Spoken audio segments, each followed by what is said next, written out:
It's the day we have all been waiting for. College basketball fans around the world rejoice. Selection Sunday is here. The bracket will be revealed in 30 minutes, and we've got the experts here to break it down. We're going to prepare you for that bracket for the next 30 minutes. We're going to react live as the bracket is unveiled. And then we've got a marathon of coverage the entire rest of the night on the field of 68 to break down exactly what matchups we're looking forward to, who can make a run to the Final Four, and ultimately who will cut down the nets in Houston as this season's national champions. Thank you for joining us. I hope you're as excited as we are. My name's Greg Waddell. We got Brad Waddell here. We got Rocco Miller here. Gentlemen, we've been doing these bracketology shows all season long. You guys have done a great job. Every single week, we're putting a new bracket out. People should be prepared at this point. I don't think anyone who follows us will be too surprised from what comes up in the next 30 minutes. But there has been a lot of movement in the past week. Conference tournaments, opportunities for teams that could have come in and stolen some bids. Not too many did. Rocco, we'll go to you first. What's your general pulse right now? Are you still breathing? And give us your thoughts on the last few days. Yeah, definitely still breathing. Definitely sad there were no bid steals at all. UAB was really the only team to make it to a championship game out of I do a bid thief board that I was tweeting throughout the week. And out of like 30 or 40 plus teams, UAB, the only one to even have a chance at it, and they missed. Ohio State, Vanderbilt made great runs to their semifinals. Didn't work out in the end, just too many hard games for those teams in those leagues. And in the AAC, Houston and Memphis clearly just obliterated any potential like Tulane or Cincinnati type of team. The week's been good, Greg. Appreciate you asking. Last night was up late, probably till almost 3 a.m. working on everything. Totally forgot about the time change. And I woke up when there was only about 2 minutes left in the Princeton game. So the good news there is I'm refreshed more than usual. Usually I've got bags under my eyes. Much better off this year with the sleep, and I'm ready to roll.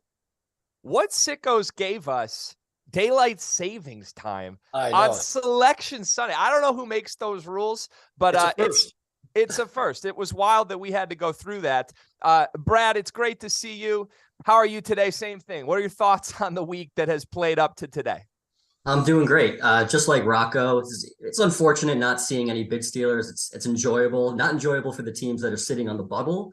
But a little less excitement. So we got to today, and there really wasn't a whole lot of movement.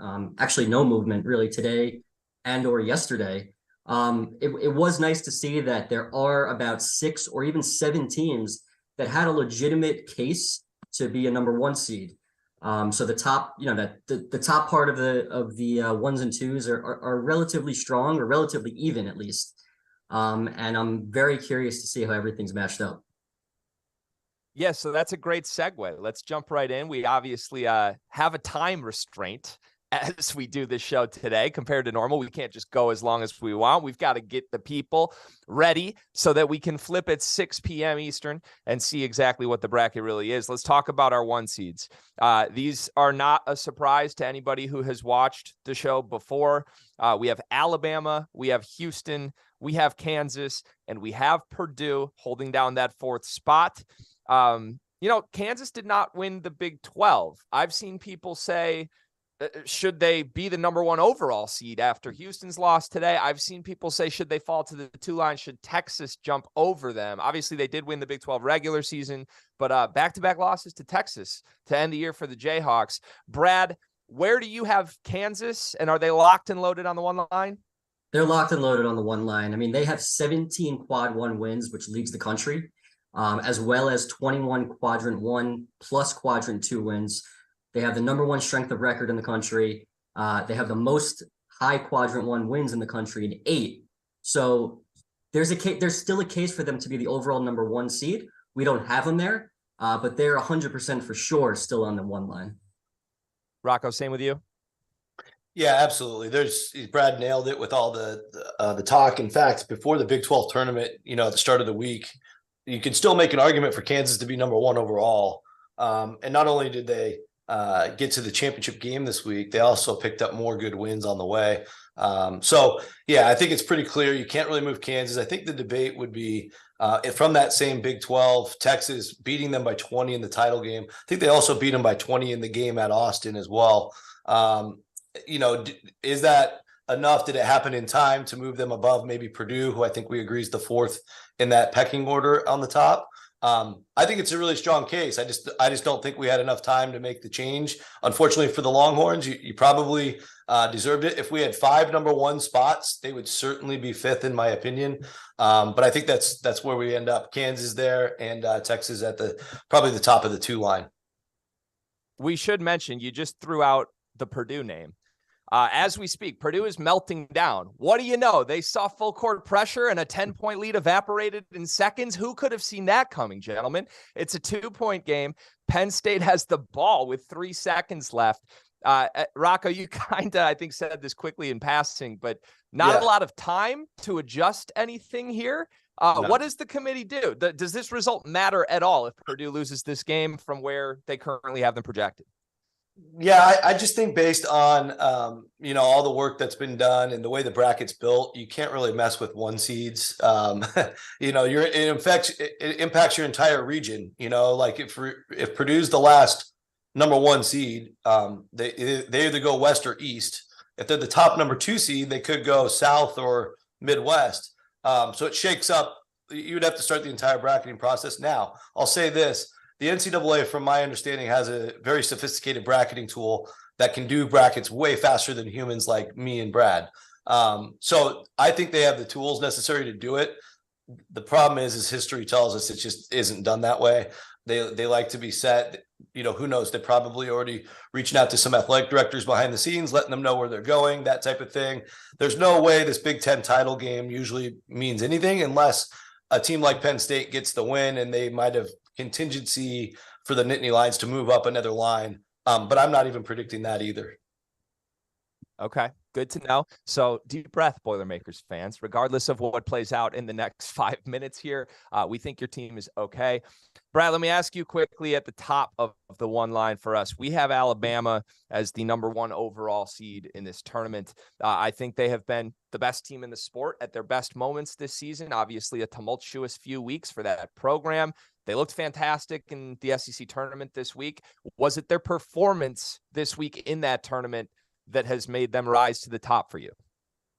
Their performance certainly helps. They've been the top seed for me, the top 1 seed for a while now. They have 15 wins over the field, which leads the country. And really just, you watch them play, their explosiveness. They really have been a ridiculous team throughout the course of the season, minus that 1 game at Oklahoma. But everybody's got losses. I think they've been the most consistent team. And I think they are deserving of that overall number 1 seed. Okay. All right. So we'll see if the committee agrees with us in just a few short moments. We're going to go region by region with our final bracket here. Let's go to the South region where Alabama is the number 1 seed. You can see our bracket live right now. We've got Arizona as the 2, Baylor as the 3, Xavier as the 4, and a team that caught my eye, guys, VCU on the 12 line facing the 5-seeded Iowa State Cyclones. VCU winning their conference tournament today, Rocco. Pretty impressive for the Rams. Not necessarily what I expected to see. How does VCU end up on the 12 line? Should they have been is that just where you slot in a team like that wins the conference tournament sort of surprisingly late in the season? Well, VCU, to their credit, they won the regular season championship. They ended up backing that up in the tournament, which mattered a ton for, the purposes of it being a 1-bid league for the first time that most of us can remember. A-10 is usually a much stronger league with multiple candidates to be at large teams. But yeah, in the end, VCU, they were not getting in without that win due to the fact that they had losses to Jacksonville at home, a team ranked 238 in quad 4, a loss to St. Bonaventure at home, who landed at 199, another quad 4 loss. They did have a perfect 12-0 quad 3 record, but they just didn't have any top end wins. 1 win against the field, which is a great sign against Pittsburgh. I think, you add that to the win today against Dayton. You got the road win at St. Louis and at Dayton earlier this year, another win against St. Louis in the semifinals. So they did a lot of decent, especially, compared to the 13 seeds. And for me, that was just enough, even though in some of the metrics, you'll see that Kent State, the MAC champion, would probably, maybe in some people's opinion, is a better team than VCU. I think the committee, and especially since Bernadette is on the committee, the A10 commissioner, they're going to make sure VCU gets that 12 seed. Brad, I want to ask you quickly about Providence, a team that I've heard division on right now. Some say they should not be in the field. Some certainly believe they are very safe in the field. Do you agree that Providence should make this tournament and we have them on the 11 line? I do think they should make it, but would it shock me if they missed it? No. Really, it depends on when the committee is looking at their resume, because over the course of the last couple of days, their numbers have really changed a little bit. They're just 2-6 against high quadrant 1 opponents, 3-8 against quadrant 1, and a pretty awful 6-10 against Q1 and Q2 opponents. That's, compare that to all other bubble teams. It's not good to go along with a net in the mid 50s. They only have one quadrant 3 loss. And that's it. They had a poor non-conference strength of schedule of 289. They do have a top 50 strength of record, and they do have 3 wins over the field. And, those 3 wins all came at home. Now they were against arguably 3 of the 4 best teams in the league in Marquette, UConn, and Creighton. And that Marquette win, is carrying even more weight, considering how they finished up and, won the regular season and won the Big East tournament. So I do have them in barely. Would not shock me if they're one of those teams that did not get in. But honestly, if they don't get in, they don't have anything to complain about because their resume is just average at best. Interesting. All right. So it's going to be a nervy few more minutes for Providence fans that are watching. Let's jump to our Midwest region. We've got Houston atop the line at the 1. We've got Texas on the 2 line here, UConn on the 3 seed, and Tennessee as a 4. Duke, the ACC tournament champs, who are hot as heck right now on the 5, playing our city, Charleston, in the 5-12 matchup. That would certainly be fun. Let's talk Houston quickly here. They lose to Memphis today. No Marcus Sasser. Kendrick Davis was fantastic.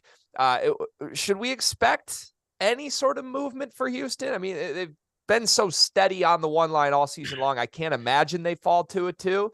But I guess, should we be surprised by anything there? Are they going to drop down from potentially the number 1 overall team to maybe they're playing in a different region because they are not the number 1 overall seed, Brad? Yeah, I think it's possible that their region changes. Their seed will not change. They'll be a number 1 seed. Obviously, they were without Marcus Sasser, and I think the hope is that he will be back for the NCAA tournament. So they are a 1 seed. Ultimately, it comes down to what region will they be sent to? Will they be number 2 overall ahead of Kansas, or will they be number 3? It does matter because Houston could be sent to the Midwest, or they could go out west, and that's a big deal for Kansas, who would love to play in Kansas City. So I think that's the only thing that's up for debate. I know Houston, the committee had Houston higher than Kansas for their top 16 reveal. And other than this loss today, they hadn't lost another game. So I think they still slot ahead of Kansas, based on what we saw, not based on what I would do. Okay, good to know.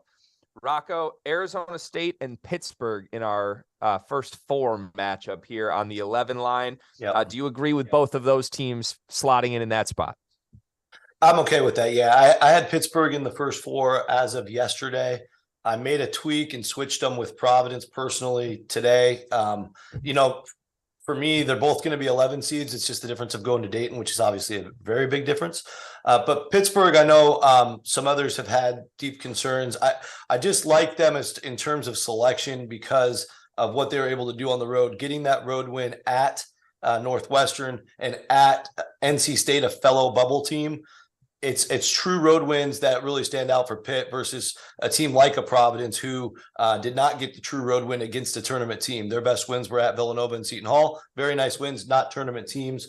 For me, that just helps Pittsburgh hang on to the field and at some place. And then Arizona State, I think them getting that win against USC in the quarterfinal round of the Pac-12 tournament really helped solidify at least their spot in Dayton. They had the win everybody talks about, a 3-quarter court shot to beat Arizona.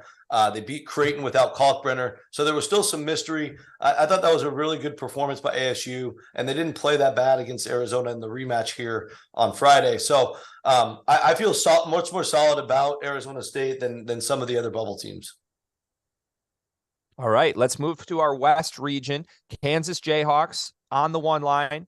Memphis, the American Conference Tournament champions, in a potential 1-8 matchup. That would certainly be a fun watch. UCLA on the 2 line, Gonzaga the 3, the Indiana Hoosiers a 4 seed here. Who do I want to pick out here? This is an interesting region to me, guys, because we've got Drake on the 12 here, San Diego State on the 5, Iona on the 13. There's some dangerous groups beyond the 10 seed line here that I think could make some noise. Brad, which one of the double-digit seeded teams in this region do you have your eye on the most for some particular reason? Now, as we know, everything comes down to matchups. And if these are the matchups that we're going to see, I like Drake. San Diego State's a very good team. They won the regular season Mountain West. They won the conference tournament.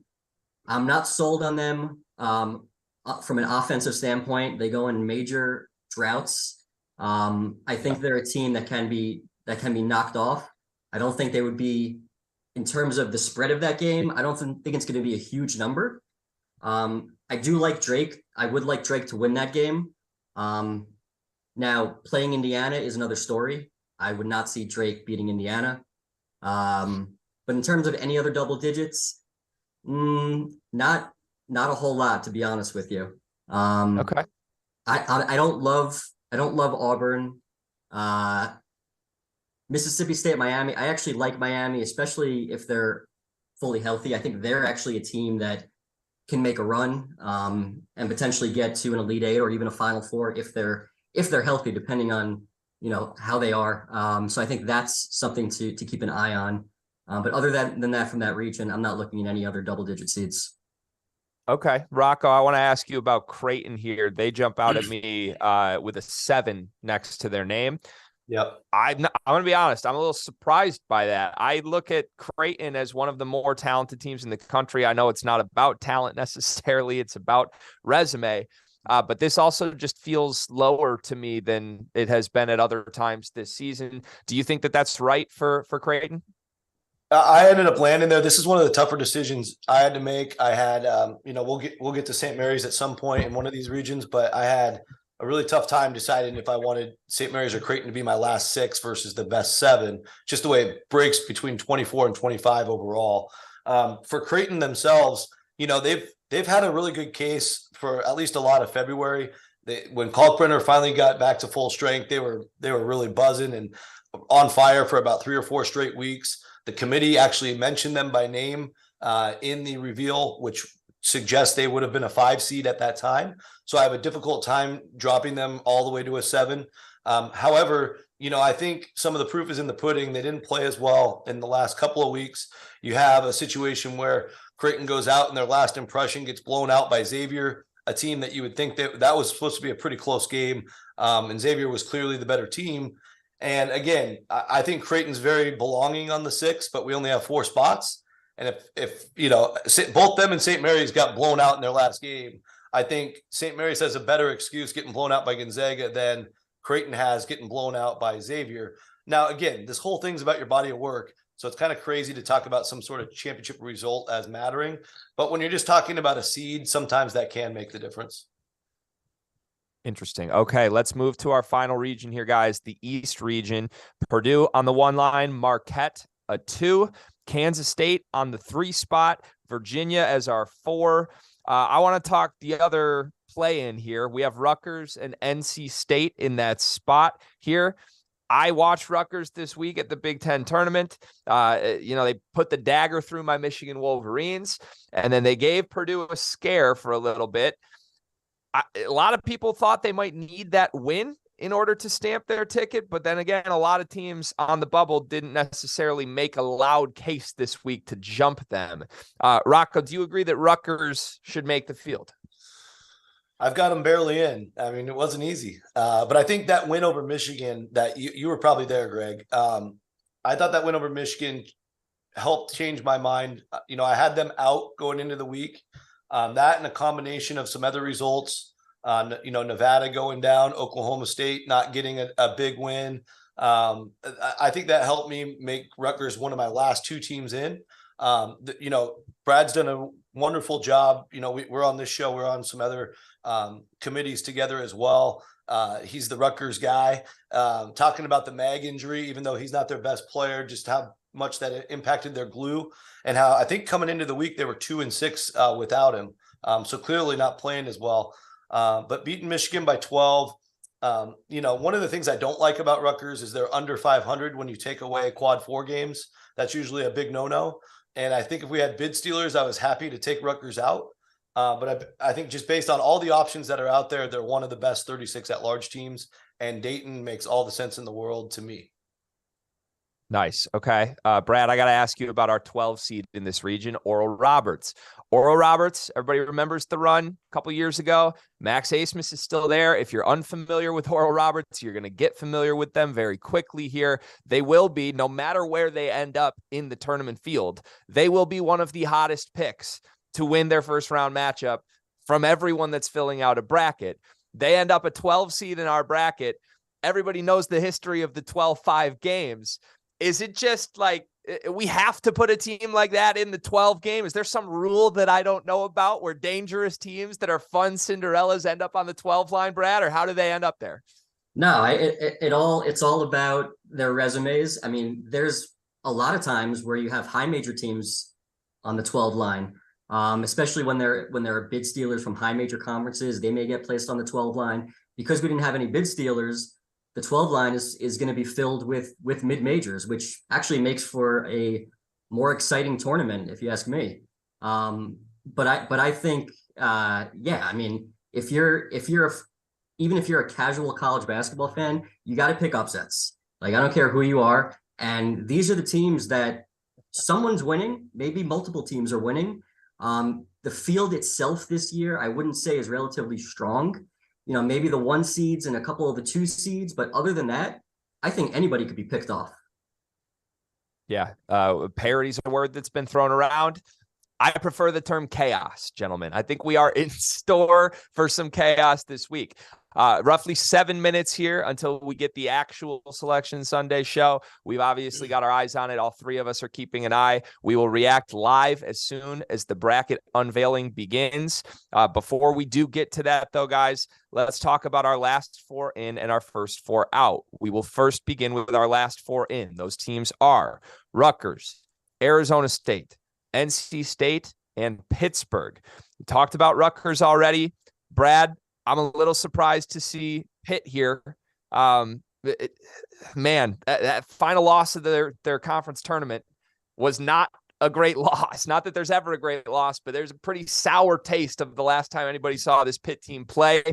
Do you have Pitt in the field? Do you agree with our consensus? I do have Pitt in the field as my last team in. And it's a struggle for me to keep them in, but they are 4-4 against Q1 opponents.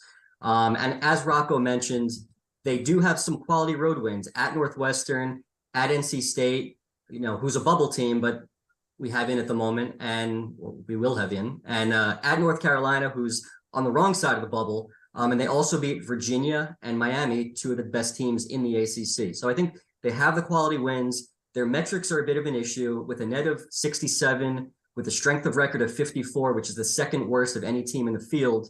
54th strength. The worst team to get into the field last year was Wyoming, with a strength of record of 53. Now, that's just one piece of the resume, but that's something that's very concerning.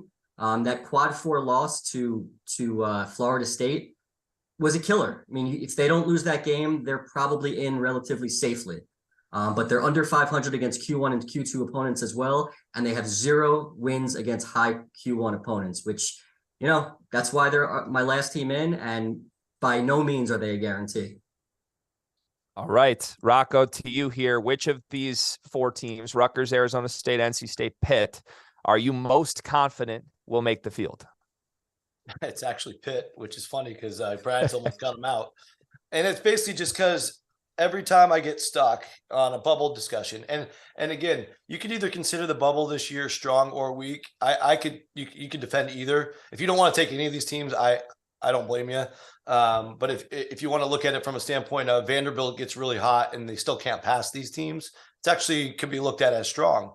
An Oklahoma State team with the top 15 defense and 9 wins against Big 12 teams not being in the field it could also be viewed as a strong bubble. So again, I think the narrative always tends to be it's weak, but I think there's just a lot of teams for only a certain amount of spots.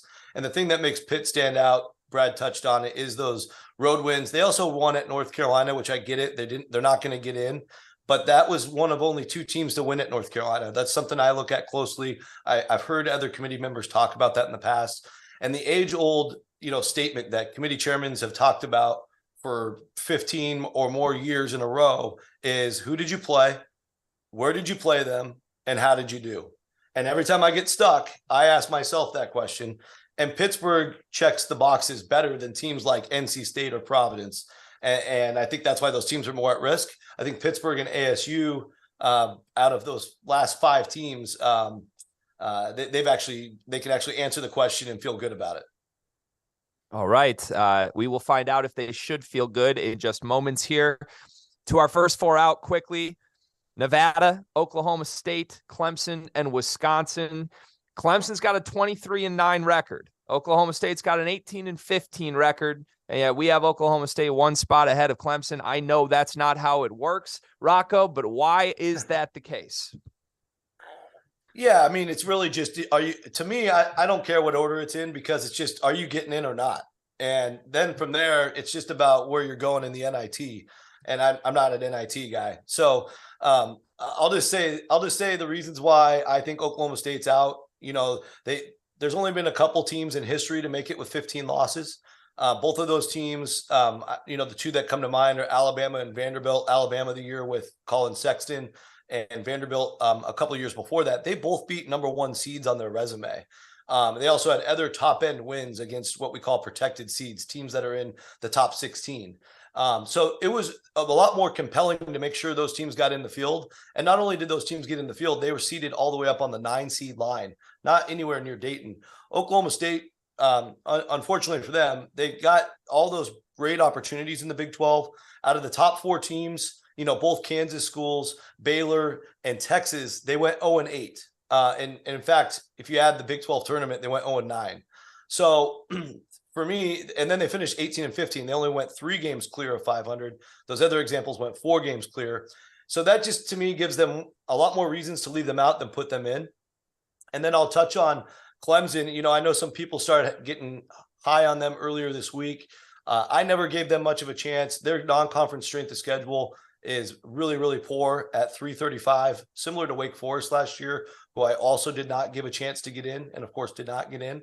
And on top of that, Clemson has 4 losses to teams number 233 or worse in the net, beginning with their South Carolina loss. So there was just way more bad that outweighed Clemson good, even though they beat NC State 3 times. Brad, outside of this group of 4, who's a team you've got your eye on that could sneak their way into the conversation here? Definitely Vanderbilt. Vanderbilt's won 10 of their last 11 games. They have 7 wins over the field. They have a top 50 strength of record. They do have 3 bad losses, including a Q4 loss. And they're under 500 against Q1 and 2, 5-11 against Q1. But they've been arguably one of the hottest teams in the country. Now, recency bias, last 10, last 12 games doesn't matter, according to the committee. But I think if you're a basketball fan and if you watch Vanderbilt play over the course of the last few weeks, they sure look like a tournament team. But their metrics aren't great. Their net is 81. Their predictive metrics are in the 70s and 80s. I mean, if they didn't lose to Alabama by 67 points, yes, 67 points, I think they'd have a shot. All right, you heard it here first, Vandy fans. You can still watch. It might not be a great shot, but it's a shot. As the selection show begins right now, we will stay on. We are going to react to this as the bracket is revealed itself. How this will work. We'll go region by region, just like they go region by region. At the end of a full region being revealed, we will give our analysis, what shocked us, what feels right, what feels wrong.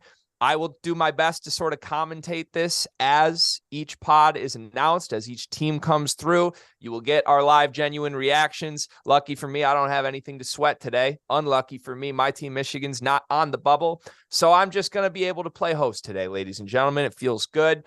Once again, this is our marathon show on the field of 68 today. This is the first hour of roughly 8 more hours that you're going to get us for. We're going all the way up until midnight tonight.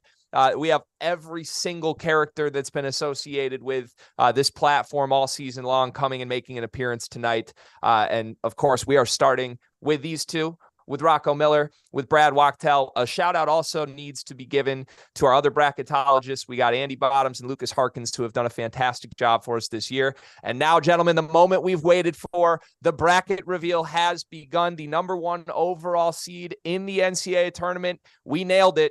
It's Alabama. That's got to feel good. We've got one under our belts, gentlemen.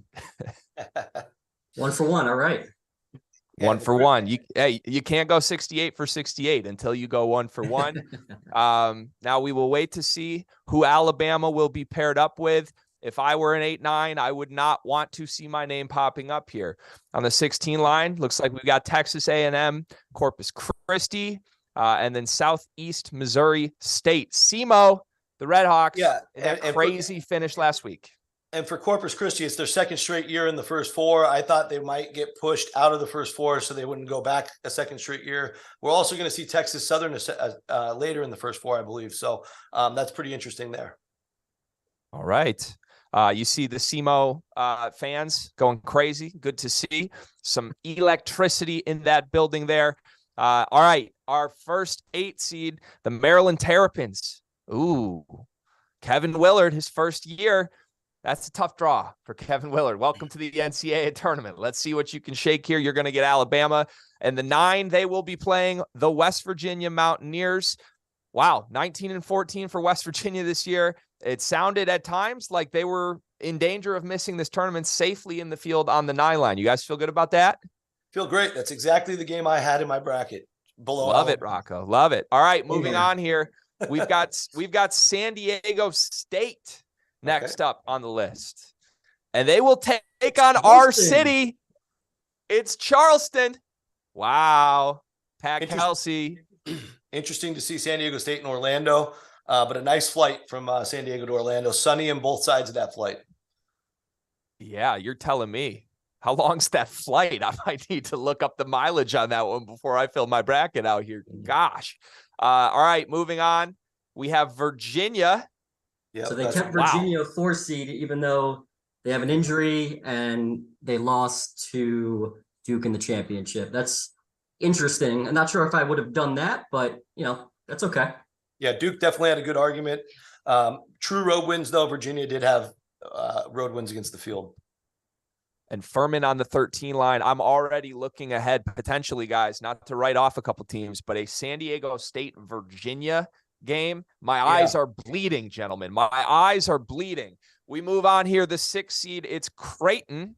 All right, a little discrepancy here. We didn't nail everything. They're on the 6 line, boys. They are not a 7 seed. This could be the play-in. You guys are fired. You're fired. This could be the play-in. Oh, NC State is in. Wow. Not even in the play-in game. Okay. That's a bit of a surprise. So we got Bubba Cunningham on the NCAA selection committee. Going back to Furman as well, there was a tough choice to put him either 13 or 14. The Samford AD out of the SoCon is also on the committee, so helped out the Paladins a little bit there. All right, NC State makes it as an 11. We've got Baylor in as a 3 seed. They will take on UC Santa Barbara. Those games in Denver. Baylor Creighton. I mean, that could be interesting. That could be a very fun one. That's the flip side of the Virginia or the San Diego State game that I mentioned quickly. And moving on here. That's a great sign for Marquette. Seeing Baylor on the 3 line is Utah State. Yep, is a great sign for Marquette, or maybe Gonzaga if they're lucky. Missouri and Utah State on the other side of the bracket in our 7 versus 10 spot. And now we await the 2 seed in the South, and it is the Arizona Wildcats. Arizona. Yeah, interesting there to put Arizona in Sacramento instead of their preferred Denver. Interesting. All right, and we await the 15 seed who will take on Arizona. It is Princeton. All right, guys, 1 down, 3 to go. Let's step back at a broader level here. Rocco, what jumps out to you from this region? Well, UC Santa Barbara's underseeded. They're better than a 14. They had 3 quad 2 wins. They play in a much better league than Furman does. But we had a situation there where the Samford athletic directors on the committee perhaps played a role in that. And the Big West did not have any representatives this year. So that one jumps out just as a nerd. Obviously, Creighton getting the 6 line, totally justifiable. That was a really tough call. It's probably a bad sign for St. Mary's later. Okay. Brad, you agree there? What else I would jumps agree. out at you? We'll probably see St. Mary's on the 7 line since Creighton is on the 6. And in terms of the matchups, I mean, San Diego State and Charleston, I mean, that's a matchup I will definitely consider taking Charleston in that game. Okay. Oh, yeah. The matchups are awesome. Yeah. And UC Santa Barbara, the way Baylor's playing, I mean, that's not a slam dunk in a 3-14 wild card game because, like I said, the Gauchos, they should be on a 13 line, and Baylor not playing well down the stretch. Yeah, not at all. UC Santa Barbara was 3-1 against quad 1 and 2 opponents. I thought they should have been a 13 as well. That's definitely interesting. I think they're a little underseeded. Wow. All right. So anybody at home, put a circle around UC Santa Barbara. If you want a trendy upset pick, you've heard from the smartest guys in the room here. What are you going to say, Rocco? On Virginia versus Furman, I hate that matchup for Furman because I just think the pack line of Virginia against Furman's, the times when they lose in their league is when they beat themselves, sloppy turnovers, despite the veterans of Bothwell and Slauson. I think that's just going to be too tough of a matchup through a full 40-minute game. And Furman's going to get pretty frustrated playing that team. Okay. At a broad level here, guys, this region has a couple teams I really like. They tug on my heartstrings. Alabama's been playing the best of anybody in the country. Arizona's been one of my favorite teams in the country. They won the Pac-12 tournament last night. When the bright lights are on, they've played their best this season. And Baylor, even given their struggles, we know what Scott Drew's teams can do in March. How do you feel about the strength of this region? Obviously, we need to see the other 3, but does this feel like a death match of a region to you, or would you be on the other side of that, Brad?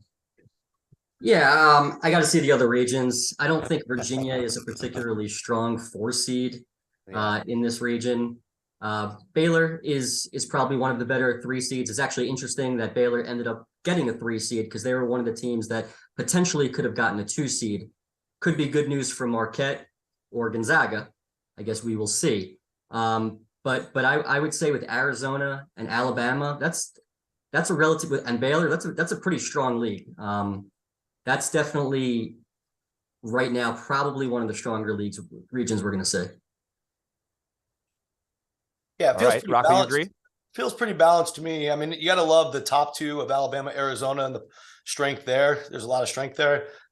Baylor, Virginia, Baylor will come in as one of the most deserving 3s as they were on the 2 line probably at the start of the week. So, but just the way Baylor's played lately, and then Virginia's wishy-washiness, you don't know what you're going to get there. I do like their draw, as I said. I think it's probably not the weakest region. It's probably not the best region. So it's probably 2nd or 3rd, but we don't know. Yeah, sit tight. We'll get answers by the end of the show. I know I'm putting you guys under the gun here with some difficult questions. All right, you guys called out Santa Barbara. Give me another quote-unquote upset that you've got your eye on given these matchups. Either one of you can jump in if you got one. Yeah, I mean, San Diego, Brad did a good job with San Diego State. They do go in droughts all the time in games. Yesterday they pulled that out against Utah State with some bench players picking up the slack for the starters not playing very well. But they just always seem to find a way. Now, they've had well-documented NCAA tournament struggles. Last year, losing in a really good game, actually, against Creighton. But they got blown out against the Syracuse zone the tournament before. So the Aztecs, I think, have a ton of pressure now, especially at the 5 seed level. and they're going to be playing down in Orlando against a bunch of rabid Charleston fans. It won't be that hard for all of our city to get down to Orlando. That's a beautiful draw for them. And in fact, Charleston, even though I don't think they're the strongest of the 12s personally, at least to make a run, with this draw playing in Orlando, I think they can navigate Virginia in the second round, assuming my synopsis of the Virginia Furman matchup is correct, to get into the Sweet 16. So that might be the story to watch, is how far Charleston can get. All right, to the Midwest region where the unveil has begun. We've got the Houston Cougars fresh off a conference championship game, lost today to Memphis. They are locked in on the one line, as you guys so accurately told me they would be. So they are going playing Howard. Are they playing Howard? We are waiting on about this. To find out. Coming up. We're you guys are so far ahead. we got an extended shot here of Houston just fist bumping in their room. I don't know what's taking so long to see their matchup here. Speed it up, CBS. Come on.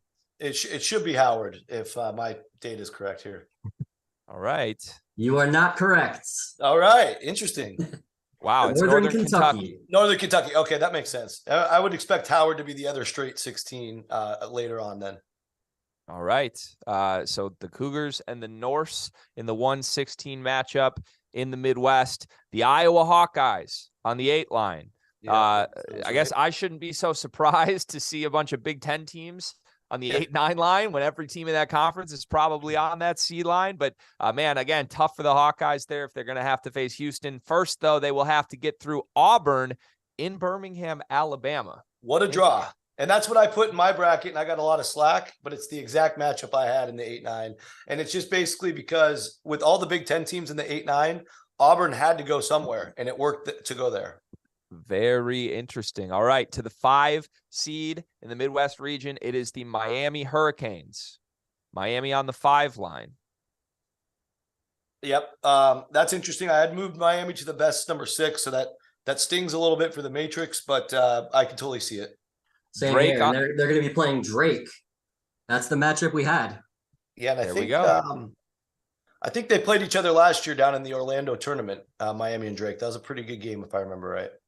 Good job, guys. Another one under our belt, Gold Star.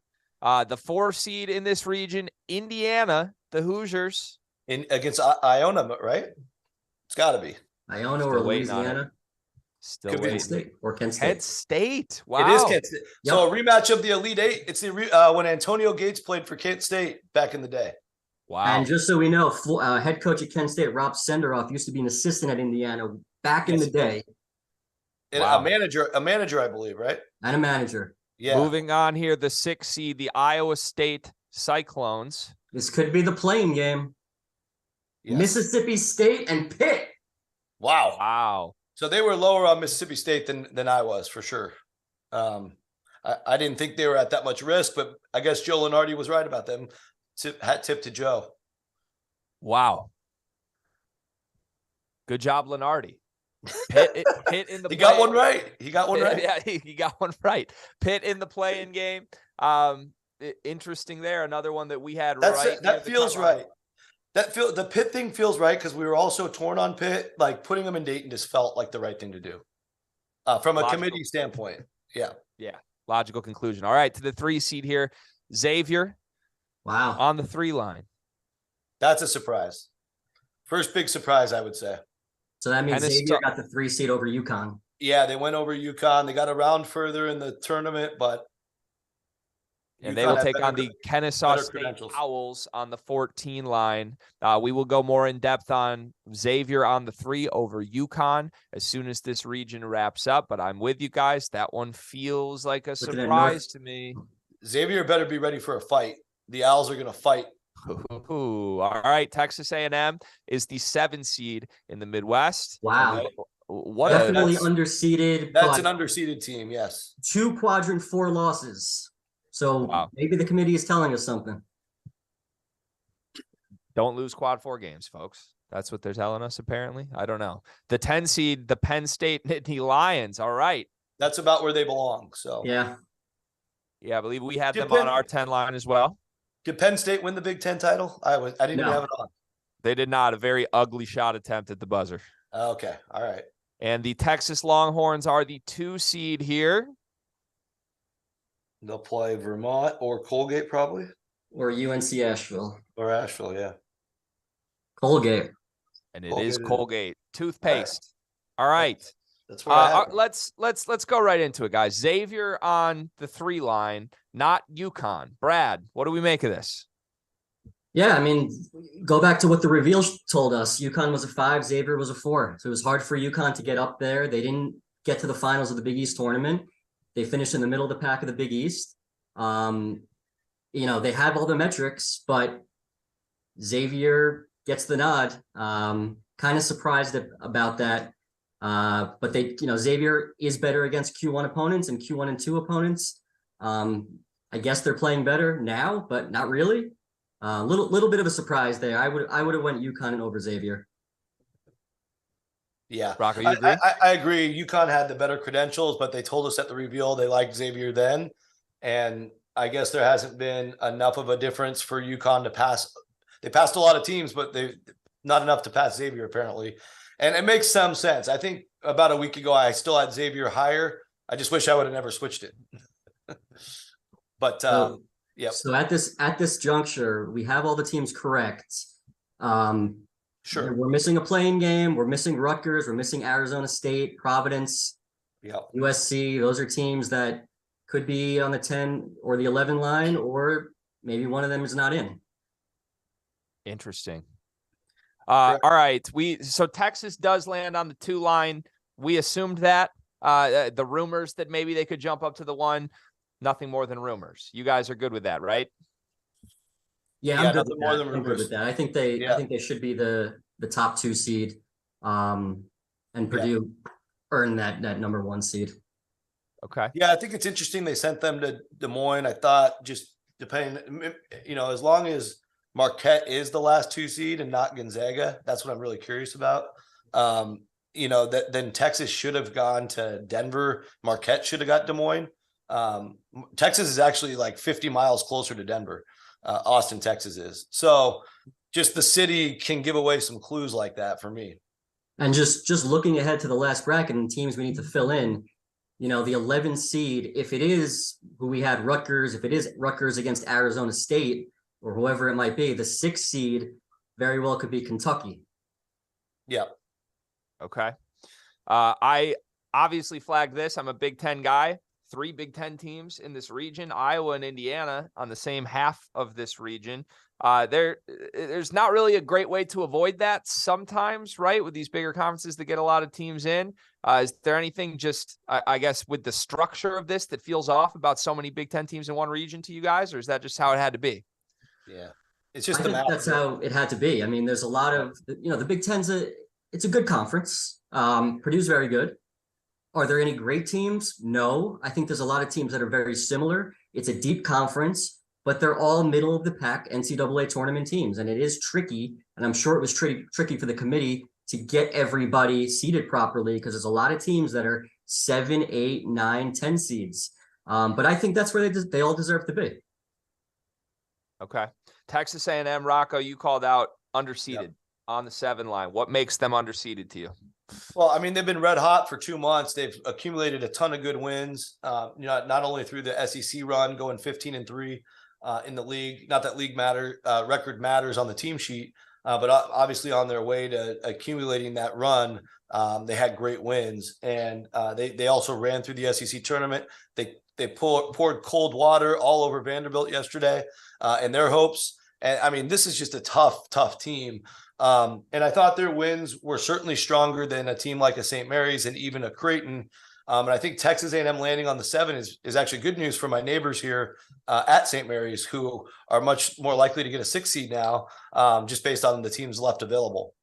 And also just looking ahead with the bubble that we had, Vanderbilt's a team that is trying to get into the field. If Kentucky is the 6 seed, that means Vanderbilt is not going to be in the NCAA tournament. Wow. Correct. Interesting. Okay. The matchup process of elimination there. Yep. The math on the fly, guys. It's very impressive. That's why you guys are who you are. I love it. I'm looking at a couple matchups in this region still, guys. I love this Penn State team. I really do. But like you said, Texas A&M's a little underseeded. Could we get Texas versus Texas A&M in the round of 32? I mean, that's a juicy one, guys. Who's a team here you think, same question I asked in the last region, who's a double-digit seeded team that you like the path for here? You got one, Brad? I do, but I need to see the bracket, and I don't know it offhand.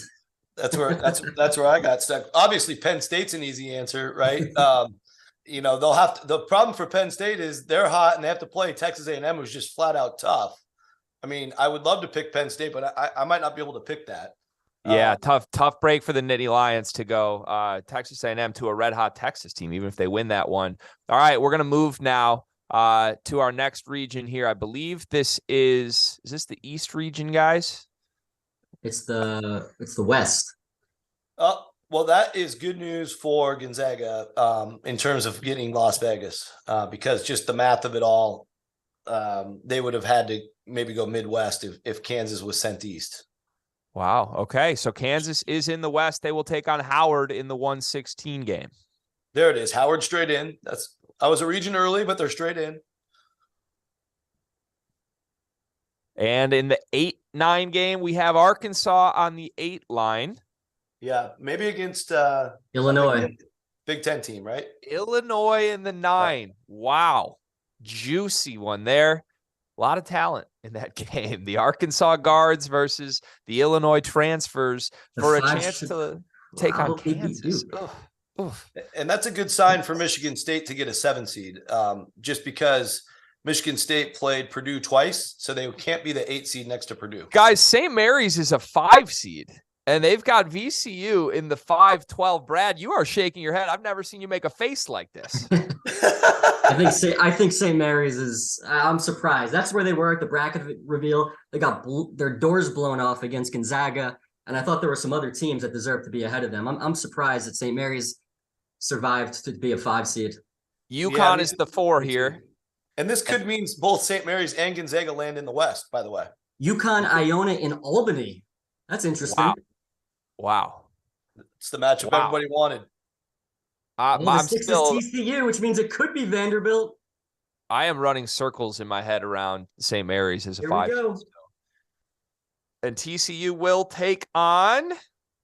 Oh my God, Rutgers is out. Oh, Arizona State and Nevada in the play-in game, which, as Brad just said, likely means Rutgers is out of the field. Unless they're a 10, that's their only hope. What about Providence? Or Providence. Wow. Or no, USC.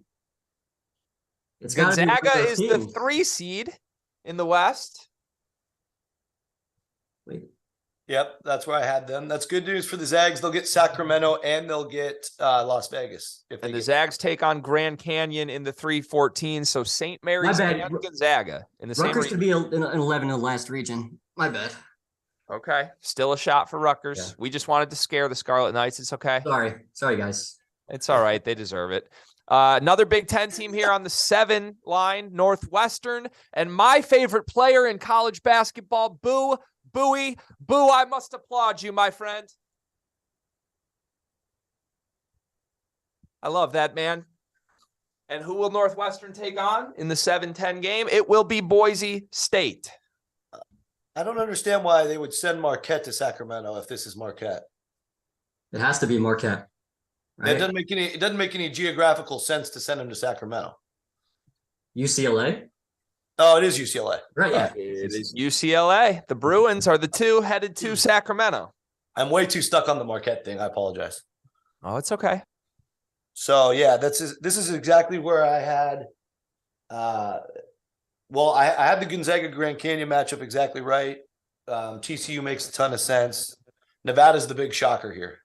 UCLA will take on UNC Asheville in the 2-15 game. All right, holy smokes, guys. Listen, in golf, there's 4 tournament rounds. They call day 3 moving day. This felt like moving region for this tournament. A lot of things surprised us. You got some natural reactions from these guys. Brad, what's the biggest shock of this unveiling? Definitely Nevada being in. I wouldn't say it's a shock, though. I had them in I think we all had them in probably until maybe a week before the selection show. So not totally surprised by that. Basically we're down to the teams we're looking to see who are going to get in. USC, Providence, and Rutgers. One of those teams will not be in the field. Yes. Wow. Or Oklahoma State and Vanderbilt and Clemson and Wisconsin, other teams that we had on the bubble, of course. Wow. Let's go back to St. Mary's quickly because we were all, I think, surprised to see them on the 5 line. Rocco, is that baffling to you, or I guess how do they end up on the 5? I didn't see that coming. Well, I think that's where they were probably entering the week. In fact, they were. I talked to the St. Mary's athletic director on Tuesday night before the game. I was there and said, hey, you guys are pretty solidly a 5. Just don't get your butt kicked. And of course, they got their butt kicked. So I thought it was warranted to drop them to a 6, especially with some teams like Duke and others that are hot that kind of belonged up on the 5. We talked a lot about San Diego State got there, of course. I thought TCU or Miami would get there. Miami ended up getting there. So they obviously just felt like Gonzaga was strong enough to not penalize St. Mary's at all and just leave them right there. Okay. I want to ask you guys about Illinois. I think this is a juicy first-round matchup with Arkansas. Illinois, a 9 seed. Northwestern in the same region, a 7 seed. And just off other Big Ten unveilings, Penn State, a team who beat Illinois 3 times this season, a 10 seed. Does Illinois as a 9 make sense, Brad? It does make sense. I think it makes perfect sense. They beat UCLA and Texas to start the season. I mean, those are arguably 2 of the best wins that any team in the country has. But the problem why they're a 9 seed, once Big Ten play started, they really didn't beat anybody. They won some games at home, but they really didn't beat anybody on the road. They haven't looked particularly great. But maybe when the NCAA tournament begins, maybe they flip the switch back on. And maybe they're a team that could win their first game and give the 1 seed a run for their money. Yeah, I think they certainly could. Looking down to the play-in game here, Arizona State and Nevada. You guys already talked about the surprise that Nevada was included. What about Arizona State? Are we surprised that they're in the first 4 game? They were the one that made the most sense to me. I think that's right where they belonged. Definitely good enough to be one of the best 36 at large based on the road damage they did, but also super skeptical results on the downside of their resume. The loss to Texas Southern in the early part of the season and some other shaky losses. I felt like Dayton made the most sense. So that one did not shock me at all. I'm happy that they got in. Okay. All right. Same game I've been playing. Give me a double-digit seed here that you like the path for. Man, can you tell us who the 12 is again? Yeah, let me run here. I'll run through the matchups for you. I got a picture of it. When in doubt, ask who the 12 seed is. Right, yeah, Brad? sorry. VCU's the 12 taking on St. Mary's. Iona the 13 taking on UConn. Boise State the 10 taking on Northwestern. Grand Canyon the 14 taking on Gonzaga, and then of course the play-in game Arizona State Nevada taking on TCU. Wow, I don't really like any of them that much. Iona, UConn could be interesting, but I just think UConn's too deep and talented, and Pitino's probably on his way to St. John's. Not that the players care that much, but that one doesn't feel great. St. Mary's, VCU, that's actually a pretty good matchup for St. Mary's. To be able to, be a team that VCU is not used to playing. That's how St. Mary's can do really well in non-league games. So I probably lean St. Mary's there. And I think Northwestern got a nice draw getting Boise, but Boise's solid enough to where Northwestern could get thrown off their game. Boise's got a top 10 defense. And if Northwestern's off, you've seen them play a lot, Greg. Boise might steal that win. The Mountain West really needs a win in this tournament. That might be the best chance for them to get one. I think you're right there. I bet Mountain West fans have had that one circled here. All right, we are going to go to the East. The final region is being unveiled right now, and no surprise, the Purdue Boilermakers are the final number 1 seed. They did take care of Penn State. We don't think it would have mattered anyway, and they are on the 1 line still as they are celebrating their championship at the United Center. The FDU and Texas Southern. Wait a minute. Southeast Missouri State or Howard? Wait, they already showed that. They already showed that. That's an error, folks. CBS, damn it. Get it together, folks. Is the first one the error? They fixed it. Okay, so Fairleigh Dickinson or Texas Southern are the actual number 16 seeds. Sorry, Fairleigh Dickinson and Texas Southern. You don't get your moment, apparently. All right, moving on. Memphis is the 8 seed here. Florida Atlantic is the 9. That's juicy. Wow. That's bad. That's poor. I mean, that's hurts my feelings because Florida Atlantic's a dominant team. You could argue the 8, I guess. They're a hard team to place just based on the fact they don't play in the big league, but yeah, and putting them in an 8-9 game, at least they got the weakest of the number 1s. I shouldn't be writing off Florida Atlantic anytime a team wins 31 games, but I'm already salivating at the idea of Memphis's athletes and Kendrick Davis against Purdue in the round of 32. And to put Memphis against Florida Atlantic, that is just an absolute crime against humanity. Those are two Elite 8 level teams in an 8-9 game. Absolutely brutal. This region is, fellas, Duke is the 5 seed. Oral Roberts is the 12 seed. Oof. Oral Roberts and Duke? I mean, come on, committee. Look at this.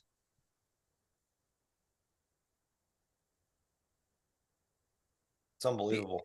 These are a lot of teams that people want to pick to make deep runs, and they're all facing each other, guys. I'm baffled right now. The 4 seed is the Tennessee Volunteers.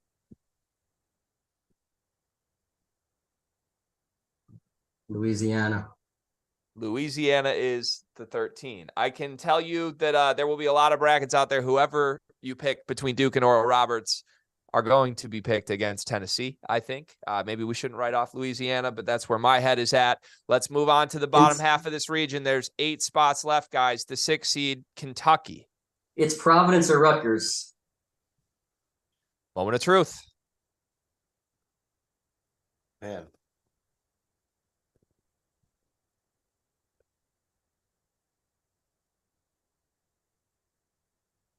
It's Providence. Friars. Wow. So the 10 seed is USC or Rutgers? Yeah. You'd think USC probably there. You would think it's USC. I'm still on the 4-13 game, guys. Yeah, Kentucky, Providence in the 6-11, down to the 3 seed, Kansas State. So Providence gets in, Rutgers goes to the NIT. And I wonder if any of that has to do with Rutgers getting into Dayton last year. I don't know. I would hope not. No, I don't think so. Yeah, no.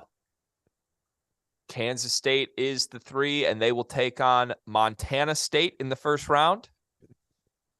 Good matchup for Montana State. I like that. Bobcats have 3 potential pros, probably 1 NBA guy, 2 guys overseas. You guys want to fill in these last 4 for Michigan? Should be Michigan State, USC. Yep. Marquette. And so Marquette got Columbus, and then they should be playing against Vermont. Or is it Asheville? Can't remember. Columbus here. Michigan State is the 7. USC is the 10. You guys nailed it. And is Marquette will be the 2. And then Asheville against Marquette. Yep, that'll be it. Wow. Yeah, Vermont already got called, right? That's my favorite moment of this show every year, guys, is when you guys just have the bracket done before the bracket is out. I absolutely love it. Brad, I mean, let's just, I guess, say the names officially just to put a stamp on this. Marquette is the final 2 seed. They will take on the winner of Michigan State, USC, if they can win their first round game against Vermont is the 15 seed here. No, it is Vermont. So Asheville already got called. Oh, Asheville got called. They play UCLA, I'm guessing. They must have been because I wasn't paying attention to the. Yeah. Either that or we have more continuity errors from CBS here. No, it's good. It's good if Asheville's playing UCLA because that's the matchup I had. I like to get those right. You know where you don't get continuity errors, gentlemen? On fielding the 68. Okay, just throwing that out there. All right, Rutgers is not in the field, Brad. Yeah, that's it's interesting. I can't say I'm shocked though. Basically, what the committee did, they judged Rutgers by how they played without Mawat Mag. And the reality is they were not the same team. They didn't have any significant victories without him in the lineup. Yes, they played better in the Big Ten tournament. They seemed to be competitive, but that's not all that the committee was looking at. The committee was also looking at different items on their resume. Like, number one, I'll start with, is Rutgers' strength of schedule, which is over 300, would have been the worst in the field. That's a problem. A team like Clemson got left out with a strength of schedule of over 300. That's something that Rutgers can control. So improving their non-conference strength of schedule is something that they need to look at moving forward. Their road neutral record of being 5-9 was not particularly great. They had 4 quadrant 3 losses. No other team in the field had that. And they had a strength of record of 57, which would have been the worst of any team in the field. So there's a lot of factors that went into Rutgers not getting in. They did win at Purdue early in the season, but unfortunately, the committee judged Rutgers by their current roster, and the current roster showed that they're not an NCAA tournament team. Interesting. Okay. Guys, I'm just going to call it like I see it here, and you can tell me I'm wrong because you're the experts. I think the East region is the most wide open region. I'm not in love with Purdue. I think they're the weakest 1 seed. Marquette's playing great ball. I don't mean to write them off, but 2 teams jump out at me here, guys. Duke on the 5 line, Kentucky on the 6 line. I kind of feel like the door's wide open for one of those 2 blue bloods to actually run through this. Rocco, am I wrong for feeling that this is the weakest region? Yeah, I don't know, because I think I can't get away from the 8-9 game and those being 2 tremendous teams who I could see both of them beating Purdue for sure. And, for the Owls' sake, it's been such a great year. I'd love to see it be them. But Memphis is old as heck, and they have the confidence coming off of a Houston win now to blitz through the first weekend of the NCAAs as well. I think, Duke and Oral Roberts is a heck of a matchup. Duke's got the 24th best adjusted defense. They've played a lot better defense down the stretch. Their defense will be supremely tested against Max Abmas. But if Duke can get by that, obviously they're in a great position to get to the Sweet 16 and beyond. So we'll see. And then Kentucky, probably out of all those, Kentucky's got the best draw just because, like you said, they got the weakest 2 of Marquette, even though Marquette's been a team that everybody took for granted all year, and they love that chip on the shoulder. I think Marquette would love to play Kentucky, but yeah, I think just in comparison to the other 2s and all that, Kentucky's got a great draw. Okay. I'm just imagining a world where Shaka Smart and the chip on that team's shoulder has to go through Michigan State, Kentucky, and Duke just to get to the Final Four. I mean, that would be a pretty insane path if that happened. Certainly some of those teams aren't, typical on at their best version of themselves. But man, for a team that is playing great basketball, that would be very interesting to watch. All right, I'm going to run through the higher seeded teams again in this region, just like we've done. You've talked about a couple of them here. But Oral Roberts on the 12 line, they play Duke. Louisiana's a 13. They play Tennessee.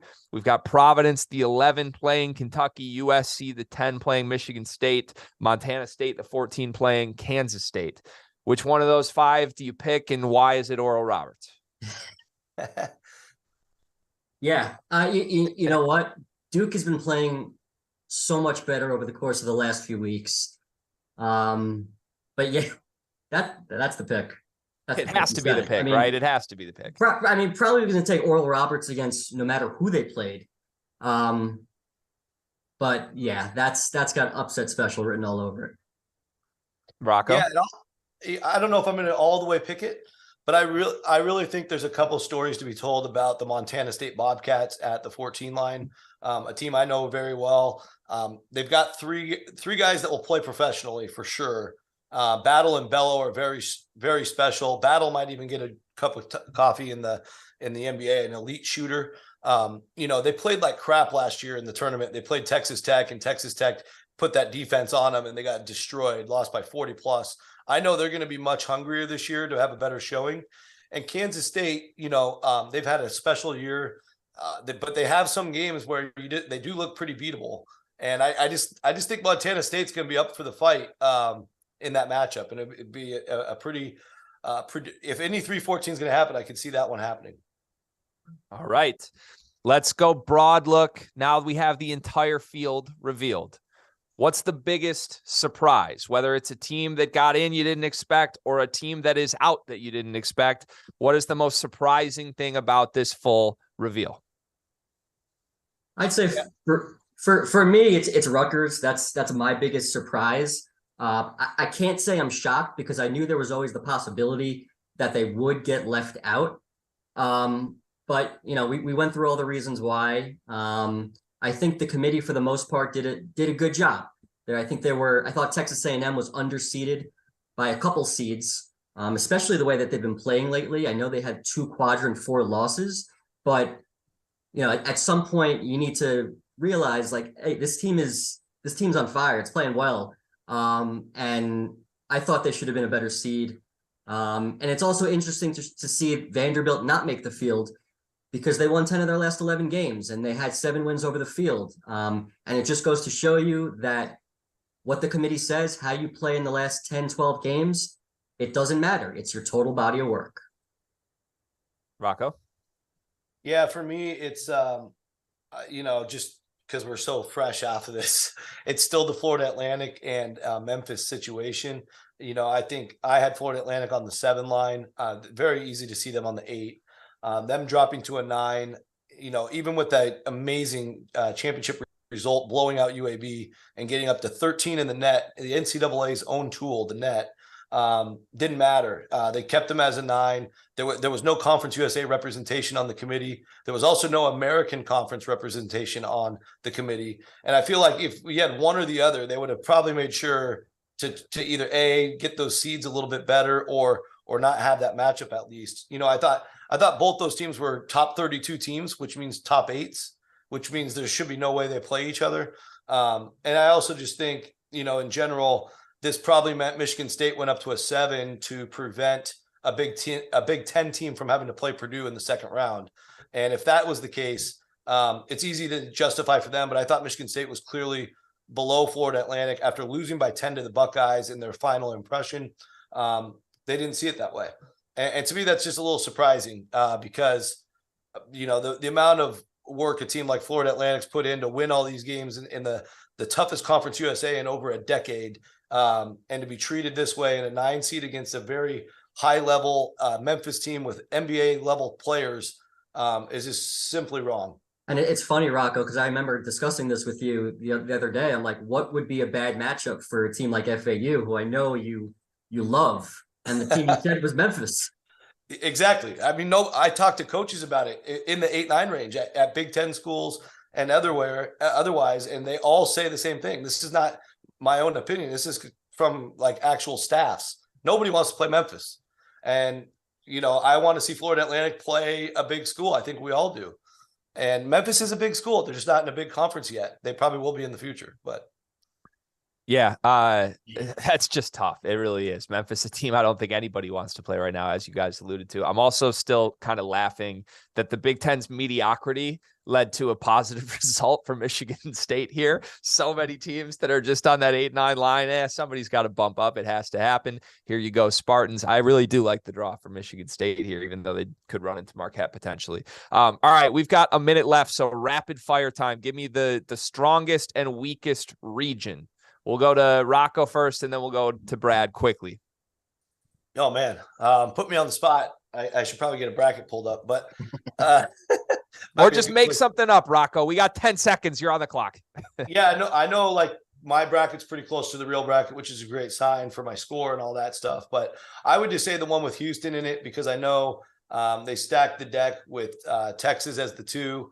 And here I do have a copy of the bracket now. And as you take a look at it, Drake's a very strong 12 up there next to Houston. You also have Indiana and Kent State, which will be a fabulous 4-13 matchup, all the way down to Auburn playing in Birmingham against Houston. Even though Houston's the better team, Auburn might be playing a home game there.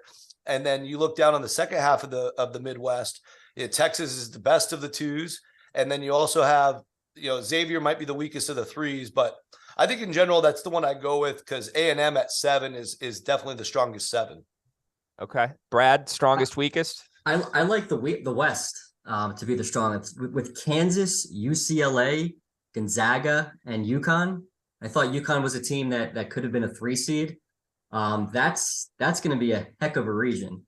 And don't discount UCLA. They have injuries, but I'm never going to bet against Mick Cronin. That's for sure. We have the official last team in the field was Nevada. The first team out was not Rutgers. It was Oklahoma State, guys. Rutgers was the second team out. Very interesting. Yeah. And all right. Who was the third and the fourth? Did they say? I did not see it, but I'm also just looking everywhere. It was North Carolina and Clemson. Carolina. Wow. So they got, part of that is, so those 4 teams, Greg, they go as the number 1 seeds in the NIT. So I think part of that might be some politicking to get them home court advantage through the NIT. You got to love when people politic in North Carolina's favor. Isn't that the best thing in college basketball? All right, gentlemen, this was a very fun, chaotic hour. I think this tournament's going to be a fun, chaotic tournament. Speaking of that, we're going to have a fun, chaotic show for the rest of the night. So many faces from the Field of 68 are going to jump on. Coming up next, we've got Rob Dauster, Randolph Childress, Terrence Oglesby. They will continue on our marathon show here on the Field of 68. For Brad Wachtell, for Rocco Miller, thanks a lot, guys, for all your work this season. And we're going to throw to break right now. Hey guys, just a reminder, our sponsor for today's episode is Run Your Pool. They are hosting the Field of 68 Bracket Challenge. This year, they are giving away $1,500 in free prizes. It's all an incentive for you to get on there and find out just how good their platform is. I've been using them for my bracket pools for years. I've used them for Super Bowl squares. I use them for everything that I need to use them for. The biggest survivor pool that I'm in for both NFL and NCAA tournament is by Run Your Pool. So go check them out. The link's below. Tap in.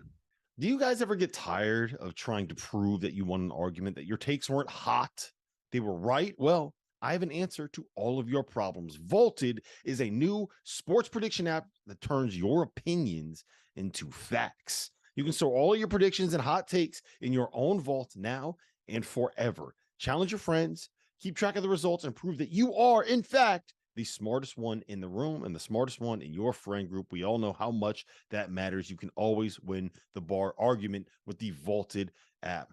They're also going to be releasing more than 50 pools over the course of the next 3 months, from the NCAA tournament to the NBA playoffs on into baseball season. So download the app at the link below, sign up for your 3-month trial, and store your predictions now and forever. Are you a college basketball junkie? Are you the kind of fan that gets frustrated that this beautiful sport has such a lack of national coverage outside of the month of March? Well, let me tell you about the Field of 68, an all-encompassing digital network of podcasts, live streams, and newsletters that cover the sport at every level on every platform. From the bluest of the blue bloods to the smallest of the mid-majors, the only way to keep up with college basketball is through the Field of 68. Hey guys, just a reminder, our sponsor for today's episode is Run Your Pool. They are hosting the Field of 68 Bracket Challenge. This year, they are giving away $1,500 in free prizes. It's all an incentive for you to get on there and find out just how good their platform is. I've been using them for my bracket pools for years. I've used them for Super Bowl squares. I use them for everything that I need to use them for. The biggest survivor pool that I'm in for both NFL and NCAA tournament is by Run Your Pool. So go check them out. The link's below. Tap in. Do you guys ever get tired of trying to prove that you won an argument, that your takes weren't hot, they were right? Well, I have an answer to all of your problems. Vaulted is a new sports prediction app that turns your opinions into facts. You can store all of your predictions and hot takes in your own vault now and forever. Challenge your friends, keep track of the results, and prove that you are, in fact, the smartest one in the room and the smartest one in your friend group. We all know how much that matters. You can always win the bar argument with the Vaulted app. They're also going to be releasing more than 50 pools over the course of the next 3 months, from the NCAA tournament to the NBA playoffs on into baseball season. So download the app at the link below, sign up for your 3-month trial, and store your predictions now and forever. Are you a college basketball junkie? Are you the kind of fan that gets frustrated that this beautiful sport has such a lack of national coverage outside of the month of March? Well, let me tell you about the Field of 68, an all-encompassing digital network of podcasts, live streams, and newsletters that cover the sport at every level on every platform. From the bluest of the blue bloods to the smallest of the mid-majors, the only way to keep up with college basketball is through the It's here. It's here. The bracket is here. Selection Sunday is here. Guys, I am so fired up. I'm so fired up to get it. I don't think it's not entirely the fact that I am completely sleep deprived and completely after the week that we just spent in New York and the week of travel that we all just had. But the bracket is here. Let's go. First and foremost, let's get the pleasantries out of the way. Happy birthday to you. How you Thank you. feeling, man? Thank you. You like that? 35 years young, and you have to wear the birthday hat in my house. That's a fact. So you go from being really cool and being in college and chasing women to where now you're married with a lovely wife, and now you have a birthday hat that you're not allowed to take off. It even has candles, boys. It even has candles. So this is where we're at, sleep deprived and all. I'm happy to be here. Selection Sunday, always a holiday, just happened to fall on my birthday this year. Happy birthday, brother. I appreciate you pushing me out that Uber this morning, man. I don't even remember what time it was. It was early. It was early. Good God. Yeah. For the people that listening at home, we finished recording our show last night at about 1:30 a.m. We lost an hour of sleep, and both of these guys had 6 a.m. flights out of New York back down south. So they didn't go to sleep. They went back to the hotel. They packed their stuff up. They got in an Uber, and they went to Newark International Airport and flew back home. Last time we did this, T.O. got on this stream, and he said, guys, lock it in. I have no idea what I'm saying right now. I don't even know if I'm speaking English, but I'm taking Miami to the Elite Eight. And you know what happened? Bingo. Bingo, bango, bongo. All right. All right. So we got the bracket. I want to start with this, just kind of big picture stuff. Alabama got the number 1 overall seed, which is a little strange. I didn't necessarily see that one coming. I thought it was going to be Kansas. Kansas is the number 3 overall seed. Houston is the number 2, which means that Houston is headed to the Midwest. Kansas is out west. Purdue is in the East. I think we all expected Purdue to end up being the 1 seed in the East. We have Arizona is the 1 seed in Alabama, the 2 seed in Alabama's region. Texas is the 2 seed in Houston's region. UCLA is the 2 seed in the Kansas region. Marquette is the 2 seed in the Purdue region, which means if they win 2 games, they are headed back to Madison Square Garden, where Shaka just cut down the nets for the Big East tournament title. Let me ask you guys this. Which one of these regions is the toughest? Where are you looking at and you're saying, I don't know how the number 1 seed is going to find a way to win this out of all of them? First. Oh, me? Yeah. That Houston bracket, I'm sitting there watching them, especially with some of the injuries they've had. You look at some of the other teams in that league. Iowa and Auburn, extremely streaky. Miami, very talented. Obviously depends on Norchad Omier. And then Indiana and Kent State. Guys, I'm telling you, Kent State's a sneaky team on that 13 spot because they have a couple of guys that they can throw at Trace Jackson Davis. And they have a dude named Sincere Carey who's a bucket. Not a kind of a bucket, an absolute bucket. They're big, they're strong, they're older. I think that Kent State team, that's one to watch out for. And then you look past that, you got Texas A&M and Penn State. You want to talk about 2 tough teams? That's going to be a great matchup. And then Texas and Colgate. That's 7-10 and 2-15. You said Texas A&M and Texas. That could be a hell of a game in the second weekend. But that Midwest regional, to me, there's just a lot of pitfalls. Doesn't matter who it is. Yep. What about you? I was going to say the same. I mean, you're talking about the 7-10 game. Who was playing better than Texas A&M and Penn State, coming down the stretch? And here they are. They get their first round matchup. Houston, to me, has not put 40 minutes together in the last couple of games. It obviously caught up with them today.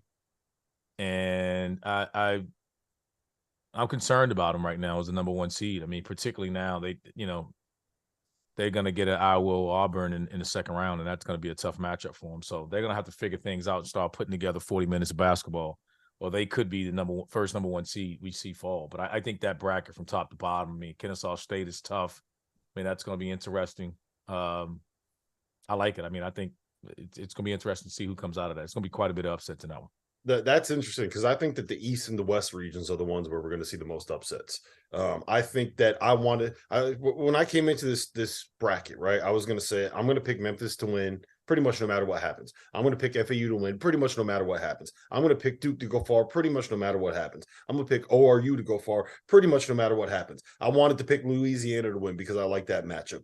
And then you look at the other side. I think that Arkansas and Illinois are both really talented and both are capable of beating Kansas in that second round matchup if either one of them gets there. I think you look down at the number 4 seed. Iona and VCU were the 2 teams that I was looking at and saying those are the matchups that UConn does not want in the first round if they're going to end up being a 4 seed, right? Because they can both heat up the ball. They can kind of do what Marquette did to them a little bit in the second half of that game. So that's a tough matchup there. I don't like TCU for Gonzaga as a potential matchup in the second round. And I don't like Boise for UCLA as a potential matchup in the second round. So I just think it's going to be wild in those 2 brackets right there. Who has the easiest path? Who are you looking at and you're saying which number 1 seed, they're going to coast? We could just pencil that in right now. You don't even need to pencil it in. You could take a pen and just write it in right now. RC, you go first. I'll tell you who I think it is. Alabama.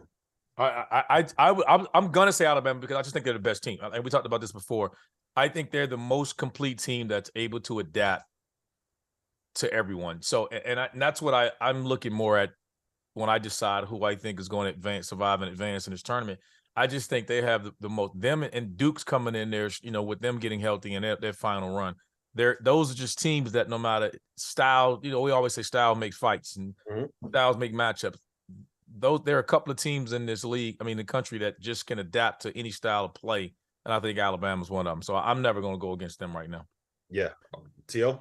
Hard to argue there. I was looking at Purdue's bracket there in the East, and I picked Houston to have the toughest road. But if you kind of take a deep dive into that one, Purdue, they play Memphis in the second round. You want to talk about guards that pressure, push out, older team against Zach Edey and company, just because their strength would go against Purdue's weaknesses. That's an interesting one. But I think Alabama, as far as how far they can go, they're just so talented. There's just so much there. Brandon Miller, all those guys. That second round game, I'm not overly concerned whether it's Maryland or West Virginia. After that, San Diego State, are they scary to Alabama? I don't know. Charleston, I don't think so. Virginia, hey, look, this year's version. San Diego State isn't even going to have a chance to go up against Alabama. So the reason why I like it, I think Alabama's got the most wide open road. I think Charleston and Furman both win their first round games. And I think that we're going to end up seeing Alabama playing a 13 seed.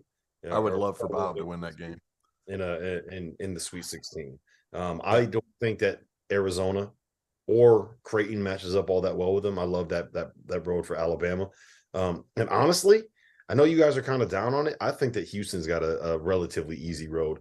I don't see Auburn or Iowa really stressing them all that much. I think Indiana probably makes I think they get to the Sweet 16, and I just cannot see Indiana being able to deal with the physicality of Houston. And then once you get past that, Texas kind of does the same things that Houston does, right? They play a little bit similar style of basketball. So I think Houston is going to be in the Final Four in their home city. All right, I'm going to go. Let's go region by region. We're going to start breaking this down region by region. We're going to start in the South, where Alabama is the number 1 overall seed. And I'm just going to, let's lay it out like this. I already said I think that Alabama's got the easiest path, RC. Obviously, do you think they're going to have any issues with that first round game, with the playing game against the 16th seed? I don't see it. If you do, correct me if I'm wrong. Alabama? Yeah. No. Hell yeah. no. All right. So just looking through the bracket, where do you think that they can get picked off? Is there anyone here that can get them? I don't see it. I don't see it. I don't know where. I mean, where could it possibly be? I think there'll be some upsets.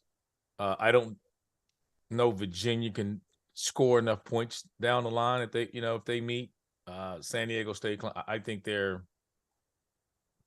it's going to be somebody in the elite. It's going to be somebody in the Elite Eight if it gets somebody going. Yeah, it's going to be who's playing well. But when I look at that size of the bracket, we talked about it last night. I think Arizona is the team that we felt as though could possibly help and make a run.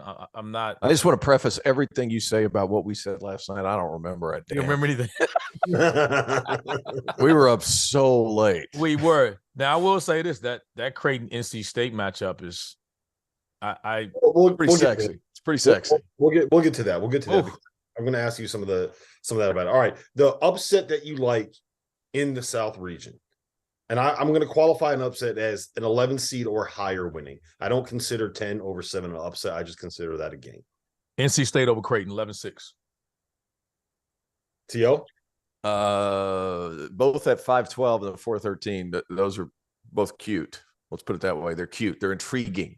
Charleston over San Diego State and Furman over Virginia. Virginia is so tough defensively, but Furman has an outlet guy in Jalen Slauson that when things get rough, like they can shoot it, and Slauson can figure it out for them. I like that Furman Virginia game. Mm-hmm. Mike Bothwell might end up being the best scorer on the floor in that game too. Yeah. We saw him go nuts against Stephen F. Austin. They were going to be my mid-major upset. I think that's the worst matchup for him. Really? Because you're talking about ACC Defensive Player of the Year guarding him. You really think Reese Beekman? He's going to get out on Reese Beekman in the way that they control the pace. I think it's a tough matchup for him. The reason I think that they can is because he's so big and strong that I think that he will be able to handle Reese Beekman in term from like a physicality standpoint. He's got that old man, lefty, crafty. I'm going to find a way to get to my left no matter what happens kind of a game. I really like Charleston over San Diego State as well. I mentioned it already. I think it's going to be a 12-13 game in the second round there. I'm not sold on a lot of these Mountain West teams. I kind of need to see it to believe it with them. And I think that Charleston's going to find a way to get it done. After all, that's funny you say that because I'm looking at the West bracket and Boise State, Northwestern. I like Boise State in that game. Yeah, well, that's because they're playing against Northwestern, but that's neither here nor there. Hey, time to stop the Northwestern slander. Kevin Sweeney would never. You mentioned NC State against Creighton as a potential upset. I agree with that one. I also think it's worth mentioning Santa Barbara over Baylor. Santa Barbara's got some dudes, right? They got a kid named Ray Harrison that is an absolute bucket, a big guard. Miles Norris is a former top 50 recruit, played at Oregon. They got a kid that transferred in from Cal. They got big high level athletes, and I think that they will be able to give Baylor a little bit of trouble. I think that they'll be able to score on Baylor. The question is, do they have enough length and athleticism in their backcourt to be able to deal with those guards? Who knows? You see Arizona in any trouble? No. Arizona's fine. Mm-hmm. Princeton's best players are 5 man. I can't remember the kid's name, but Tosin and Bosaman. I was about to say, let's call Sean Paul real quick. No, but that's his guy. But no, their best players are big man. He's got a tough matchup. Yeah, they do have some high major. I literally just did our courting Cinderella with an Ivy League coach today. They got some size. They got like a 6'9", 240 dude that starts, and Tosun is about 6'8" and 225. So they're a little bit bigger and more athletic than a typical mid-major. The question is going to be like, if you pull them out, they want to go with Tosun at the 5 and space the floor, but they don't really shoot it quite well enough for me to say like Arizona's in a little bit of trouble there. All right, what's the most interesting first round matchup? What's the one that you're kind of circling and saying you got to watch that one? In the South? Yeah, in the South. I'm going Creighton, NC State. Great NC State. Yeah, I agree. I like that one. Maryland, West Virginia could get interesting. Of course, they might also get in a fight. But it might be the first one to 21. Yeah, that's right. So it depends on what kind of basketball you like. No, I think it's going to be Creighton, NC State. Lots of really good guards in that game. What's the best potential matchup? Looking down the road, looking further into the bracket, what do you like? What's the one that you have circled where you say we got to make sure that we can see that one? That's what you got to root for.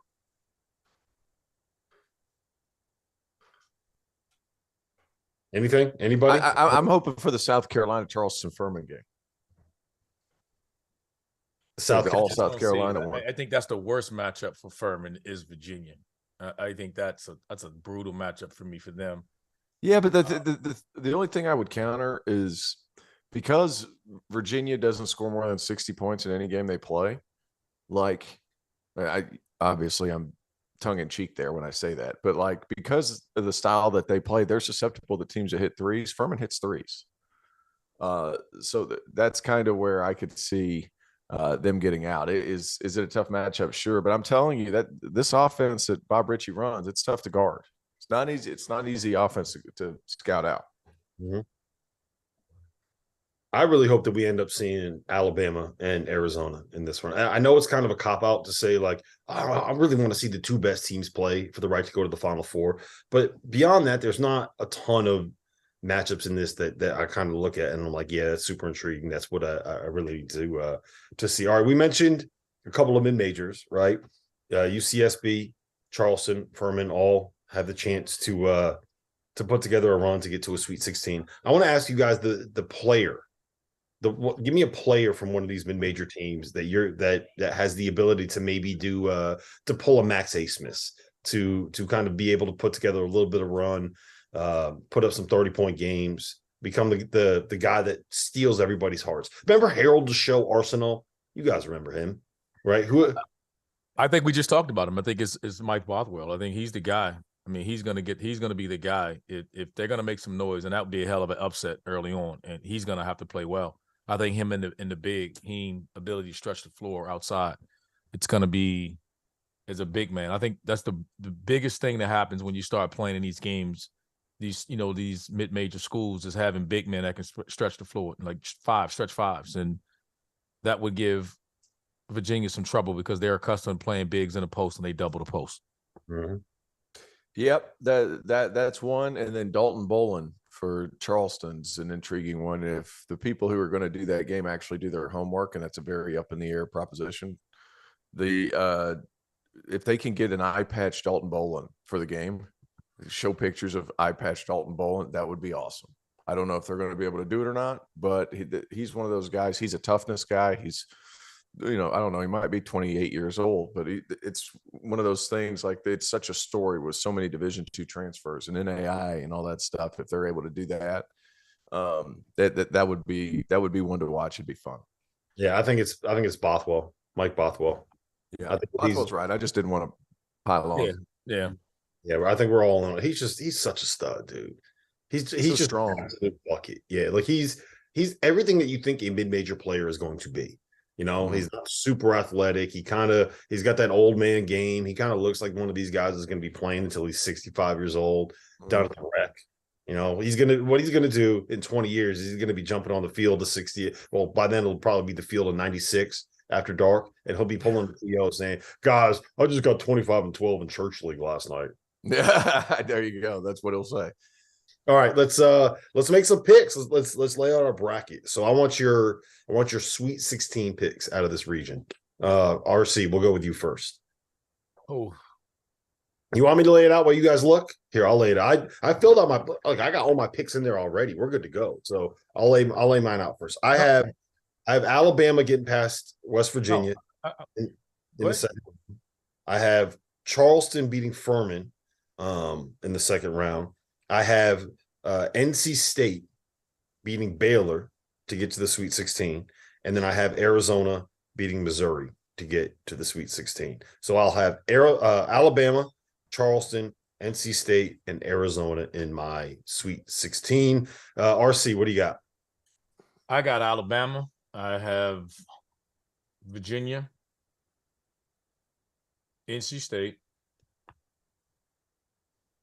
and I'm going to go Arizona. The ACC is strong with that one, T.O. What do you have? I'm going Alabama. I am in a conundrum between Charleston and Furman.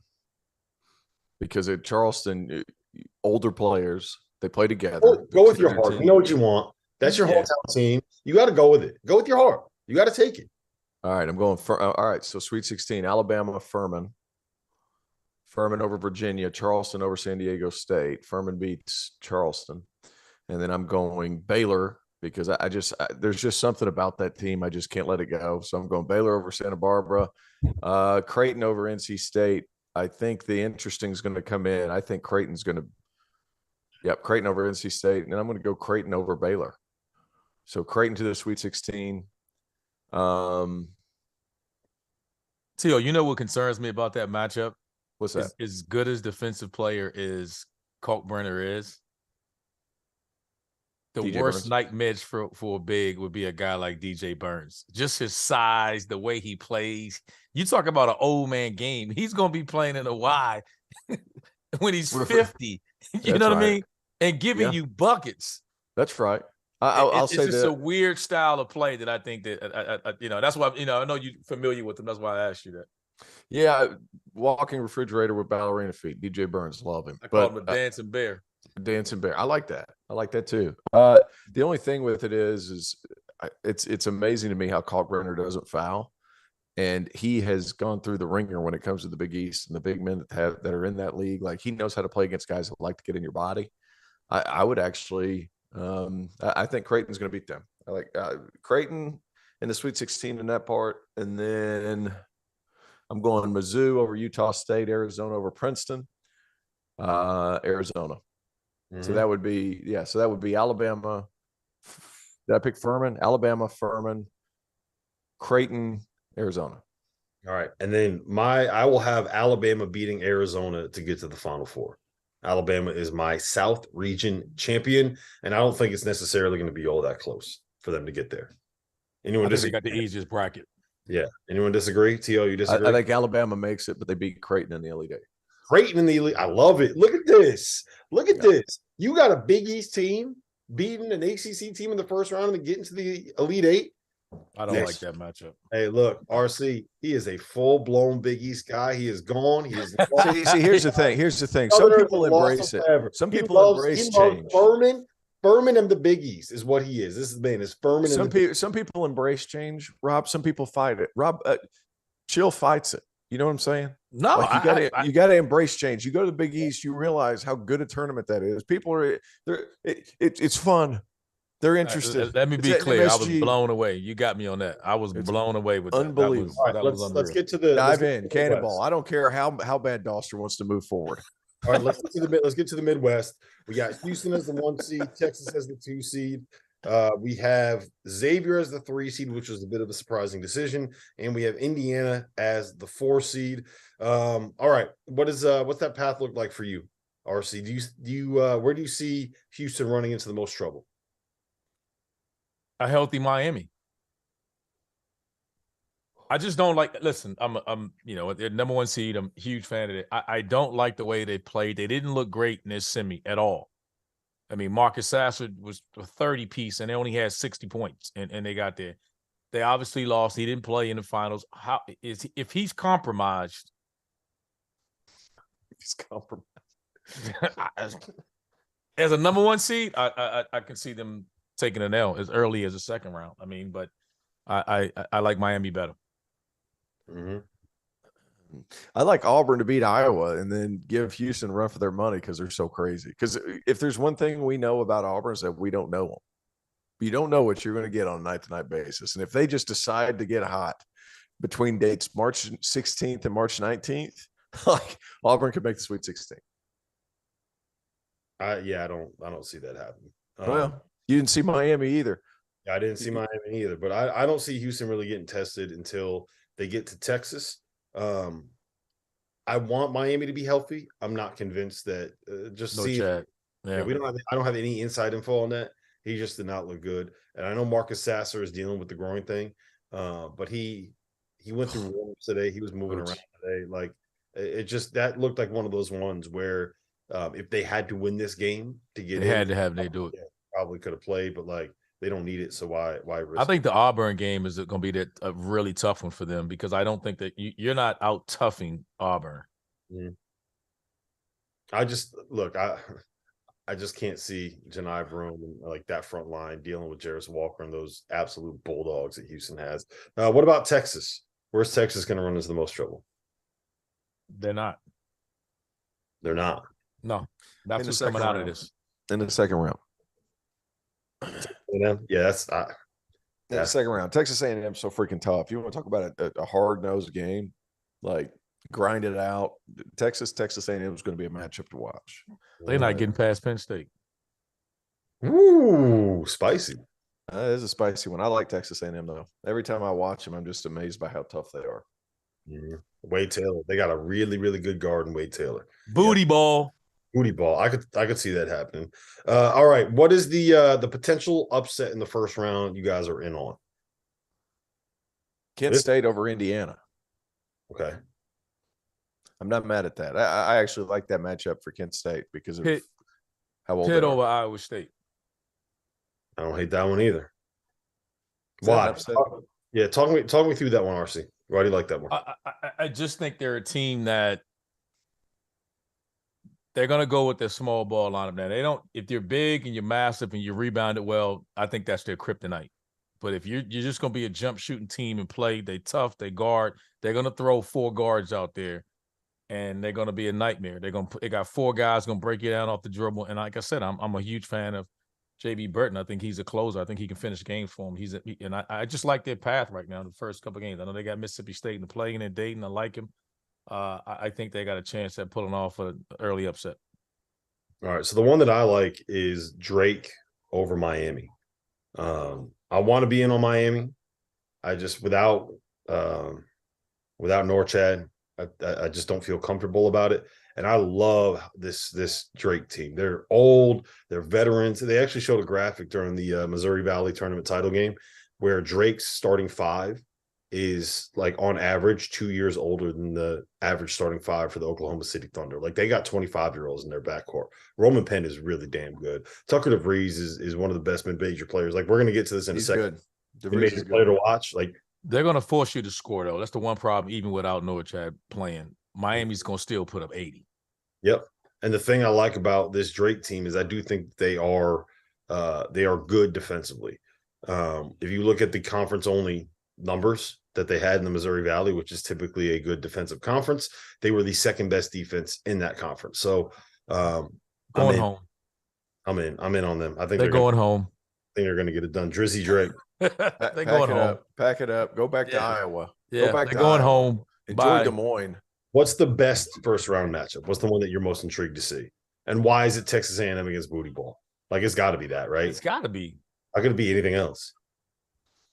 Booty Ball. I really like Booty Ball. I really like that 4-13 game. I think it's going to be a tougher one than people are giving it credit for.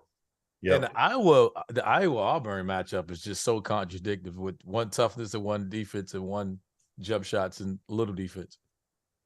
And that's also got a little bit of the committee. They always do this, and I don't know if they do. Two of the bigger personalities, coaching wise, in the business. Yeah, Bruce Pearl against Brandon Cat. Like, imagine being an official in that game. How many officials? Like the guys that get that game are. They better be patient. Like, no, you know what? Look, I'm in health and safety protocols. I can't make it. I'm going out sick. Bruce Pearl also was an assistant at Iowa. Remember when all that happened with Deion Thomas? Oh yeah, I forgot about that. So not only do we have that drama, Rob Senderoff was a GA and an assistant at Indiana when he first broke into coaching, right? And Good then coach. you get the potential of a Texas A&M Texas matchup in the second round of the NCAA tournament. Come on, man. You can't tell me that the people in that committee room were like, ooh, look what we could do. You want to start a little shit? We can start a little shit. That's what we're about to do. We can start a little shit. What's the best potential matchup? Like, what's the one that you're really looking forward to seeing? I mean, it doesn't have to be the dramatic one, but where are you kind of sitting here saying, like, that's who I want to see play? Texas A&M and Texas. I'm intrigued by that matchup. Yeah. After we bring that up, I am intrigued by that matchup. You always fall in love with the 4-13s and the 5-12s. It just continues to be the case. I think Miami beats Drake. I hear what you're saying, but that Miami team's really good. They paid a lot of money for them. They better not be a first round exit. So they better not be a first round exit. Who do I want to see play? I want to see Houston and Auburn play. I think they will. I think they will too. I would love to see that game. Yeah, I actually think that that's one where the more I think about it, T.O., the more I think that like there's a what do you call it? What do you say about Katie Johnson? We haven't heard it much this year. What do you say about him? He runs on nightmare fuel. Yeah, that's what you need. You need you need to be insane to be able to deal with Houston. So I like that. We haven't really talked about this yet. How do you think about this matchup? Xavier, Kennesaw State. I don't think that's going to be an easy matchup. We just saw Xavier get waxed in the Big East tournament title game. If you listen, Terrell Burden can play. Kid from Kennesaw State, he's good.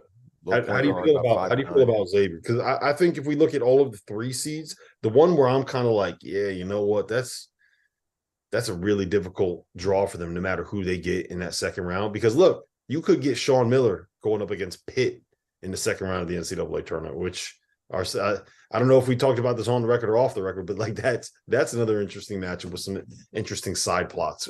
Sean, of course, played at Pitt. I mean, as we talked about it before, had Pitt not turned it around, and hell of a year to the ACC Coach of the Year, Jeff Capel and those guys, but had he not turned it around, the rumors would have been flying that Sean, they were going to back up the Brinks truck to get Sean to Pitt. So that'll be quite interesting to see what that looks like. And then Kennesaw State, hell of a year, man. I mean, they turned that thing around really quickly. You talk about it, one of the next coaches you're going to be talking about a lot. I'd give him he'd be high major the next year too. Yeah. All right. So what is the mid-major to watch in this region? I already gave you mine. It's Drake, and I already gave you my mid-major player to watch. It's Tucker DeVries. T.O., we'll go to you first. Kent State and Sincere Carey. Yeah. Bad boy. Can score, big, strong, physical, older team, older player. They're good. I think the same. I think they'll give Xavier some Indiana. issues there. Yeah. Indiana, I'm sorry. They're giving them some issues. But ultimately, I think Trace Jackson Davis is just going to be a little too much for him. Yeah, that's kind of where I settle on it too. They got the best. It's going to be a monster. They got the best guy, probably the best guy in the region. Mm-hmm.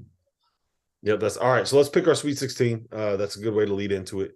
Are you good? Are you ready, RC? If I go to you first on this one, are you going to? Yeah. Dumbfounded at the bracket, like, this didn't just come out. I'm confused. I'm going to go Houston, Miami. Think I'm crazy. Pitt. I'm going booty ball. In Texas. I got a fun game for the chat. I want everybody. How do you get booty ball in Texas? I'm sorry, I got Texas. I just want to.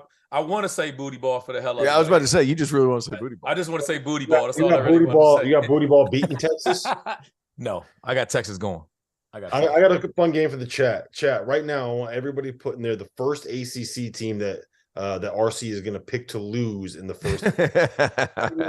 Right now, he's got the ACC at 8-0 in the first week, and I want you guys to put in the chat right now. Yep. Same thing happened a year ago. Yep. First ACC because team. Because we're going to start it, and I'm going to say we talked all year long about the Big 12 being the best, and then two other conferences got more teams in them. Like, what are we talking about here? Yep. So how are they by far and away the best conference in America, and then two other conferences got more bids than them? Like, what are we doing? What are we doing here? I don't know what we're doing. RC, I don't know what I'm doing right now. I don't know. I'm sleep deprived too. Forgive me. Let's go. All right, so I'm going Houston. Gosh, I want to pull the trigger on Kent State, but I'm not going to do it. Houston, Indiana, because Miami's going to have their hands full, especially with a 70% O'Meara. So Houston, Indiana, Xavier. Houston, Indiana, Xavier. And I'm scared to death because we haven't even said a word about Iowa State. They always seem to find a way with Otzelberger to keep going. But Xavier and then Texas A&M, Sweet 16. You like them to be Texas A&M, Sweet 16, huh? Wow. Yep. Booty ball. All right, here's mine. Take their booty back home. Sorry, I'm having a little mic issue. Put your booty back in your first class seat back to College Station. College, whatever it is. What's the town up there in Penn State? College Station's Texas A&M. I'm tripping. Fixing some things over here. All right, we're good to go. Dagan, we're good to go. Here's mine. I got Houston beating Iowa to be able to get to the Sweet 16. I actually have Indiana in the Sweet 16 because I think that Drake beats Miami. I have Indiana over Kent State, and I have Indiana facing off with Houston in the second in the second weekend. I have Xavier getting past Iowa State. I'm sticking with Iowa State. I'm buying Iowa State. And I think that they have figured some things out without Caleb Grill there. And I have Xavier beating Iowa State to get to the Sweet 16. And then I have Texas beating Texas A&M. I'm in on Buzz Williams being able to make a little bit of a run, but I don't think that they can get past Texas. Texas is something of a team of destiny to me. All right. T.O., give me your Final Four pick. Who's making it out of the Midwest?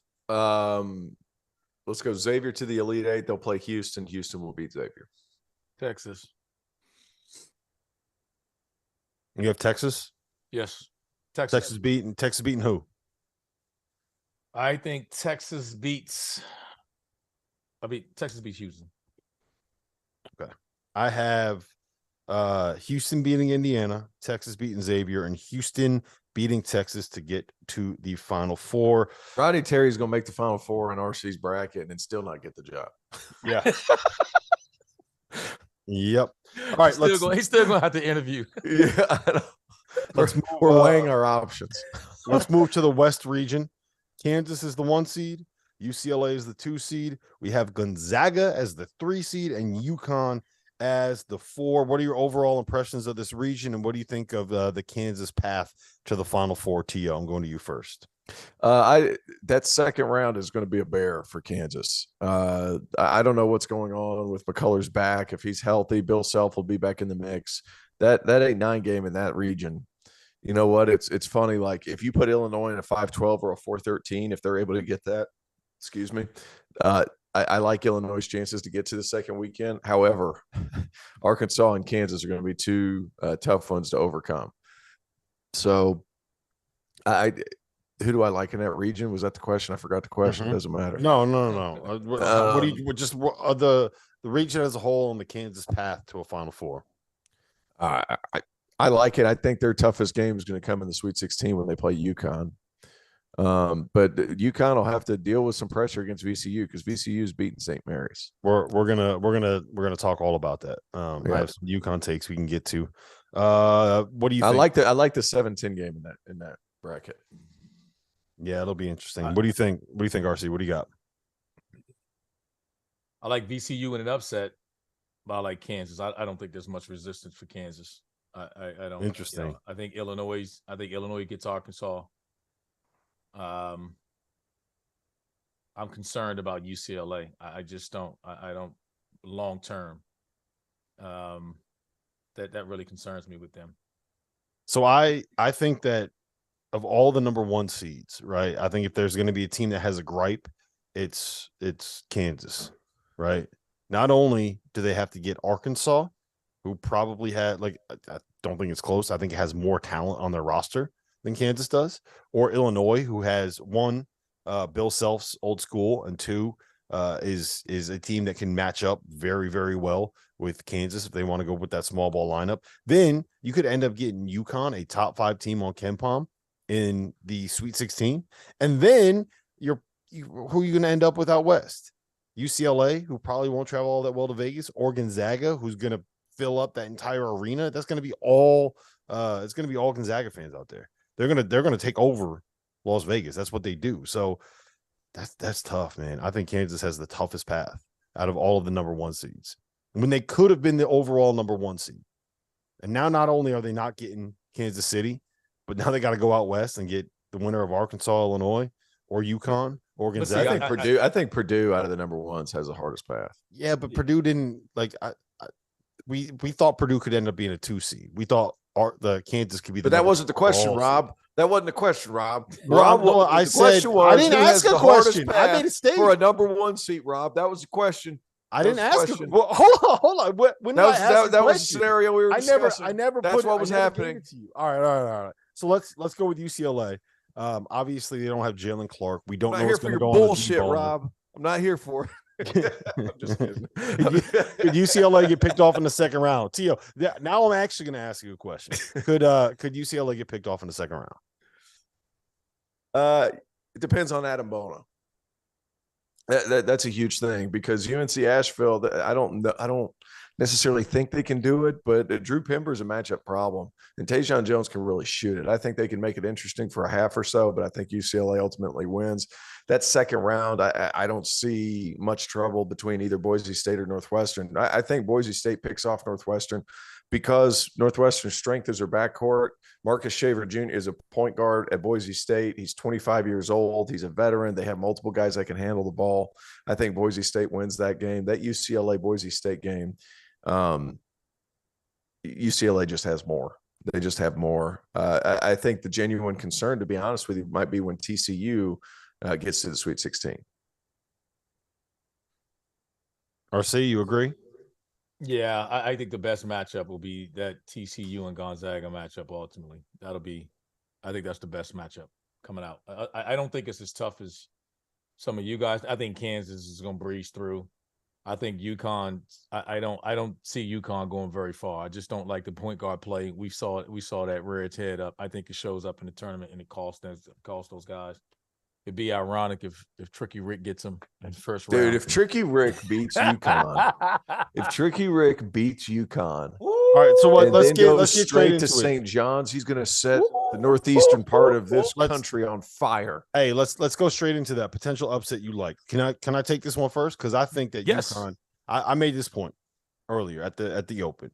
I think that the worst 13 seed that UConn could have matched up with, if you look at all of them, was Iona. Because what Iona wants to do is they want to get out, they want to press you, they're going to do it man to man, and they got some guards that can heat you up, right? I think UConn will win that game. I don't think it's going to be easy, but I think they're going to win that game because the size is going to overwhelm them. Iona's going to basically play 4 guards because they got a guy injured. They got a 7-foot stretch 4. I just don't think the size and athleticism is going to be enough for them to be able to deal with UConn. I think they'll be able to overwhelm them. I don't think they'll be able to overwhelm VCU. I think VCU gets them in the second round of the tournament, right? I think that is where you're going to see UConn. If they get upset in the first weekend, I think that's where it's going to end up being, just because that's a nightmare matchup, right? Like VCU, who we just saw Shaka Smart really eat up UConn's guards with their defense, right? We just saw them do that. Where did Shaka Smart coach before? VCU. Who was his guy there? Mike Rhodes. That is what it is. What else? Where else can we see an upset? I guess the 17 game Boise State over Northwestern. I don't see Grand Canyon. Arizona State, they play a style that's similar to TCU, and if they get hot, they could have it happen. But I just like that. I've liked that TCU team all year. I hate to backtrack now. I just feel like that TCU Gonzaga game is going to be hell on wheels, man. It's going to be flying up and down the floor. Oh, that's going to be a great game. That to be a great. That might, when we talk about like what's the best potential matchup that you want to see, like that one's got to be. I want to see. How much will they miss Lampkin? I mean, they're going to go even faster. Like that's the thing, right? He got them second chance opportunities. He got them to the offensive glass, but that's a team that wants to run now. Like they want to get out and go. What do you say about Mike Miles, T.O.? He's got a rocket out of his ass. He's fast. He does. They want. He does, man. They want to get out and run. Gonzaga wants to get out and run. I don't know if Gonzaga had like the issue with TCU is like if you force them to play a half court game, can you stop them? 1, I don't think Gonzaga can stop them, and 2, they're not going to try to play a half court game, and I don't think you can play TCU style and beat them. All right, what's the best first round matchup here? I think this one's obvious. Yeah, Arkansas, Illinois. Yeah. Yeah, that's a hell of a matchup. That Boise State Northwestern, it won't be all that sexy when it comes to the common fan just because of the names, but that'll be a well-played game. It's going to be a one-possession game. Like that. Yeah, that's going to be a one-possession game because it's going to get played in the 40s. So, like, no one's pulling away. No, I don't know about that. Boise State, if they get hot, they can score. Max Rice, Leon's kid, he's a good player. He reminds me a lot of Matt Bolden that played at Gonzaga some years ago. Same size, kind of a funky game, dribbles the ball kind of high. Like you don't expect him to get to spots, but he does. Boise State's got pieces now. I like that Boise State team. Mm-hmm. RC? I think Boo Boo and those guys get some. I don't know. I would be as comfortable calling this bracket as I did. Not saying obviously none of us is going to get it right. I think Kansas gets. I like Illinois in the first one. I think VCU. I don't even know if that's an upset. I think the closest game will probably, or the most controversial game in the early bracket of this one will be the UConn-Iona game. I just think a kryptonite of pressure in those guys. We saw their advantage is going to be inside with their bigs, but they don't handle pressure well to get the damn ball inside. Mm-hmm. And we know Tricky Rick's going to come after them with heat. Yeah, I don't think they got the size, and they got some dudes. They don't have the size, but but here, Iona does have the size. No, meaning the size to deal with it. It isn't just Adama, it's clinging. It's just constantly like no one else I think in the country has two guys. Yeah, You just tag each other coming in and out. Yeah, here's the reason why I'm not like it's not the one that I'm kind of circling is that their backcourt they're gonna light people up, but they're like 6'2", 175, and Tristan Newton's 6'5", 215 pounds. But that's my point. That's what you want for pressure. Yeah, no, I get it, but I think they'll be able to deal with that. And Nelly Jr. Joseph, I think, just kind of plays in a little bit to what Adama Sanogo wants to do. Either way, that's going to be one where it like comes down to UConn wins by 5. But it's Buffalo. So it'll be or not Buffalo, Albany. So that'll be a very UConn home game. Yeah, it'll be a UConn home game. All right, let's the best potential matchup. Do we all agree that's TCU Gonzaga? Is there something else in there? You guys got anything else? No, I think that's just such a big deal of styles. I don't know. I'm not as. I think that's where the Lampkin injury against Drew Timme becomes a problem. Mm-hmm. Because I think schematically you just get back. You don't crash the offensive glass. You're just like get your ass back, make them play 5-on-5 and beat jump shot and make jump shots. Yep. I think the first round matchup of Arkansas and Illinois is like that under the teams that I'm not going to say have underperformed, but like it's two really talented teams that could never really get it together. Mm-hmm. So, yep. All right. Let's go to the mid-major to watch and the mid-major player to watch. RC, we'll go to you first. Oh, I'm going to VCU and Baldwin. I think we saw him on Saturday, man. Yeah, Mace is just the problem, man. I think he answers the bells for those guys. There's a toughness about the kid. I mean, he's as tough as any kid in college basketball. Hey, does St. Mary's have any chance to beat them? Like, we're just completely writing off St. Mary's. Aiden Mahaney's good. No, and St. Mary's can they can guard, and they got a really good point guard. He's a freshman though, but they got a really good point guard. And VCU, we've seen them in the non-conference not do all that. They've rolled through the A10. The A10 is one bid league for a reason. Well, what I will say is Aiden Mahaney, while he's a very good point guard, the best part of his game is getting to the cup and doing stuff for himself. He's an okay passer, but he's more of an ability to get a bucket. So like that actually helps him against VCU, because if you're more wired to score against that type of pressure, you can have some success. Yep. All right. So the mid-major player to watch, T.O. Max Rice, Boise State.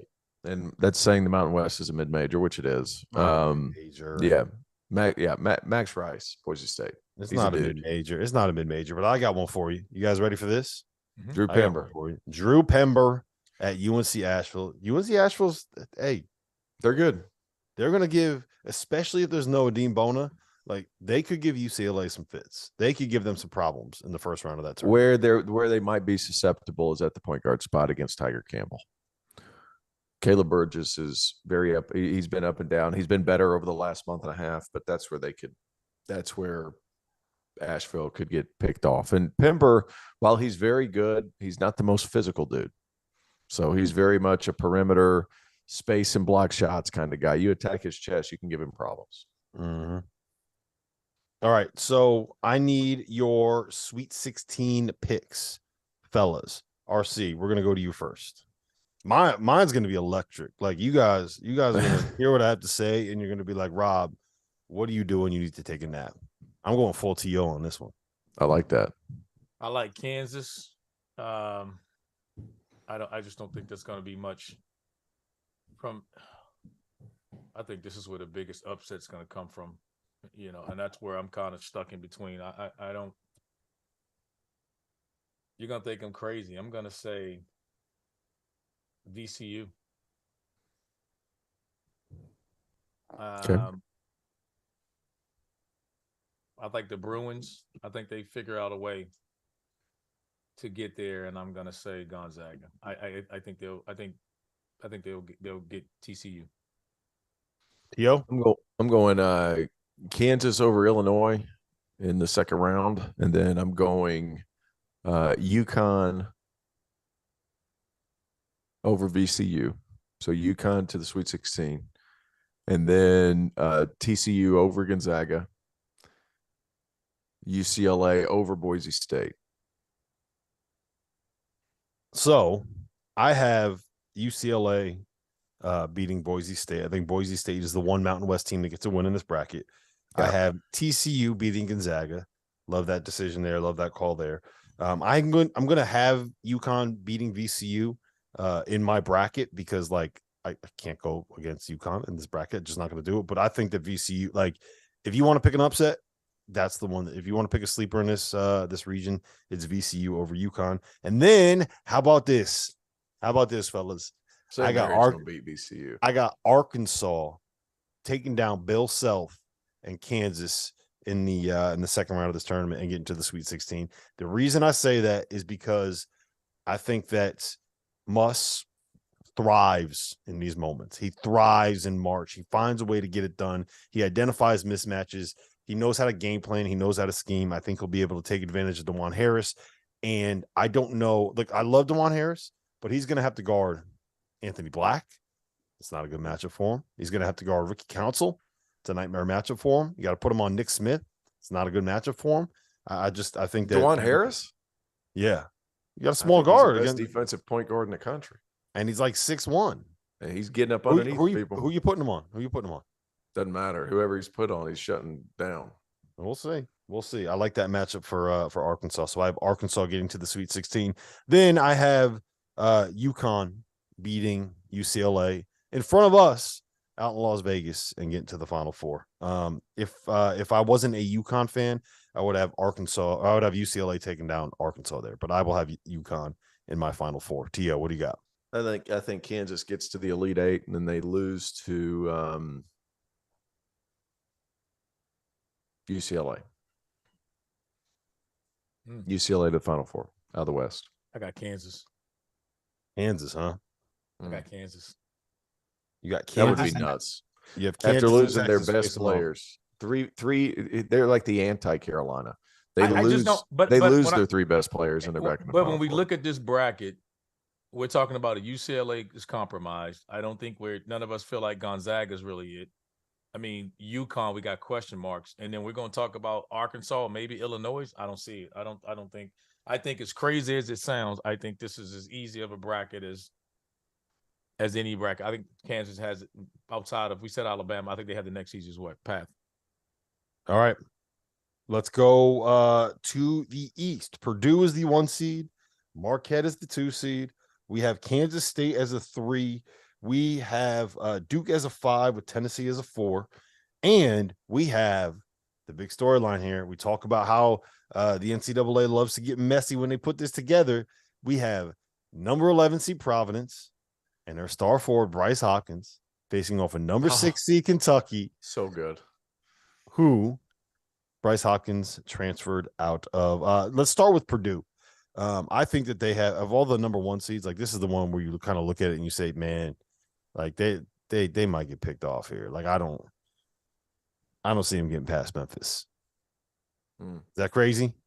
Yeah, no, it's not crazy. I thought it was funny that everybody in the media was begging the committee not to put FAU in the 8-9 game, and you know what happened? They put FAU in the 8-9 game. I thought that was hilarious.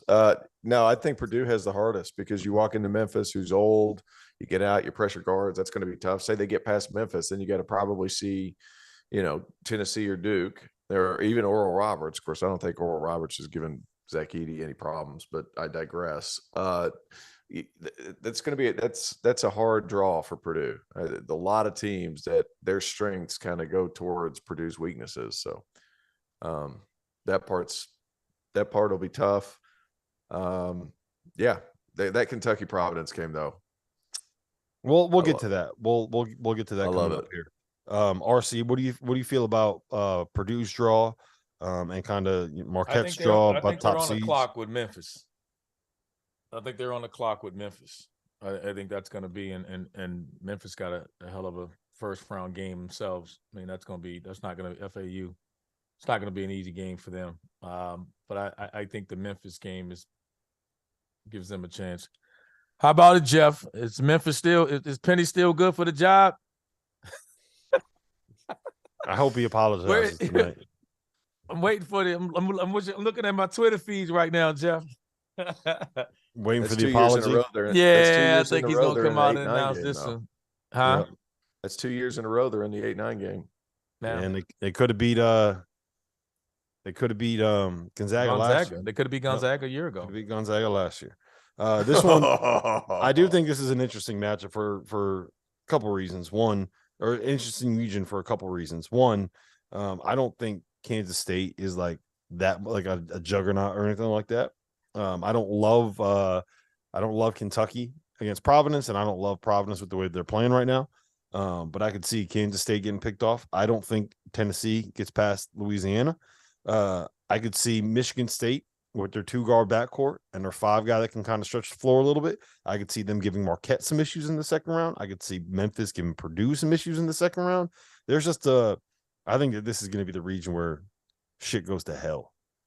I think Duke might end up being the best team in this region. All right, give me the potential upset that you guys like. RC, we'll go to you first.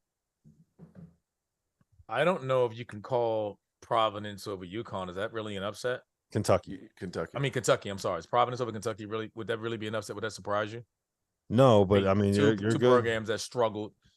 I think Michigan State's beat USC.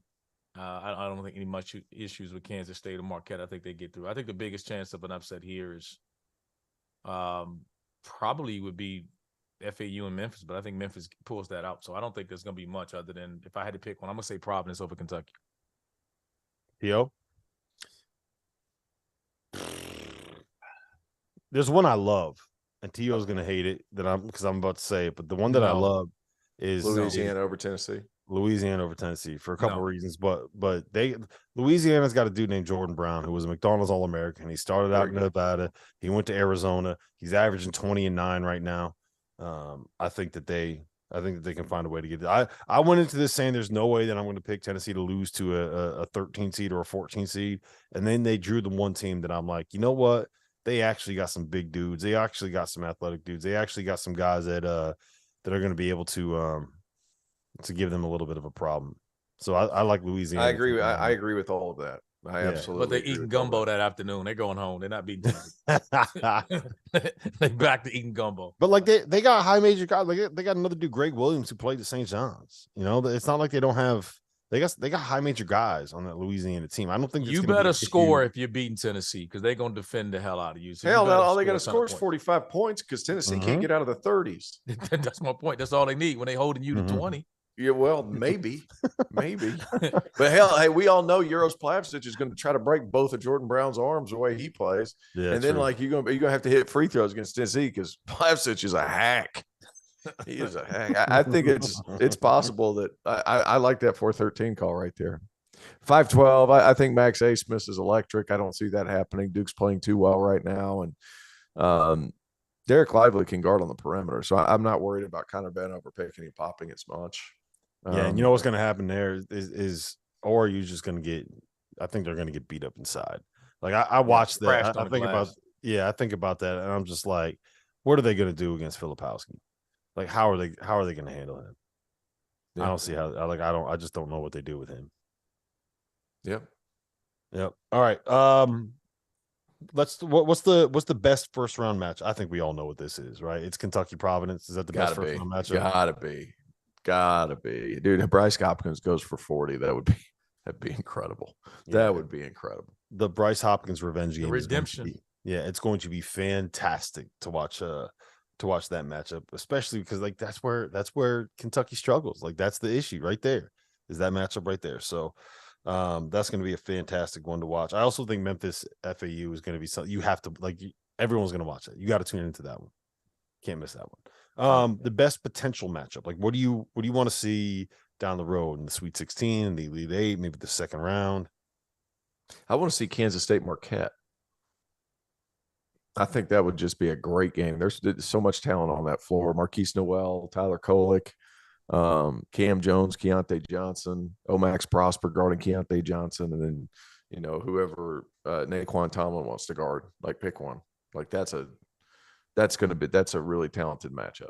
I think that is the perfect matchup for Marquette. I think I want to see that game because on paper it sounds really good, but I think that's one that Marquette ends up winning by like 15.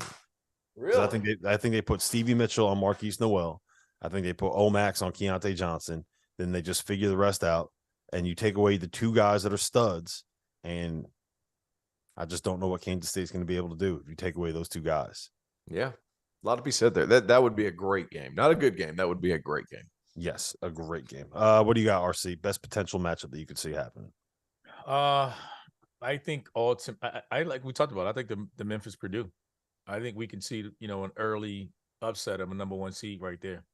I think that second round game is. It would not surprise me at all if Memphis beats Purdue. Mm-hmm. I just think they got the bodies to throw at them, and they're not and we know what Kendrick Davis is. There's no matchup for him. I think he can. We know what he can do, and they're going to have trouble guarding him. Yep. All right. So we talked about like 3 of the Goodman majors that are in this league. We talked about this bracket. We talked about Louisiana. We talked about Oral Roberts, and we talked about FAU. I think Louisiana wins their first round game. I think we all kind of agree it's going to be Memphis and Duke that wins the other one. So let me phrase it to you like this. Which one of those 3 do you think is the most likely to be able to find a way to get to the Sweet 16? If there's going to be a darling coming out of that region, it's probably going to be one of those 3 teams, right? So who do you see as the most likely to be able to make a run there, T.O.? Out of the top half of that bracket? Yeah. I like Duke, man. The way they're playing, No, the mid majors, man. The mid majors. Oh, I'm sorry. I thought you said all these. You said basically all the teams, so I was in and out looking at the bracket. Sorry. I mean, FAU is kind of cute to think about. I don't think that's going to happen. Yeah. I don't see one in this bracket. Louisiana potentially, but I just don't see one in this bracket. Yeah.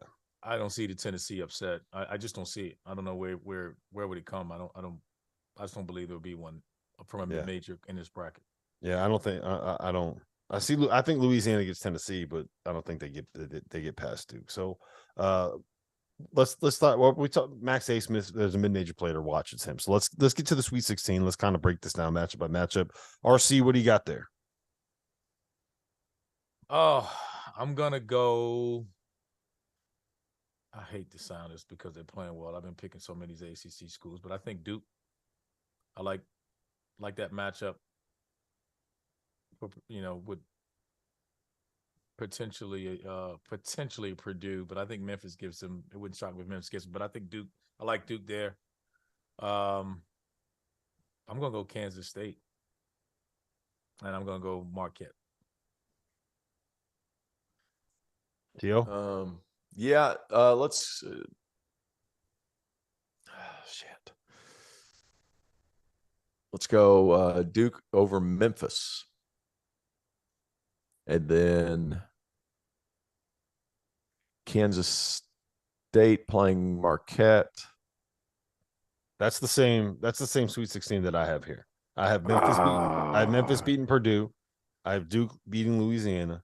I have Kansas State beating Providence after Bryce Hopkins goes for 60, and I have Marquette getting past Michigan State. I think it's going to be a tougher game than Marquette fans will realize, but I think Marquette ends up getting to the Sweet 16. I think that's going to be a hell of a game for them. That Michigan State game is going to be tough. It is. I mean, because you got the 2 guards. Like, you have 2 guys on that team that can go out there and make plays. I just think at the end of the day, I'm kind of fading Big Ten teams in this entire event.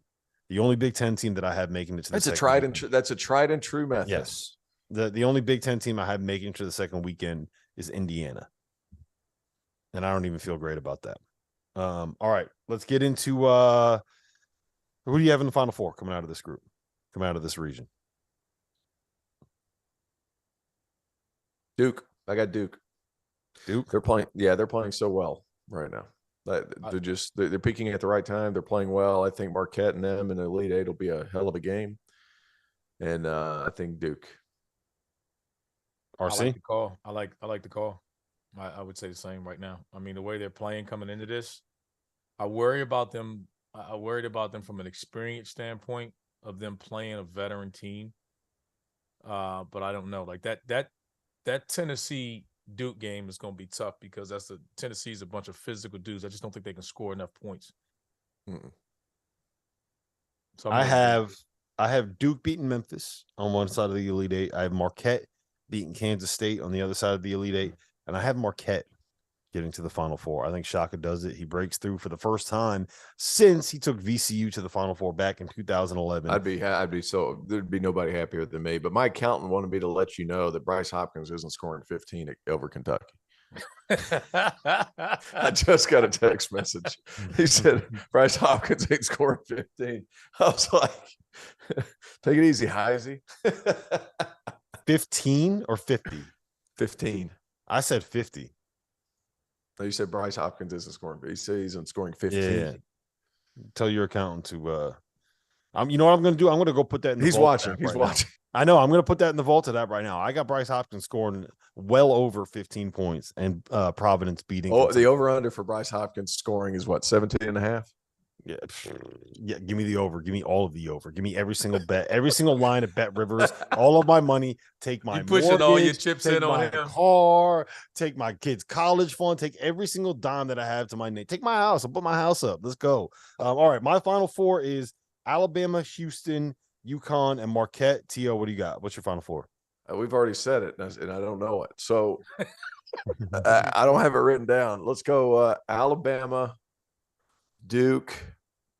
Alabama and Duke you had UCLA. Yeah, Alabama, Houston. Duke, UCLA. Was it Houston?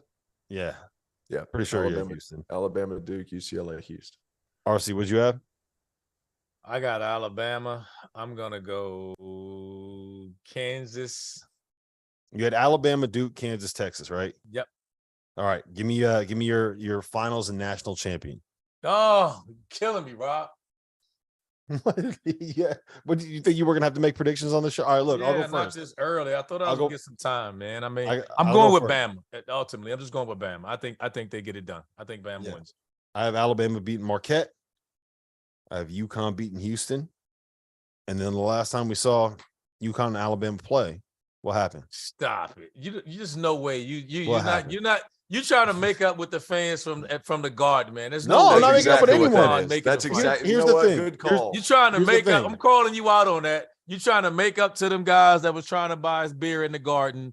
Why would I make up with them? They love me. I know they do. You're trying to keep them on your good side because they got upset with you at the end because you picked Marquette. Or who do we pick to beat them? It's just they lost and then now you try to pick. There's no way you picking UConn to win to go to the final. I just did. You can see it right there. It's on the bracket already. It's written in there. It's written in ink. That is ink right there. UConn winning the That's your backup bracket. That's written in ink right there. That's your upset bracket. All right, T.O., give me a Final Four and a champion. I got Alabama over Duke, Houston over UCLA, Houston in Houston. Jim Nance is on his way out. Bingo. There you go. There you go. Storyline cutting down the nets. Listen, this has been great. Selection Sunday is here. Bracket season is here. Coming up next, the only man that is more excited than me about seeing a bracket is the one and only John Fanta. He will be joined by John Henson, not in John Fanta's party, and Matt McCall to be talking about not North Carolina. They were not invited to his party, and they turned down the NIT. They turned down the NIT. They turned it down. Hey, Rob, they didn't want to play. I told you we're gonna learn all we need to know about this team when the season ended. Yep, you're right. You were right. They were sick of the smoke. Coming up next, John Fanta, John Henson, Matt McCall for the next hour. Then we got Jeff Goodman, Doug Gottlieb, Tyler Hansbrough, and I forgot who the fourth person on with them. Oh my God. I'm sorry. He's gonna be apologizing. I'm sorry to whoever it is. LaVall. We love LaVall. LaVall. We got to get out. We got to get out of here because those I don't want to. Here at 8:00. Dagan, kick us out. Hey guys, just a reminder, our sponsor for today's episode is Run Your Pool. They are hosting the Field of 68 Bracket Challenge. This year, they are giving away $1,500 in free prizes. It's all an incentive for you to get on there and find out just how good their platform is. I've been using them for my bracket pools for years. I've used them for Super Bowl squares. I use them for everything that I need to use them for. The biggest survivor pool that I'm in for both NFL and NCAA tournament is by Run Your Pool. So go check them out. The link's below. Tap in. Do you guys ever get tired of trying to prove that you won an argument, that your takes weren't hot, they were right? Well, I have an answer to all of your problems. Vaulted is a new sports prediction app that turns your opinions into facts. You can store all of your predictions and hot takes in your own vault now and forever. Challenge your friends, keep track of the results, and prove that you are, in fact, the smartest one in the room and the smartest one in your friend group. We all know how much that matters. You can always win the bar argument with the Vaulted app. They're also going to be releasing more than 50 pools over the course of the next 3 months, from the NCAA tournament to the NBA playoffs on into baseball season. So download the app at the link below, sign up for your 3-month trial, and store your predictions now and forever. Are you a college basketball junkie? Are you the kind of fan that gets frustrated that this beautiful sport has such a lack of national coverage outside of the month of March? Well, let me tell you about the Field of 68, an all-encompassing digital network of podcasts, live streams, and newsletters that cover the sport at every level on every platform. From the bluest of the blue bloods to the smallest of the mid-majors, the only way to keep up with college basketball is through the Field of 68. Hey guys, just a reminder, our sponsor for today's episode is Run Your Pool. They are hosting the Field of 68 Bracket Challenge. This year, they are giving away $1,500 in free prizes. It's all an incentive for you to get on there and find out just how good their platform is. I've been using them for my bracket pools for years. I've used them for Super Bowl squares. I use them for everything that I need to use them for. The biggest survivor pool that I'm in for both NFL and NCAA tournament is by Run Your Pool. So go check them out. The link's below. Tap in. Do you guys ever get tired of trying to prove that you won an argument, that your takes weren't hot, they were right? Well, I have an answer to all of your problems. Vaulted is a new sports prediction app that turns your opinions into facts. You can store all of your predictions and hot takes in your own vault now and forever. Challenge your friends, keep track of the results, and prove that you are, in fact, the smartest one in the room and the smartest one in your friend group. We all know how much that matters. You can always win the bar argument with the Vaulted app. They're also going to be releasing more than 50 pools over the course of the next 3 months, from the NCAA tournament to the NBA playoffs on into baseball season. So download the app at the link below, sign up for your 3-month trial, and store your predictions now and forever. Are you a college basketball junkie? Are you the kind of fan that gets frustrated that this beautiful sport has such a lack of national coverage outside of the month of March? Well, let me tell you about the Field of 68, an all-encompassing digital network of podcasts, live streams, and newsletters that cover the sport at every level on every platform. From the bluest of the blue bloods to the smallest of the mid-majors, the only way to keep up with college basketball is through the Field of... Good evening, everybody. The Field of 68 Selection Sunday Marathon rolls on. Folks, the bracket is out. It's like a holiday. I'm John Fanta. We've got the coaching perspective from Matt McCall. We've got the players' perspective from John Henson. Fellas, we've got an hour, so let's jump right in. Coach McCall, you saw this bracket this evening, and your first takeaway was? Florida Atlantic is a 9 seed? A 9? They won 31 games. They had some adversity in the tournament. They came through and they won their conference tournament game by 20. They're a 9 seed. I'm telling you right now.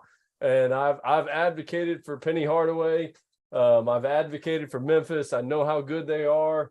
But man, FAU at a 9 seed. Can you imagine seeing them in the second weekend?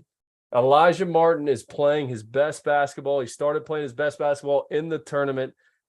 That's my first reaction. I'm not just saying it because I'm 45 minutes away from FAU's campus, but that 9 seed for FAU, teams do not want to see them in that bracket. I can trust me on that. That's my first reaction.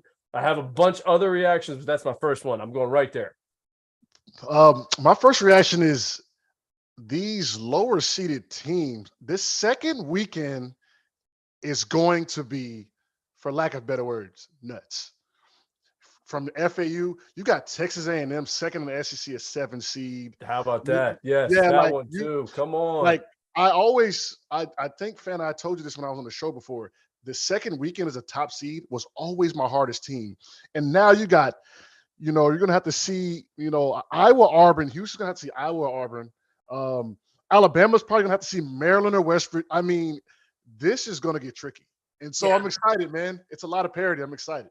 You're saying second round. Second round. The second week, the second game, that Saturday, Sunday game, are going to be knockout, drag out fun, because it's these 8 or 9 seeds of kind of these underachieving teams that have the talent to really go far. So it's going to be fun. I want to get to each region, but you just brought up a really interesting point, and I'm going to tee you up on both these here. Henson, why did you just tell us that the second round game is actually the hardest game? Why is that? Because, being a number one seed specifically, we were a number one seed. The 2 times I made the tournament, we were number ones. And that second game, first of all, you just played the 16 seed. So I wouldn't say you're primed, right? You played a team that you're supposed to beat by 20. And the pressure's all on you. It's all on you. There's no pressure on West Virginia or, we'll stay with the South region first or Maryland. They're playing the number one seeded team in the entire tournament. So you get a loose, nothing to lose, very good team that may be underachieved. And those are all the 8-9 games. I mean, those are underachieving teams at Arkansas. Arkansas is healthy. It was a tough game. You had probably the most talented team you're going to play until you get to that next weekend, probably, Elite 8, Sweet 16 type thing. Coach McCall, any opinion on that? Like of first game, second game, the roles that this takes on? Or is the coaching perspective of, I got to beat the hell out of this team Thursday or Friday? I think it's where you enter the tournament at. As even, John knows, being the number one seed, and in 2014, we're the number one overall seed at Florida. Mm-hmm. That first round game versus Albany was close. It was close, and it wasn't supposed to be close. And they had played in the first 4-in game versus Mount St. Mary's. Jamion Christensen was at Mount St. Mary's, and those guys shot like 1,000,000 threes. And I'll never forget, we were watching the game on the bus driving to Orlando, and I'm like, man, this Mount St. Mary's team is dangerous. And then all of a sudden, Albany wins the game, and next thing you know, you're in a dogfight in the first round with Albany. And I know 16 seeds outside of one time in the history of the tournament don't beat number one seeds, but it was still a close game. And it's almost like, okay, once you get past that, all right, let's settle in. We're the best team. Here we go. So but the 8-9 games in this tournament, my goodness. Yeah. I mean, I picked Arkansas to win the SEC tournament. Right. West Virginia, they've had an unbelievable year. They have tremendous talent. They have a Hall of Famer as their head coach. I mean, it's like you look at these matchups, and I know we're going to dive in, but it's nuts. It's nuts. Let's dive right in. It is nuts. It's nuts. Let's dive right in. Hey, we want to remind you, we've got our pool. You could beat Coach McCall. You could beat John Henson. You could beat Goodman. You could beat Randolph Childress. Who wouldn't want to beat Rob Dauster? I can't wait to beat him.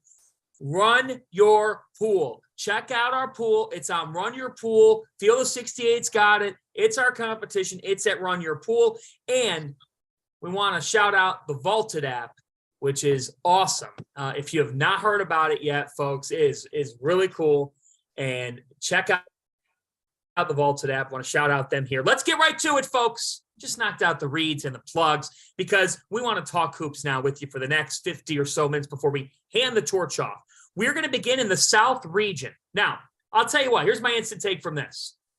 The committee got it right with Alabama being the number one overall seed. I thought the number one overall seed on this bracket, Alabama, also rightly got the easiest path to the Final Four. I really believe that. Even though Maryland and West Virginia are good teams, West Virginia offensively solid, not great defensively. And that's going to lead Alabama to be able to score easily on them. If it's Maryland, good defensive team, not a great perimeter shooting team. And Jameer Young has to do it all, but I just like Alabama there. Virginia and Baylor. Baylor was the 3, Virginia's the 4 here. Frankly, I think Baylor could get picked off by UC Santa Barbara. I think Virginia is susceptible against anybody because of their lack of offensive firepower at times. Mm-hmm. Arizona is a team, I want to trust them one day, and it's hard to trust them another day, even though they won the Pac-12 tournament. Granted, against a shorthanded UCLA. My take on it is this. Of the 4-1 seeds, Alabama got by far the easiest path. I really believe that. And I think that the Crimson Tide are going to the Final Four. Does somebody want to disagree with me and think of someone else who steps up and wins this region? I'm with you. Baylor being a 3 seed, inconsistent Arizona, that's what the rewards you get for being the number one overall seed. They have a pretty easy path, but I'm going to be honest with you, John. Mac, Coach, I don't think it's going to be that simple, man. This has the makings of a wild March Madness. And, I don't think we're going to see how good Arizona is. They had to play UCLA. They beat them last night. But I'm interested to see them back kind of in the field. I like Arizona to give Alabama more of a challenge than people think they're going to do, man, if they get that far. Yeah, I mean, I love Arizona.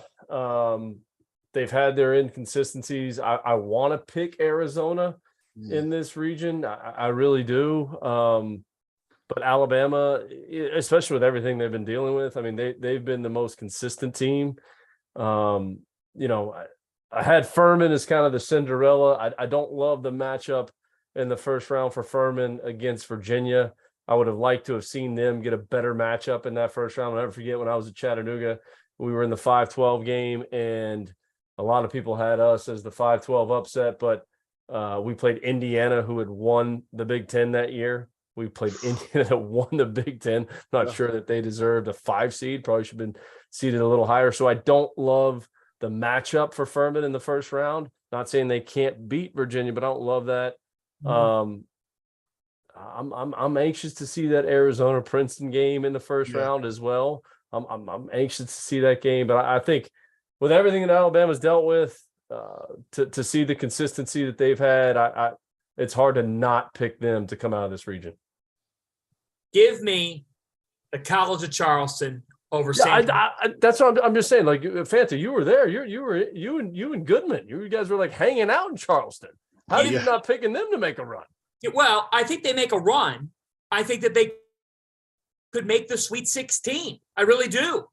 That's set up for a 12 or 13. If you are Charleston or Furman, you are sitting there saying, yes, it's possible. I mean, Furman's going to need Mike Bothwell. They're going to need Jalen Slauson, but they've got a veteran core of kids that can really score it. It's just sustaining. Against Virginia, you've got to be able to sustain, and you've got to be able to generate some tempo if you're Furman.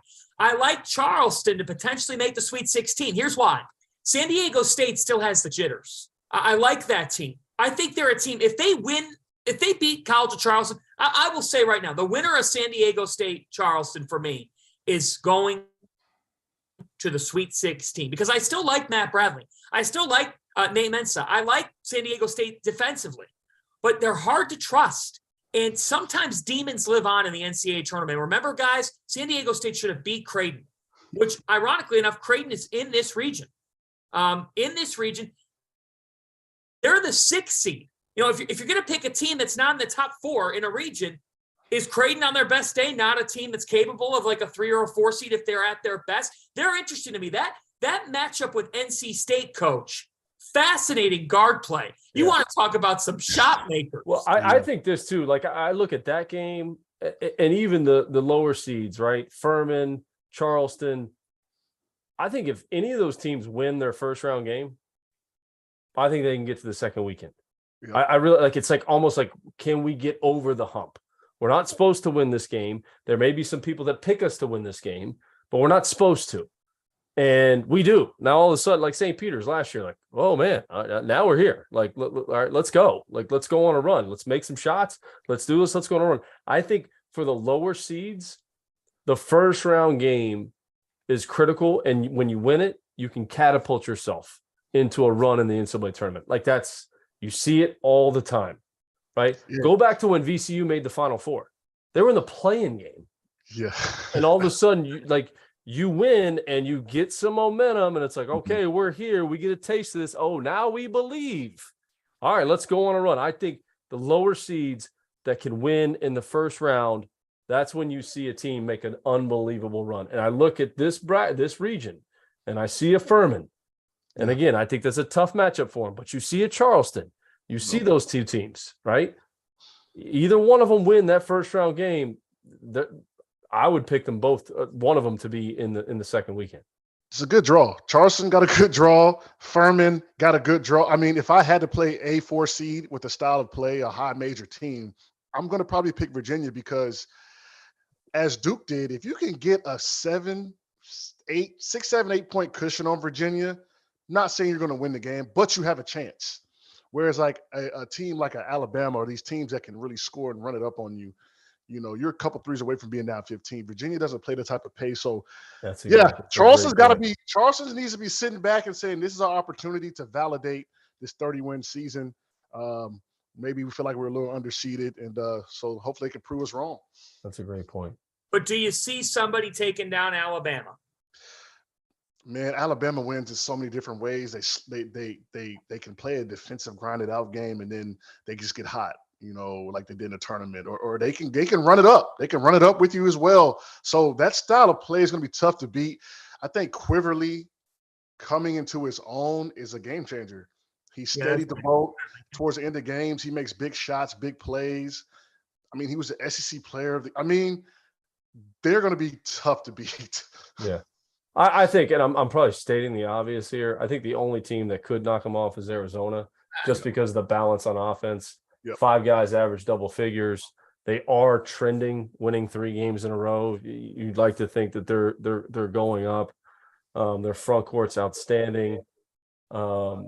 Kerr is a favorite, especially on the field of 68, right? Everybody loves Kerr. So I think they're the only one. But again, they've got to handle their stuff. They've got to. I mean, I don't know, that second round game too. Whew. Could be Missouri. I mean, what Dennis Gates has done there. I mean, but I think Arizona is the only one talent wise that can compete with them. For sure. So we've all got Alabama, I think. That's our pick here, from what I understand. We all have Alabama. It's Alabama's to lose in the South. It's Alabama's to lose in the South. There's no question about that. We'll see if somebody contests them and if they can get shocked. It looks like there's double-digit upset feeders here. Hey, underrated game in this region, Missouri, Utah State. Take the over. Take the over. Really fun offensive team. As soon as possible, take the over. Take the over right now. Yeah, that's our advice. That's our advice. You could beat us and run your pool, but we will help you make some money. We'll help you make some money at Bet Rivers. Take the over in Missouri, Utah State. That does it for the South. Let's transition now to the Midwest. All right, fellas, let's go to the Midwest. You've got Houston. I got to tell you, before we debate the region, Coach McCall, were you surprised? Were you surprised by Houston being seated above of the ones, Kansas? Yes. 100%. I guess the only case you can make is Kansas's loss in the tournament. But they were in a gauntlet of a conference this year, the best conference in college basketball, and Houston was not. I mean, we're just calling it like it is. They weren't, and I have great respect for them. I think they could make a run and get to the Final Four. But yes, I was surprised. I was completely surprised, especially with what Kansas was faced with even going into the tournament. And Norm Roberts is my guy. He's done an unbelievable job filling in for them at different times this year, and even going into the tournament did a great job. But you can't. Houston didn't play anybody. In the conference, that's the biggest thing. They didn't play anybody. Their league's not nearly as battle tested, and that's the only reason coming out of this region that I hesitate to pick them is just that. And maybe that's bulletin board material for them. I hope they make it. What a story for Houston to be in Houston in the Final Four. But they are not nearly as battle tested as these other teams. And I think for them to be picked ahead of Kansas, and we do all this net and quad 1, quad 2, and Kansas, and all the quad 1 wins Kansas had, they had triple the quad 1 wins that Houston had, and they're not picked ahead of them. So I don't understand what's all the metrics for if it's not really going to come down to the metrics. Yeah, I think Texas beating them twice in a week kind of hurt them a little bit. And it wasn't really, Texas took care of them, almost wire to wire. So I think that hurt them a little bit, them seeing Texas do that to them. I'm looking at the bracket, man, and I'm going to say Houston may get past the first weekend, but if you got a matchup against Miami, Indiana in the Sweet 16, I think that's where they could fall. Indiana, John, they may have to play Auburn in Birmingham. In Birmingham. Like in Alabama. Like, think about that. Like the draw that Bruce Pearl got. He gets to stay in state. the Tigers War Eagle will be unbelievably represented there. For sure. That's going to be a home game for Auburn. It's going to be, especially if they beat Iowa. Think about that. In Birmingham, lining up against the number 1 overall seed. I think I'm not picking against Bruce Pearl in that game. I'm not doing it. You're taking Auburn over Houston. If Auburn can get past Iowa, I'm taking Auburn over Houston. Wow. Yeah. Wow, a first weekend exit for Coach McCall for the Houston Cougars. Hold on, Fanta. I said if they can get past Iowa. No. That's what I said. If they can get past Iowa, I think Auburn gets to the Sweet 16 over Houston. It's in Birmingham. Auburn's battle tested, man. They're battle tested. War Eagle. Yeah, they're battle tested. Bruce Pearl knows how to cut war, and I'm not saying Kelvin Sampson doesn't know how to coach, but that, like, when that popped up today on the brackets, and I'm like, man, Bruce Pearl doesn't have to leave his state. Like, you could, all the Auburn fans from Alabama, like, everybody's going to be in that building. Everybody. It's this bracket. I mean, now that I'm looking at it, I mean, Houston's going to have to run through Auburn, Iowa. Then they're going to have to catch Miami, Indiana, a potential Iowa State. Mississippi State. Maybe Miami and Indiana. Maybe Miami. Maybe. Then you got on the bottom side Iowa State, who's they're a team with a high ceiling, inconsistent. Who knows what you're going to get? Xavier's trending up. Oh, by the way, we got Texas coming down the pipeline. Like, this is going to be the gauntlet bracket. I was a part of a gauntlet bracket, and we lost Kentucky in the Elite Eight. No, I'm sorry. We lost to Kansas in the Elite Eight. And, it's going to get to that point where they're going to run up against a team that is ready for them boys. And I feel bad for Houston. Like you said, Birmingham, you got to have to take down Auburn to get to the Sweet 16. That's intriguing. That's unbelievable. All right, here's the thing. Wait a minute. I don't feel bad for them at all. They're a number 1 seed. I understand that they're going to have to play Auburn and Birmingham. They're better than Auburn. Houston's better than Auburn. I know that it didn't work. And they still got some preferential treatment, and they will get to play in the Midwest, which means they'll play in Kansas City. They got to get there. Kansas got screwed out of that. I don't feel bad for them at all. Is Sasser healthy? What's going on with him? They look like the shell of themselves against. Like, what's going on with Sasser? Question they did. We'll see. We'll see. That's potentially tough, but I still like their chances here to make the second weekend. They're just so tough. I got to tell you, in the Midwest, guys, as we transition, this to me is the best combo of the 12-13s. When I look at the 12 and 13 seeds that can pull off upsets, I think this is the best combo. And I say that because Omir's injury for Miami, that being up in the air. Jim Larinaga says he said he could play. Guys, Drake they're old. Tucker DeVries. Score the ball. They can defend. I like this team's ability here. I think Drake knocks off Miami in the NCAA tournament. Hot take. Yeah, is that your 12 upset? That's my 12 over a 5, but I took Charleston over San Diego State. So you've got 2. 12s, the Fanta special, multiple 12s on sale now. Okay. Multiple 12s. I like that Drake team. I said it the other day on NBC at halftime of one of the A-10 games in studio. Do not pick against them. And a healthy Miami team. I think you pick Miami, but there's some question marks there. Isaiah Wong's been outstanding. Hard to go against him, but Devries and his dad, man. I mean, 19 a game, shooting 39% from 3. They're battle tested. I like that Drake team. Miami is also small, and they get even smaller without, and are they going to turn teams over enough and be able to cover the boards enough to, be able to beat Drake is going to be the question. It's just going to be, I like that pick. I'm going to tell you on that one. My 5-12 is going to be the Drake over Miami. Good. Yeah, I'm going to tell you on that. So. How about just the bottom half of the bracket, though? We haven't even talked about Iowa State. No, we haven't talked about them, right? we got a little mention of Xavier and A&M, who's probably the best 7 seed in the history of the NCAA tournament. Right? Like, are you kidding me?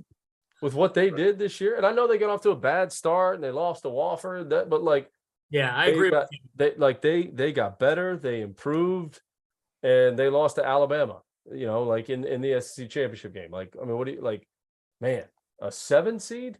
It feels That's like the greatest 7 seed in the history of the NCAA tournament. It feels like the committee was like, oh, we forgot about A&M. Here, throw them in let's plug them in. Right, yeah, them right in here. there. We'll put them here. Oh, yep. Totally agree. I agree. I thought that first off, it's not like A&M got any favors also, because Penn State has an All-American. Yeah. Like Jalen Pickett and Penn State can win that game. If they could fire threes, great guard matchup. Wade Taylor and Jalen Pickett being on the same floor. Taylor's arguably been the hottest guard. Pickett's been as complete of a guard as a do-it-all type of guy. So I really like that matchup. I think it's the most underrated first-round matchup. I give A&M a slight edge. I just think that they've got a little bit more than Penn State. But, man, they're dangerous here. And how much fun would it be, fellas, to get old school Big 12?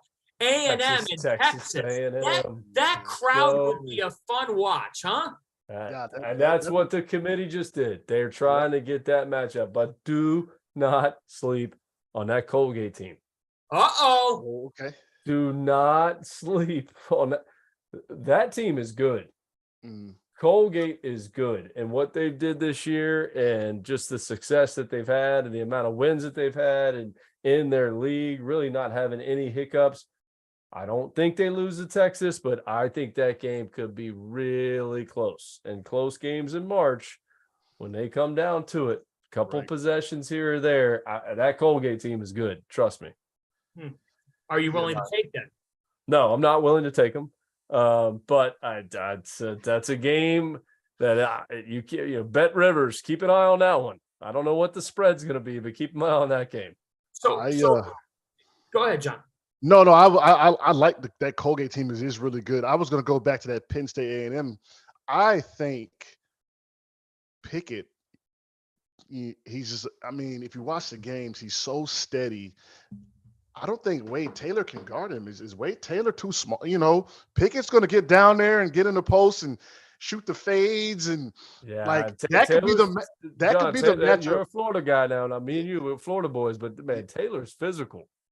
Yeah. He's physical. Yeah. He's strong. He's tough. He's physical. I mean, that's a great matchup because I think they're both like similar builds, similar games, both super competitive. I think that's a game that's going to be fun to watch. Right. You know, we haven't hit on here as we're continuing to break down the Midwest region. John Fanta, Matt McCall, John Henson, producer Dagan Hughes, working all night. Dagan, you're the best. Savage. Our crew does a great job. Midwest region, Xavier, Kennesaw State. You know, Kennesaw State's a great story. First time they're dancing since joining D1. I actually thought Xavier got a nice draw here with Kennesaw State. As much as I've liked their story, when I saw that matchup, I said to myself, okay, I like the placement here for Xavier.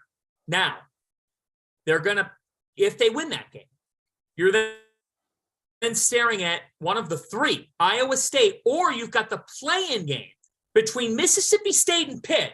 Now, fellas, either one of those 2 teams is good enough here to do something in the NCAA tournament. Although, I got to tell you, Coach, when I saw the first 4, I'm like, oh, man, the winner of that game in Dayton then has to get ready for the meat grinder, the root canal of playing the Cyclones in the first round. You have to play a play-in game, and then your reward is playing TJ Otzelberger in the Cyclones. You know what, though? Here's my thing with Pitt. And they were 1 game away from winning an ACC regular season championship. I am here on NBC's Sports, like in the studio, trying to advocate why VCU should get an at-large bid, and they beat Pittsburgh, and that's not a quad 1 win. It wasn't a quad one win. So it's kind of like, and I have great respect for Coach Capel. The job that he did, especially this year. We've talked about the hot seat before, but man, I'm trying to advocate for VCU to get an at-large bid into the NCAA tournament. They beat Pittsburgh, and Pittsburgh was not a quad one win. So you know what? I kind of get what you pay for, I guess, is the old saying. And I like that Iowa State team, but that game, Mississippi State, Pittsburgh, it's hard.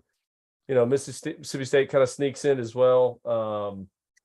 But yeah, I was trying to advocate for VCU, and I'm like, I keep going back like through the notes and all these. I'm like, that's not a quad one win. How is that possible? So, you know, I think that's where they're at. They're in the playing game. So let's see what you got. And playing teams have made runs to the Final Four. We've seen it before. So we'll see what you got. I like that Mississippi State team. I think they take care of Pittsburgh pretty easily. You know, defensive team, they got good guards. They played in the SEC. We're going to get to see what that almighty score, though. They struggle to score. They struggle. They do. And we're going to get to see what the almighty Big 10 and that Big 12 are going to do, because there's some intriguing matchups that, you know, can determine, hey, look, maybe some of these teams were inflated. Like a team like Iowa State, you know, so inconsistent. Are they really that good? We're going to find out day one. So it's going to be fun to watch. Yeah, it is. It's going to be fun to watch. I think that first off, if Pittsburgh were to win 2 games somehow, we could get Xavier Pitt. That would be Sean Miller against his alma mater. Yeah, I love Jamaris Burton too. I mean, I love him, and what a story for him to be there. I recruited him when I was at UMass, and I've said this before about him, just his character. You walk into his house, and he had every single school that was recruiting him, and had all the pros and cons of every school like up on the board. So I'm rooting for him. I mean, I think, you know, what a story. Blake Henson, right, John, Florida guy. We got to root for him a little bit. He's had an unbelievable year. Yep. So I'm rooting for Pitt. But you know, that would be, I mean, what a storyline. That's what the NCAA wants. They want storylines, and Xavier Pitt would be a story. Yeah, it would be. It really would be. That's the Midwest. Who do we think comes out of the Midwest region? I'm going Texas. They're solid.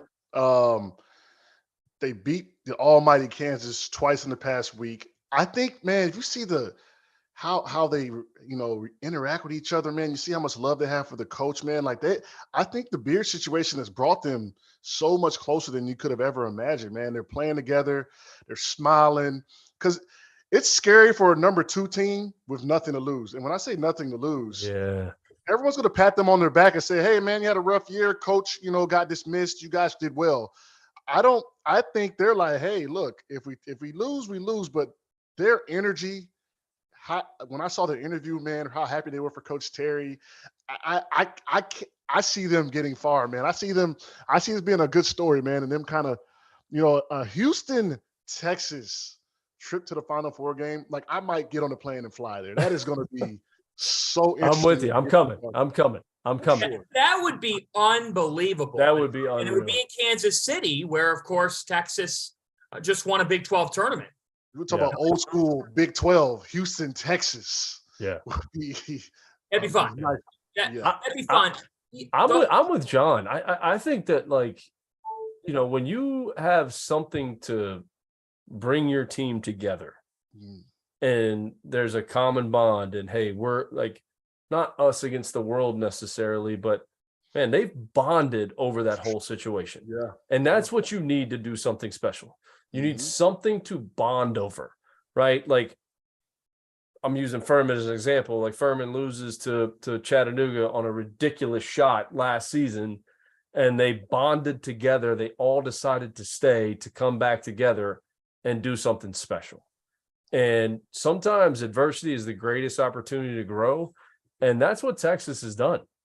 And the fact that what they've done, even like in that whole situation, it was going to go one of two ways. It was going to be a disaster, and they're going to lose a million games, or they're going to come together and do something special. And that's what they're doing. So I'm with John, man. I like Texas coming out of that. Coach Terry recruited me, man, and he was so, rewind. I wanted to go to Texas. Unfortunately, some things happened in recruiting where my dad had disagreed with some things Rick Barnes was doing, and I ended up choosing North Carolina. But I was all in on Texas. I wanted to commit my sophomore year, and Terry was the head guy, right?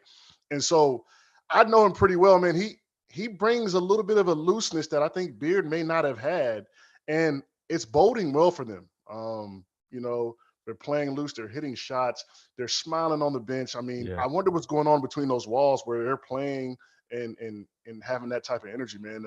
It's fun to watch, and I'm happy for him too, man. For him to give up, his, sacrifice his personal success being a head coach somewhere else and coming back to be an assistant or being an assistant at Texas, man. I'm cheering for them. So I have this theory. I don't always love conference tournament champions because I think sometimes we paint a picture of what a team did in that particular week, and then we sometimes identify them as what they're going to do in the NCAA tournament. And you can't do that. You got to look at a team as a whole. However, if you looked at Texas as a whole, your conclusion would be they're damn good. Yeah. I think Houston got the best prescription they could use by losing today. And guys, even with how dreadful the start in the game was, they got back in the game. Memphis is not as bad as people are saying. All right. Houston was due for today. At some point, Houston was probably going to lose a game. They're in a weaker league, so it's hard to get an honest gauge. But I still maintain that Kelvin Sampson said it. He's got a group that if Marcus Sasser's good to go, you've got an All-American guard, you've got a lottery pick in Jarris Walker, you've got an elite defensive team. They're never going to be out of the game. And as much as I want to say Texas, on the perimeter offensively at times, Texas falls into some issues. Okay? If Marcus Carr, as good as he is, he could shoot them out of the game. He can. Yeah. Serge Rice has been huge. If Rice keeps playing at the level he's been playing at, yeah.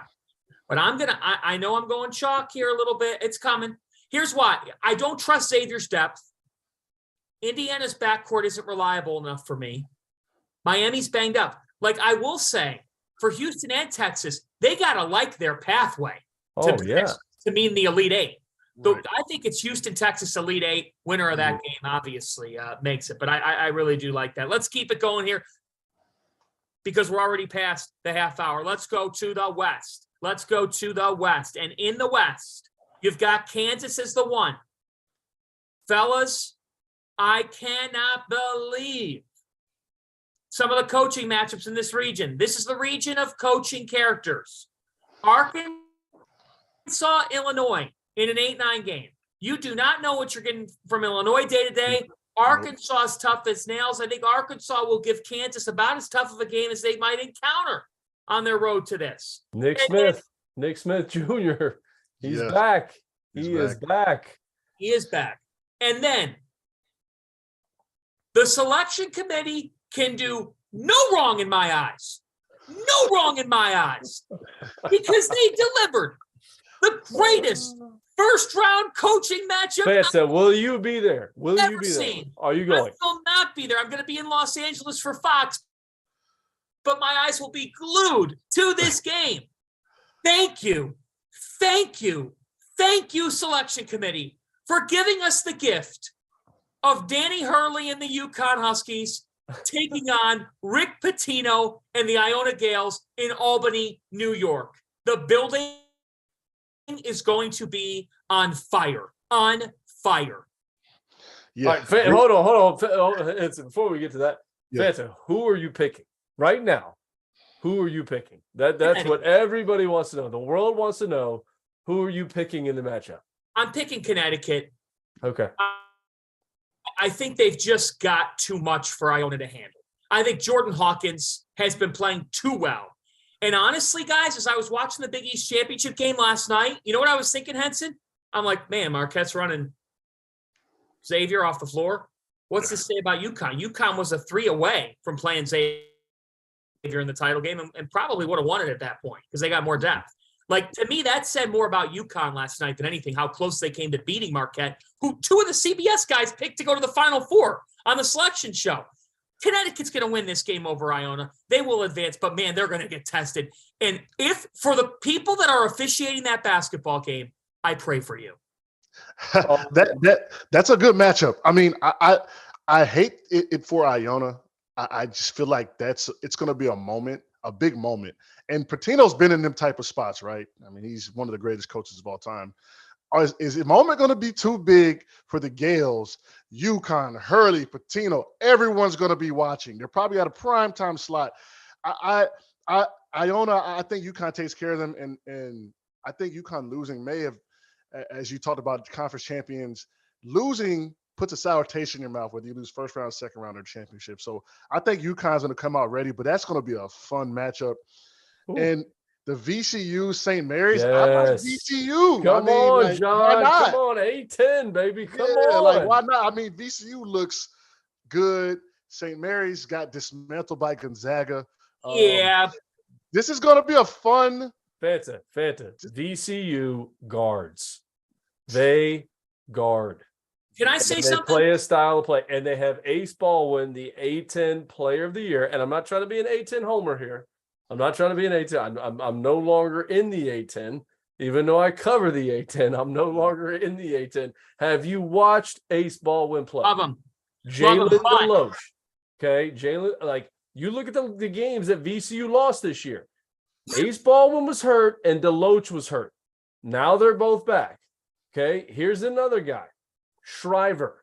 Okay, Shriver shot 50% in league from the three-point line. Going into league play, he was shooting 27%. In league, he shot 50%.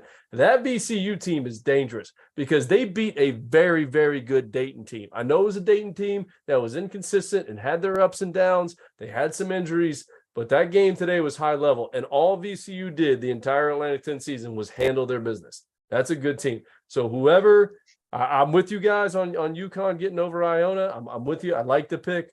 But man, that second round game, if they see the Rams, the Rams are good. There's some shocking smart magic still left at VCU. I mean, that we can't help but think about it, and they got to be feeling good, man. That banner's hanging up, that Final Four banner. There's probably stuff all over the gym, man. They probably believe, man. And here's the other thing, John, too. Think about this. VCU's been hardened, right? The COVID year.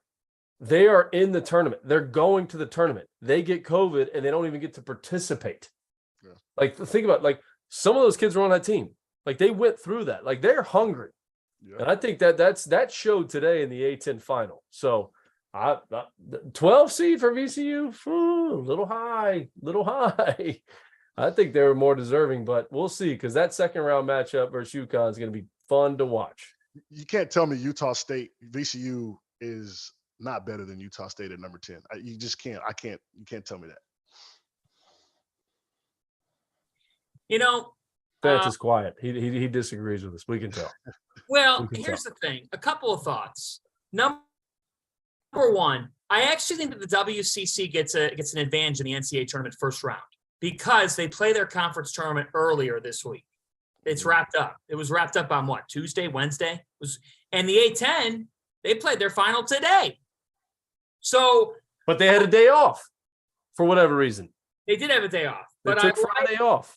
I know, but which that might have ended up helping VCU more than help Dayton. You know, like maybe Dayton beats that. Who knows? But that's neither here nor there. I got to tell you,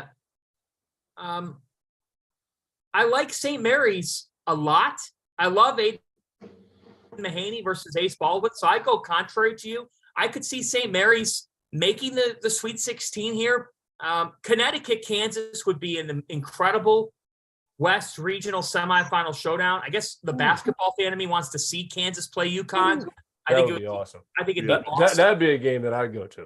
For that to be a Sweet 16 game. And by the way, Field 68 is going to have coverage from Vegas Regional Weekend. Amazing. Well, more on that. I didn't get invited to that. Should I be on the invite list? Yeah, you know what? I didn't get an invite either.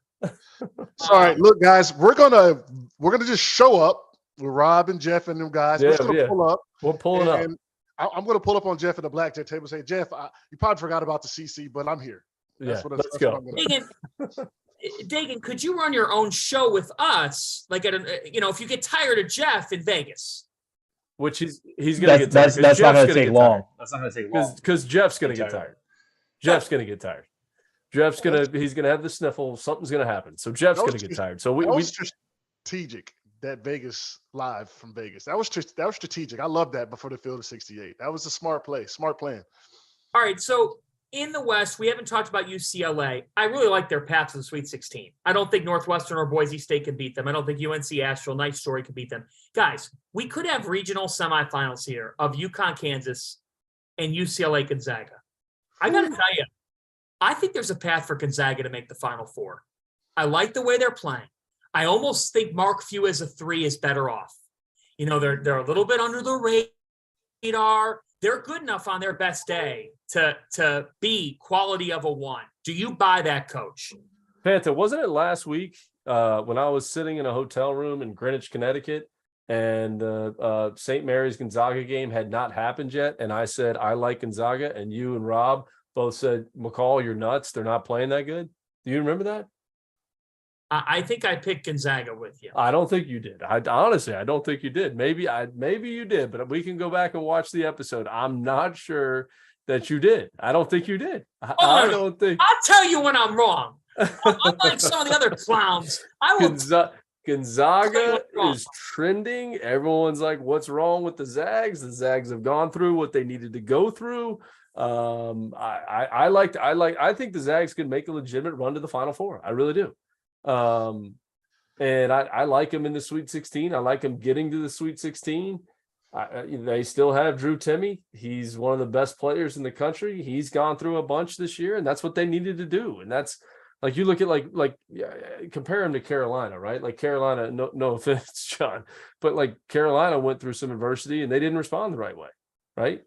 These guys responded the right way. And it's listen, it's not the same conference. I totally agree. And I get that. It's not even close to the same conference, but hey, they grew, they got better, and they're sitting here as a 3 seed. And, they're going to play TCU in the second round or Arizona State or Nevada. I mean, you got to think they're going to get to the Sweet 16, and then it's a unhealthy UCLA team to go to the Final Four. I mean, how about that? Yeah, they got dinged on the head early. I think that was a great plan by Coach Few to really play through that gauntlet early on, and they got to see their flaws in November and not in Sweet 16, right, or somewhere in the tournament.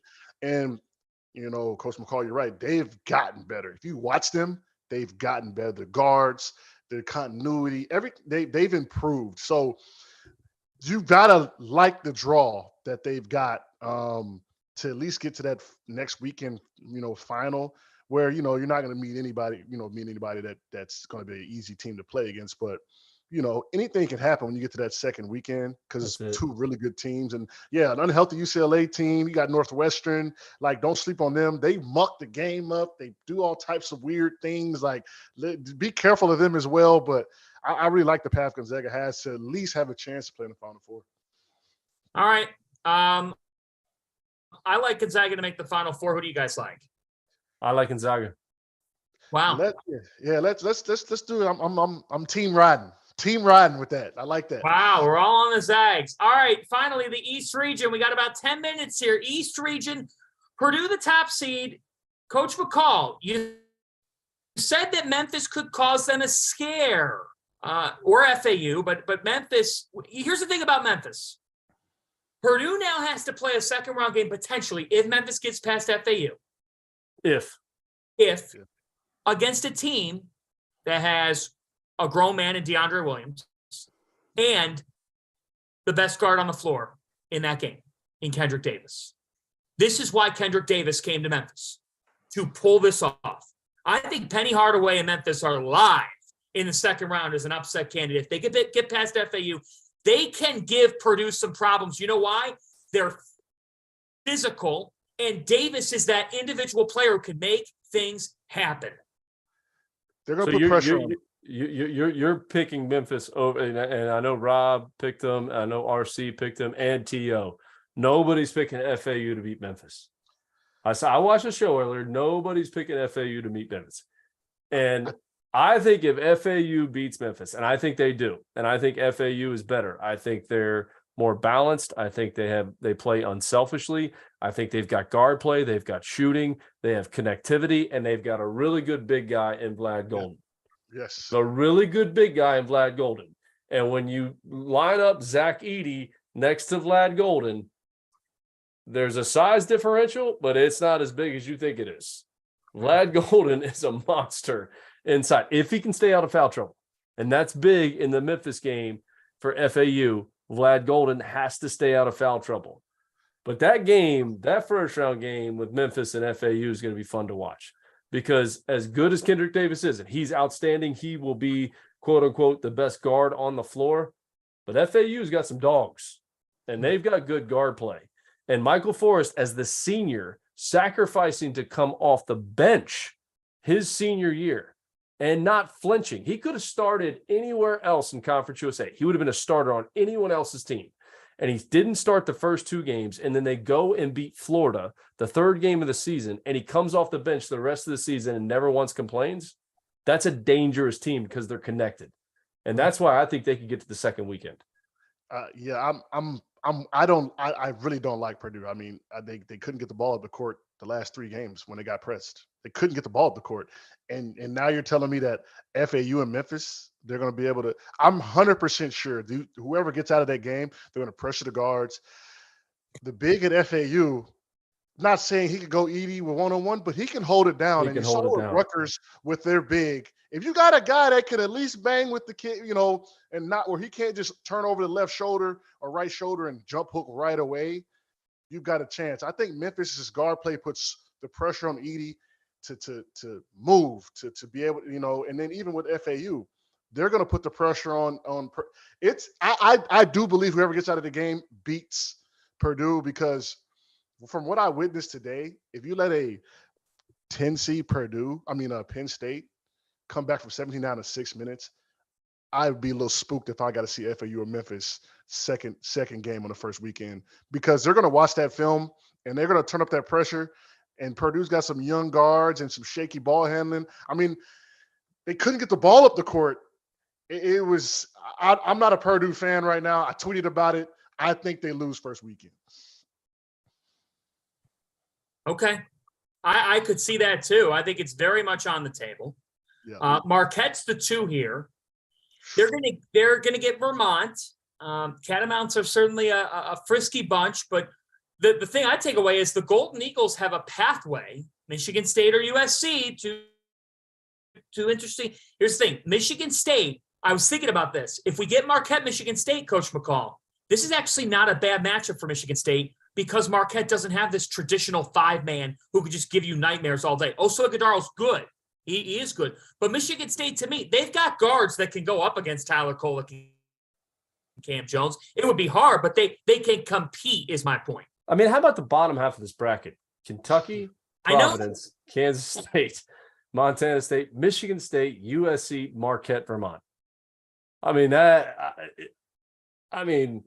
there's a lot of teams you could pick to come out of that section of the bracket. I mean, who's to say Michigan State can't make it out of there? Marquette, what they did in the Big East to win the Big East, and then followed up when no one picked them to win the tournament. Nobody picked them. No. I didn't pick them. Nobody picked them. It was like, it's a great year. Can they follow it up? Can they do it again in the tournament? Nobody picked them, and they won it. And it's like, how do you pick against them coming out of this region? I think it's really hard to do. But Kentucky, Providence. Who you like in that game? Like, what battle that's going to be? One of the best games of the first round. One of the best first round games, maybe the best in terms of the complexity of the match. You're not picking that matchup over Iona UConn, but that's another really good one. Oh, it is. Right. Bryce Hopkins having to play the team. He was on the end of their bench as they're losing to St. Peter's. And he's thinking, where am I going to go next? Because this didn't work out.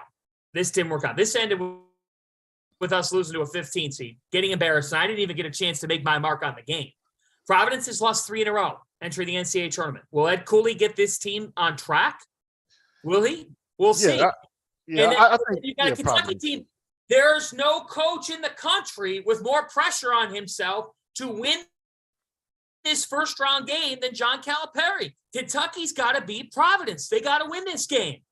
I totally disagree with that in terms of, I mean, what's the pressure on Cal? He's not going anywhere. He's got a lifetime contract at Kentucky. I don't think there's pressure on Cal. I think there's more distractions around Providence just in terms of Georgetown. Is he going? Is he not going? Is he going? Like, you know, and those kids are, and that would be my only thing. I think there's some storylines in this game, and there's some things that Cal's going to have to answer when he goes to the media, when he goes to the press conference. There's some things that Cooley's going to have to answer when he goes to the press conference. Like there's a lot going on here. There's a lot going on. But you can't go 3 straight years without an NCAA tournament win in Lexington. He's going to keep his job. He'll be back next year. But guess what?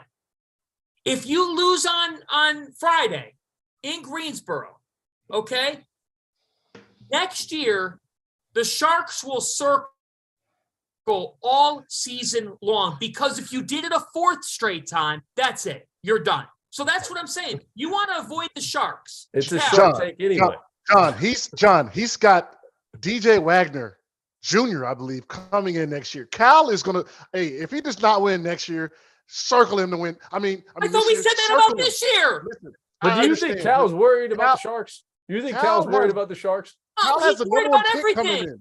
He's worried about everything. You're telling me that if he wins, he's got to win this game. He had the defending national player of the year. They have played better over the last month. And let's face it, Providence is limping into the NCAA tournament. John Calipari's got to win this game.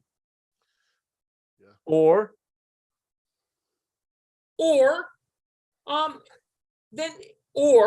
next year, if he doesn't win a game, enough with the recruiting rankings. Kentucky recruits itself. He's done if he can't get it done, if he can't win. He's got a lifetime contract. Guess what? Life gets cut awfully short when you go half a decade without winning an NCAA tournament game in Lexington, Kentucky. By the way, we're not even discussing how Shaka Smart is very good as an underdog. 9th seed projected. No one thought he was going to. He's a number 2 seed. How will he handle that? Because every time Shaka Smart has been in a position of power, or how does he motivate his guys when they're supposed to win? That's going to be interesting to see too. Because he's good when he's VCU, you know, hey, Marquette, we're not picked to win anything. Hey, now you guys are picked to go to the Final Four. You may play Michigan State in the second round. Yeah, like, you know, and what's gonna I'm gonna say this is the bracket that it's gonna be nasty. I mean, you might see a Duke, Kansas State Sweet 16, Elite 8 type matchup to get to the Final Four. I can't believe that you guys are you know, I don't know. Now, by the way, but to call it a must win is I just think it's a must win for the Kentucky fan base. It's a must win for the Kentucky fan base. For BBN, it's a must win. Man, I'd love to hear the guys. Who's up next, Dagan? Who's on this marathon? Up next, we have Goodman, Hansbrough, LaVall. Hansbrough is definitely going. It's a must. And I wish that Goodman could get in here early so we could ask him if it's a must win for Cal. I know we can't. We probably can't. But I would love to know. Dagan, can you ask that question in the next hour if they don't get to it? Guess what? They're going to get to it because I'm sure it'll come up. That's good. Yeah. And with Goodman and Hansbrough, they're circled. Yeah, they've circled that. Goodman's definitely circled Kentucky because I think Goodman's on the Fanta train. We're like, no, Goodman might be on the Fanta train. Like, this is a must winner. We got to get Cal out of there. Man, I will say I'm going to go a little bit outside the box here. All right. I like John Shire and Duke to take this region. I really like the way they're playing defensively. I think they've got such a high ceiling. Henson, you look skeptical. I'm skeptical. I look skeptical because I partially agree with you. They looked really good. And I would it's just in my blood, man. I can't take them to come out of this region. I'm sorry. I'm just I can't. I'll pick Kentucky before I pick Duke to get out of this region. Let me tell you right now. So, but they are playing really well. They're a scary team to see. They're growing up right before our eyes. Fan, we had a few shows before. We Derek Whitehead, like Shire bringing those guys along slowly. We thought, what's going on? What's going to happen? The plan is taking shape, and they look really good. 5th seed, they're rolling. That's a scary team. Dark Horse Final Four team. I'll go that far. How about that, John? Wow. All right. We got 30 seconds here. Yeah, you got who in the East region, McCall? I'm going to take Marquette. I just think that I picked against them in the Big East tournament. They won the regular season. They won the tournament. They've gone against, just kept their head down. Tyler Kolek, he's not going to be National Player of the Year, but you could put him in the category. I'm going to take the Eagles. Henson, go. Give me Kansas State. Come on, man. We got to talk about them a little more. Give me Kansas State. Keontae George, know what? Keontae George. Come on, man. Like, these guys are really good. Keontae Johnson, yeah. Hey, yeah. Lee Corso voice. Good pick. I like that pick. I'll go Duke. I think we would all agree that the East region could be the region of chaos. And you know what's great about that? Madison Square Garden is the host of the regional. The last time that MSG hosted the regional, it was the regional of chaos. South Carolina won the East region that year at MSG. So you never know. Hey, that does it for us. McCall and Henson, I'm going to be texting you two on Friday. And I can't wait. I can't wait. Dagan Hughes, allow me to say the most important thing before we get out of here. They were never invited to the party. Jesus. Goodbye, everyone. Thanks for joining us. Hey guys, just a reminder, our sponsor for today's episode is Run Your Pool. They are hosting the Field of 68 Bracket Challenge. This year, they are giving away $1,500 in free prizes. It's all an incentive for you to get on there and find out just how good their platform is. I've been using them for my bracket pools for years. I've used them for Super Bowl squares. I use them for everything that I need to use them for. The biggest survivor pool that I'm in for both NFL and NCAA tournament is by Run Your Pool. So go check them out. The link's below.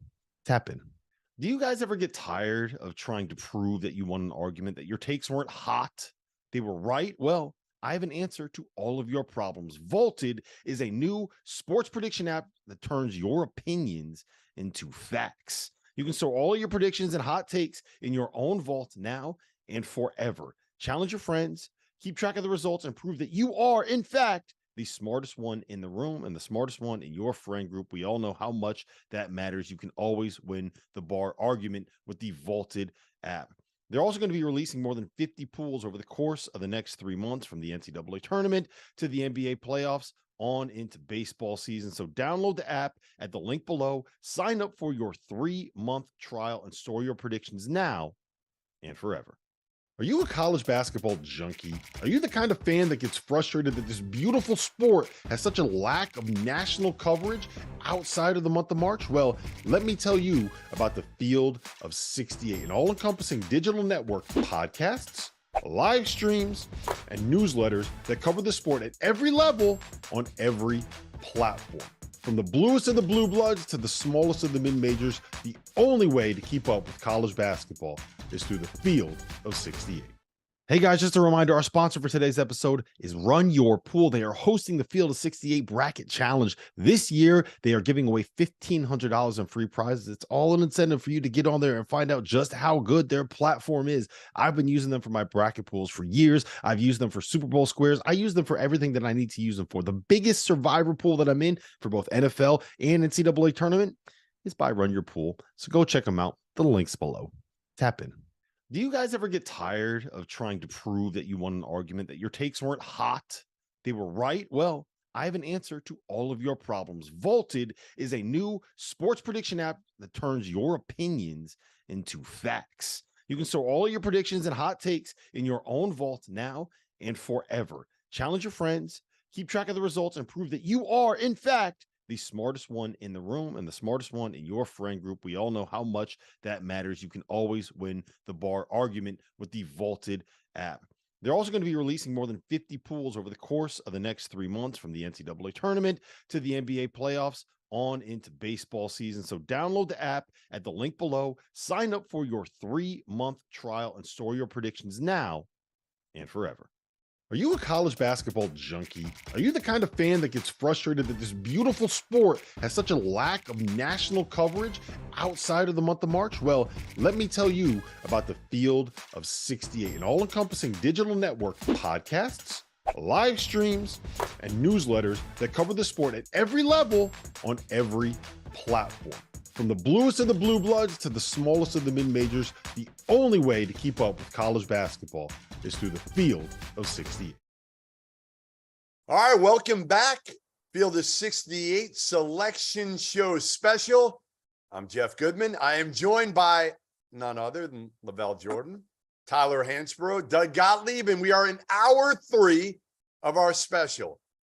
Thanks to the guys who preceded us. Good job just now by John Fanta, who never shuts up, Matt McCall, John Henson, and we're going to take you through this hour and hit on everything relevant to this bracket that was just released a couple hours ago.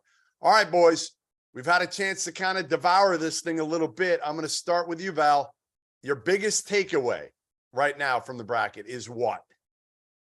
Yeah, I was curious, Jeff, of how many, we knew the Big 12 in terms of those top 16, seeds would be there, but I was curious would anybody else get more than 2?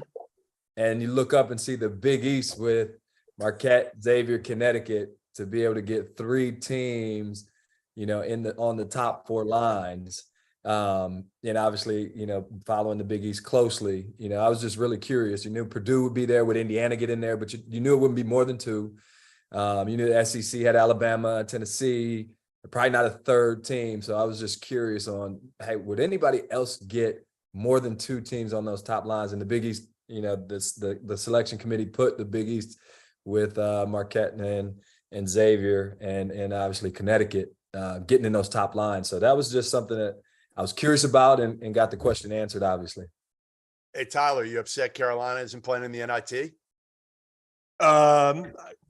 I wanted them to play. I like it when teams play. I don't care what it is, the perception around it. But, yeah, I am a little bit. I wanted them to play and grow a little bit. But, hey, that's where we're at. I think they checked out. I think they tapped out, Tyler. They're done. This was too hard for them. This was too – they actually saved you from some more misery. That's what they did. There's a part of me that wanted to play the bench and see what we had there. But yeah, I think they're ready to pack it in, and who knows what's going to happen next year, who's going to be on that. I mean, a lot of rumors. I was going to see the NIT, whether they accept it or not, was going to be pretty telling. But hey, that's what they wanted to do. So all right, let's move on. What was your biggest takeaway from today from the bracket? For me, the biggest takeaway is the tournament's still wide open. I still don't have a clue who the front runner is. And I like Bama, but they're young. I'm not sold on them. But for me, I'm just looking at, I can't find somebody or a team that I'm really confident in. But also, NC State getting that 11 seed. I thought they might be a little higher. I thought they're kind of a sleeper team and got some momentum. But Duke being a 5 seed was kind of shocking to me as well. I thought they'd be much higher than that. Those are my 2 biggest takeaways. Speaking of that, before we get to Doug, your take, Tyler, on John Shire, your take on Shire and the job he's done as a first-year head coach with a young team dealing with injuries. Give me a grade, what you give John Shire so far. I'd give him an A-. And I was a little, I've talked a little smack about Shire because he's a head coach at Duke. But he's done a great job. Their team's been injured. He's coaching a bunch of freshmen. I think Filipowski is a very, very talented freshman, but he's come along very well. And Roach has kind of been in and out. They really haven't had a lot of veteran experience on the court playing with the freshmen. Proctor's coming on at the right time. So I think, they're playing their best basketball right now heading into the tournament. I think he's done a great job of kind of mixing the young guys in and figuring it out. Doug, what do you got? Biggest takeaway? I was curious. I see a world where Texas should have been a 1 seed and not Houston. So it's like, it's kind of hard sometimes to understand what they really value, but in terms of quad 1 wins, overall record, just how you look, the Pitt thing, it almost felt like Pitt was in the tournament for a long time. And I didn't nothing really supports that other than traditionally the wins they have ACC wise are good, but that's not how we do it. But the biggest one actually is from the ACC. I told you, Duke, I'm a fan. I think this team has a chance to go to the Final Four. And, as they're comprised, as the roster is comprised, they've only lost one game together. Right. So, and like that to me is one of the stories of this tournament is how many teams have the Bama thing is all the off the court stuff and the weight of that. Right. With UCLA, you lose your best all around defender, your second leading scorer. How do you deal with that? And in short order, right? We have other teams that have, I would assume McCullough's going to come back. You and I both think that Bill's going to coach next weekend, but what does that look like for Kansas? But Duke is healthy. And when they've been healthy, they're beating everybody up. And then they just won the Duke Invitational again. So I thought they were a little underseeded, which is a rarity we ever say this about Duke, but if we're going to be fair. And then there's a bunch of like curious seeds, like what has Maryland done to be on the 8-9 line? And then they were good enough early. They were good early, non-conference. Until UCLA came in and disemboweled them on their own home floor. So it is really hard to tell in the middle of that Big Ten. I've covered the conference all year long. It's hard because they're all very different, and they're all missing something, but they all have kind of something. And then the last one, go ahead. Well, I mean, you said like 8-9 line has always been high major underachievers.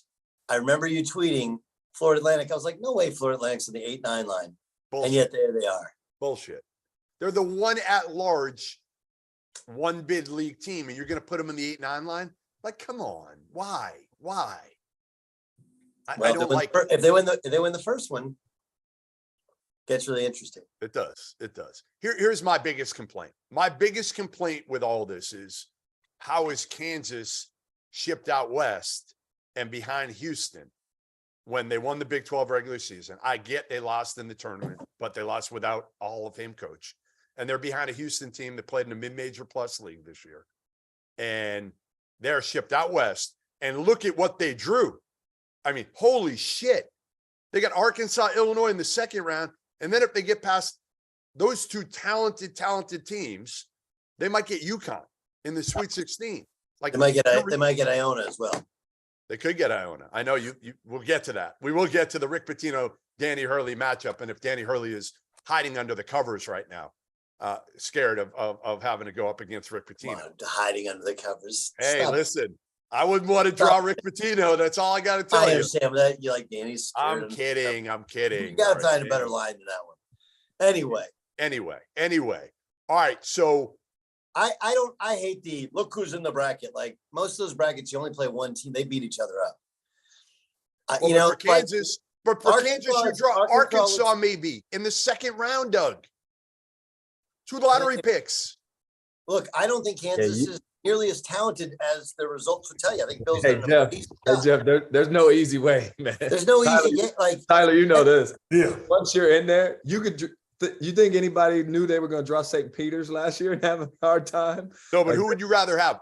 The winner of Iowa-Auburn, which is what Houston has. I'm just saying, if you flip it right now, you get Iowa-Auburn, and then maybe like a Drake. I'm gonna tell you right now, Iowa's a bad matchup for Kansas.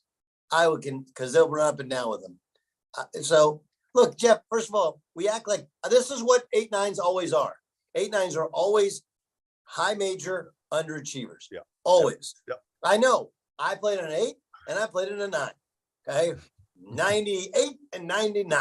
And we got beat by the 1 seed both years, and both years they were great games. It's not really like Arkansas is not great. They recruited really well, but they didn't have Nick Smith all year. Okay, are they killing people now since they got Nick Smith back? No, but it's going to take time. Like you're going to write him off. Last I checked, so what you're saying is, despite the fact, and I agree with you, he's going to get better the more he plays. But so you believe that a team should be, how many seeds higher should they be because they added Nick Smith, who's had a modest increase? I'm not saying that. I'm just saying that's what you're saying. Brutal draw. It's a brutal draw. That's what I'm trying to say is if you flip it. What do you think Arkansas and Illinois are saying? Like, dude, we got to play each other first. but put Kansas where Houston is. They get 2 games. They get to Kansas City. You know what? Honestly, if I'm in Kansas City, I'm done going to downtown. I'm down there in the power and light. I get to go to Vegas. All right, we're moving on. We're moving on here. All right. The first round game that you are dying to see. The first fan base in the history of Earth to go, I'd rather go to Kansas City than go to Vegas. Things that people don't say, especially in March, is I'd rather go to Kansas City. Tyler can get to Poplar Bluff. What do you mean? I mean, that's a long drive. All right, LaVall. The first round matchup, first of all, that you're circling as an upset special. All right. It's a little different. Give me your upset special. How big of an upset how big of an upset are we talking? I mean, listen, I'm not going a 9 over an 8. I'm going like it's got to be an 11, 12, 13, 14, like something like that. Oof. I would say probably the one that I'm looking at when I look at it and say, you know what, they could pull it off. I think Louisiana could beat Tennessee. Well, Tennessee is ripe. They're ripe because you got the injury. Yeah. And you got to figure out what you're doing at point guard. Obviously, their defense, but he's the point of the defense. So I'm saying, they're, just because like what Doug said, guys are missing key guys heading into the tournament. You miss Kai Ziegler coming into the tournament. That is a huge deal. Yeah. Losing your point guard is a huge thing going into the tournament.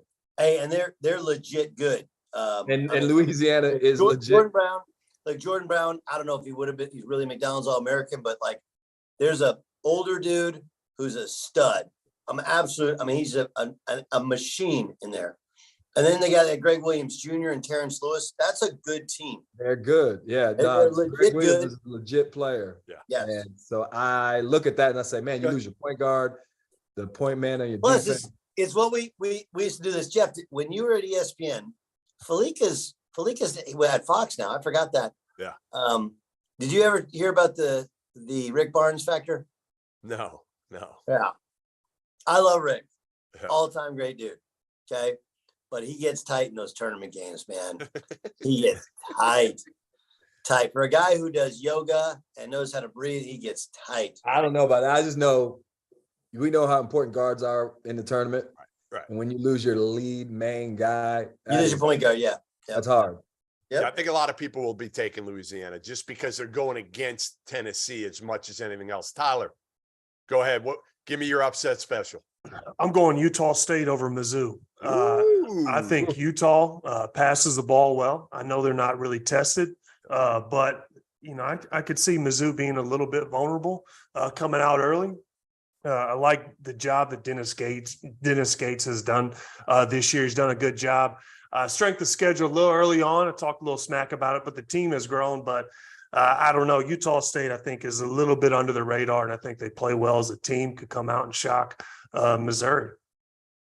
Tyler hates Missouri too. Just let it be known. Let it be known. What are you talking about? That was his school growing up. You didn't listen to my podcast with him. Well, but now he hates Missouri. T-Bone wanted to go to Mizzou. That is true. They got a little bit of trouble, but their fan base is kind of relentless on Twitter. Is that Frank Haith? Frank Haith recruiting you? No, that was Quinn, dude. Quinn Snyder. Quinn. Oh, they got in trouble. Quinn era. Well, he said they got in trouble, and that doesn't limit it for Missouri. No, it sure doesn't. It doesn't narrow it down, but no. Yeah, I think it's going to be a heck of a game. Also, the net rankings kind of favor Utah State in this one, which I'm a big net ranking guy. I can't really figure it out, but I like them. So that's what I'm rolling with. Gottlieb loves the net too. Don't worry. I do too. I'm not really sure about the calculation either. I just feel like, yeah, okay, whatever. That's cool. You math guys, you do that deal. Doug, go ahead. I mean, Iona UConn staring you in the face. We talked about it. Like, huh? You love this. Iona's very good. Okay, they have guards. They have guards. Yeah. And the thing that UConn doesn't have is a point guard. They just don't. And you're going against in any conversation of the best tournament coach we've ever had. So yeah, that one jumps at you. And I'm a little concerned about St. Mary's. I've seen them several times this year. I know they won some games in the non-conference early, but Yeah, they I got them going down, Doug. Yeah, I mean VCU is a monster. VCU is massively underseeded, I think. What happens is we get this thing where you're like, well, the A-10's down, so VCU, blah, blah, blah, blah, blah, like, nah. And that's not a style or level of athleticism Great call. that they play against all the time. Again, like, I mean, you got Logan Johnson, and then you got a freshman who's a stud in Aiden Mahaney, but and then you got Marcialonis' son off the bench, but he's kind of a mess. The rest of the guys are not ball handlers. They're big and kind of lumbering and are good players. I just think if they get out of rhythm, that can get bad. And really, I mean, they couldn't score against Gonzaga.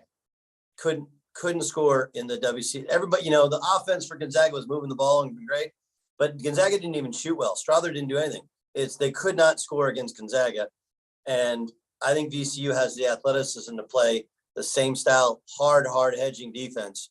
If you do that, you can beat St. Mary's. I think VCU will do it. My favorite first round matchup might be Miami Drake. Because I was gonna say that I was getting ready to head there. I love both, Val. Like, I want to pick both. I'm pissed off they're playing each other because I think Drake could make a Sweet 16, and I think Miami, with their guards and their experience, can also make a Sweet 16. So I almost think it sucks that they're pitted against each other. And Drake's one of the few teams that out of those, what we call mid-major leagues, has a chance. They got guys that played in the tournament a couple of years ago, and they added their best player, Tucker DeVries, the coach's son, who's really talented, long, skilled. I think this is a team that, honestly, it's funny because, like, I love Miami. So I don't know who to take in this one, but I'm just telling you, whoever wins that game, I wouldn't want to be Indiana if Indiana gets to them. Well, can I talk about when you guys get to it? I want to talk about Indiana because I saw them. I was gonna say Kent State's that game now. Let's go. Let's go. Go to Indiana, Kent State. Here's the thing about that one. Storyline wise, Rob Senderoff was. Wait.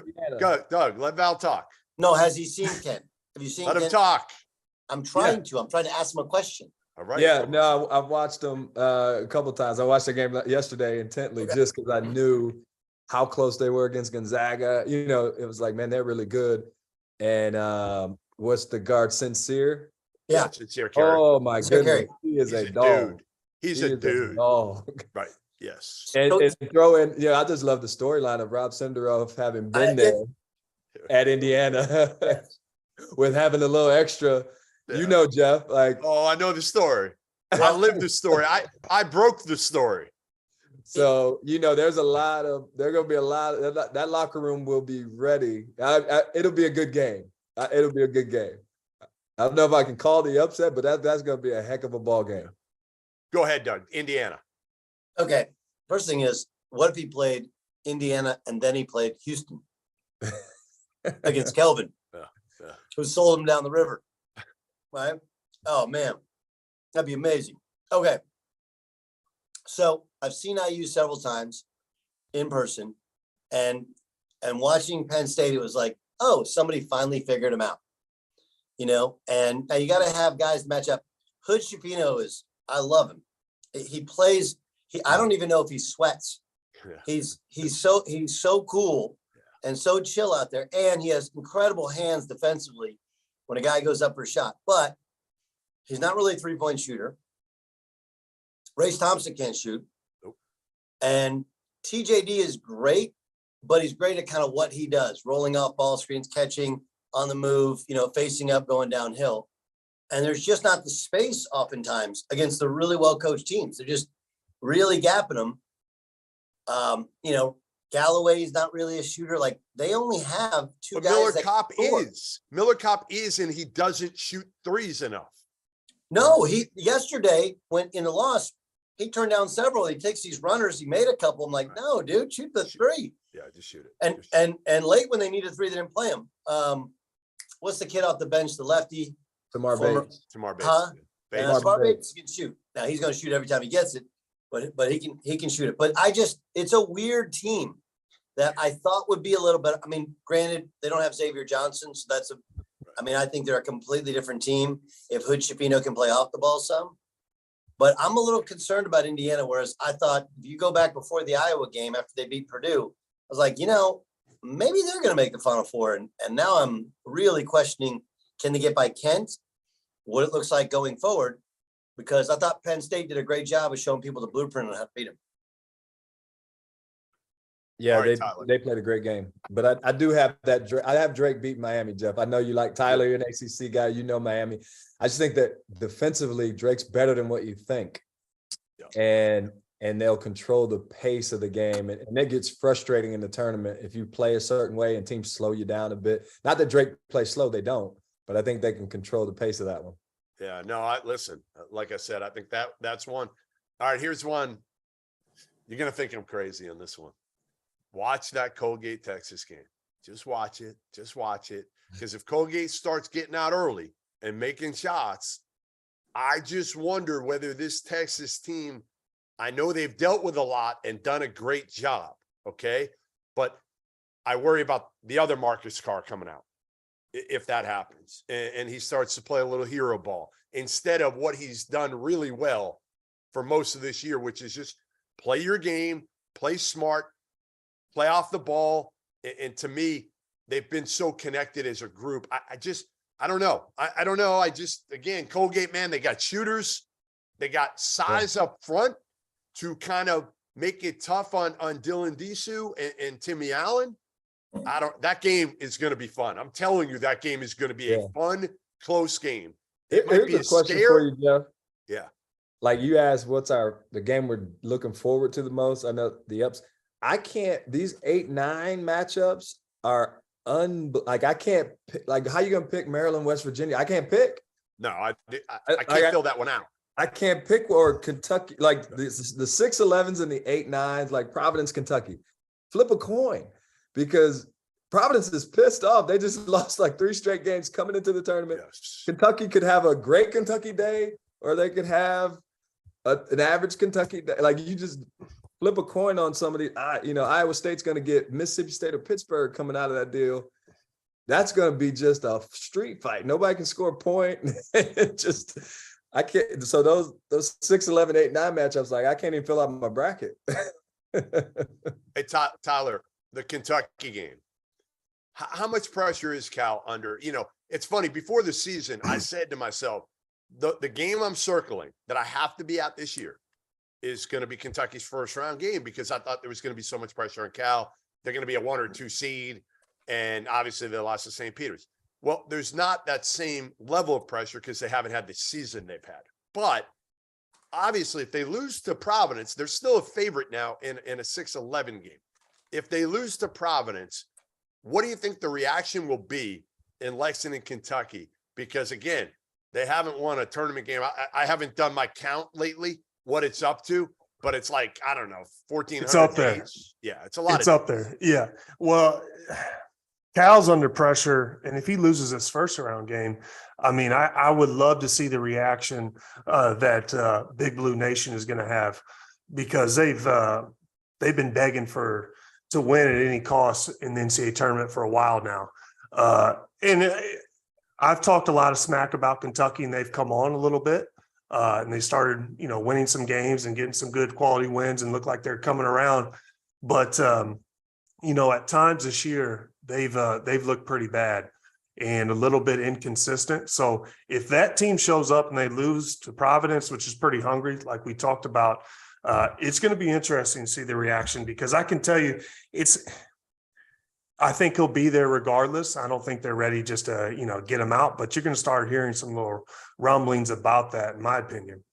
So my other question. The other thing in that one, Jeff, is like, Yep. Kentucky's no Xavier Wheeler, Cason Wallace. I think he's back for that.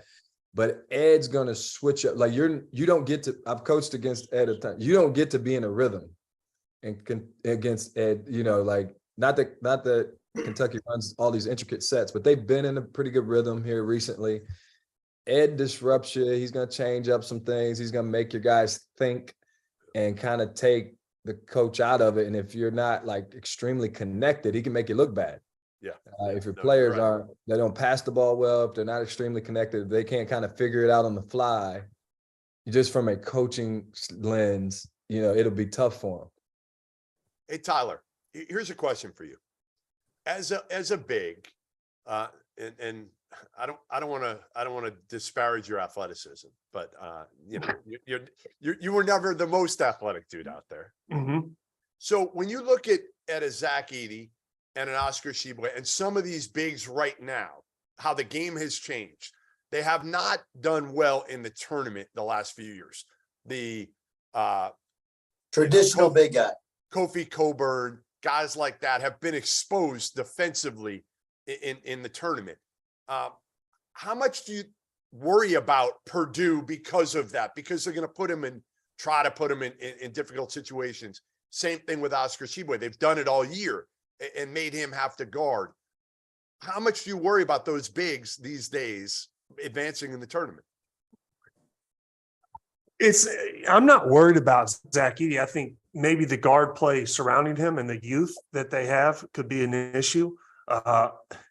Yeah, I would say that's a little bit, but I think taking advantage of that on the offensive end, you could be talking about Arizona this year. They play traditional bigs. They could get in a situation where they're having to switch out and, guard these perimeter players. But I think as the game has evolved, I think it's become, kind of a small man or a small ball. And so now you're starting to see these bigs get exposed a little bit. And I think with analytics, teams are shooting more threes and stop going inside. So they're losing their advantage that they have. But, it sounds crazy to me to even think about taking Zach Edey off the court because he can't guard a pick and roll. As many shots as he changes, as he dominates the paint, gets all the rebounds, he may not have the most blocks per game, but you can't tell me he doesn't affect somebody's shot or get the rebounding. That has a huge impact. He moves his Here's the thing, Jeff. Tyler hit the nail on the head with that, in my opinion. Go ahead. He said it's about the guards surrounding him. So if your guards cannot handle the pressure to be able to get, so last year Illinois runs into Houston. Your guards better be good. Yeah. It ain't about Kofi Coburn. Right. Can your guards get the ball up the court and get the ball to Kofi Coburn? Purdue runs into St. Peter's. Well, they're pressing, trapping, changing defenses. It's not about Zach Edey in the pick and roll. Can the Purdue guards handle the changing defenses, handle the pressure to be able to get Edey the ball? So when Purdue struggled this year, it's been that. When Hunter Dickinson's good, it's the guards around Michigan that struggled this year. That's why they're not in the tournament. So I don't know if it's as much defensively as offensively. Can your guards handle pressure, handle changing defenses, handle different looks to be able to utilize that traditional post player that's an All-American? All right, let's go through regions quickly and who we trust coming out of the regions and just anything else that sticks out.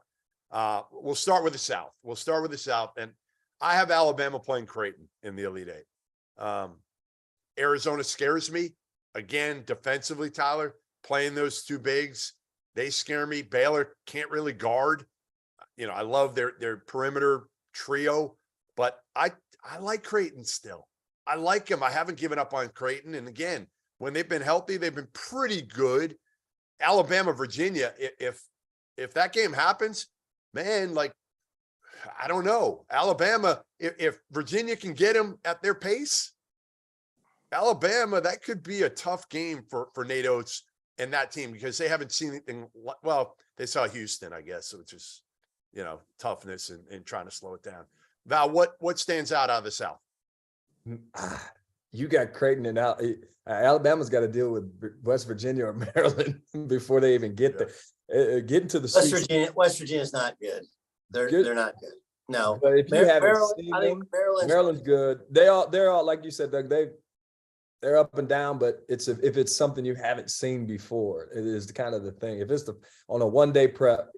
Yes, on a one-day prep now. So that's where I think Purdue. I want to go back to Purdue for just 1 second before I get to the region. That's where I think Purdue. Look, I've seen them in person the last couple of days here and saw them call a couple of their games during the season. And I agree with you that it's the guys around them. And Tyler nailed it with their guard play. We've talked Braden Smith. There are times in which athletically he gets overwhelmed. But I also think that what's working in Purdue's fashion this year is that second game, 1 day prep for a guy who no one has a 7'3" guy that can play, that they throw the ball to. and he makes it. I mean, and they play such a kind of unique style, and they downshift to playing small ball with their bench lineup. I think Purdue, the hard game for them is going to be Sweet 16. That's a really hard game because you get a whole week to prepare, and you figure out a couple different ways to guard him and a couple different ways to attack him. Anyway, sorry, I want to talk. I want to talk Purdue, and then, but I'm telling you, like West Virginia, bro, they're not very good. I agree with you. I don't think that game is gonna. Honestly, I think Alabama's gonna run through West Virginia or Maryland. I think Virginia is the one that scares me, just because of the coach and the style and the veterans. Have you seen Alabama in person? Is one of the most. I know you have value. You haven't. No, not in person. Just watch. Obviously, watched them. Talented, but also they make plenty of mental mistakes. Oh no, they'll have a game completely won. And then they're each like, all right, hey, let's all take our guy for like 6-7 minutes. And then Nate's sitting over there like, what are you going to do?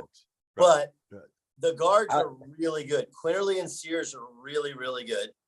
And then the wings, I mean, Clowney gets overshadowed. And then he's the best kid that are there. Their talent, and Bediako's good. Their talent is a different level because they're playing with a different salary cap. They just are. That's if they had Kentucky across their chest, they would be such a remarkable favorite to win this thing.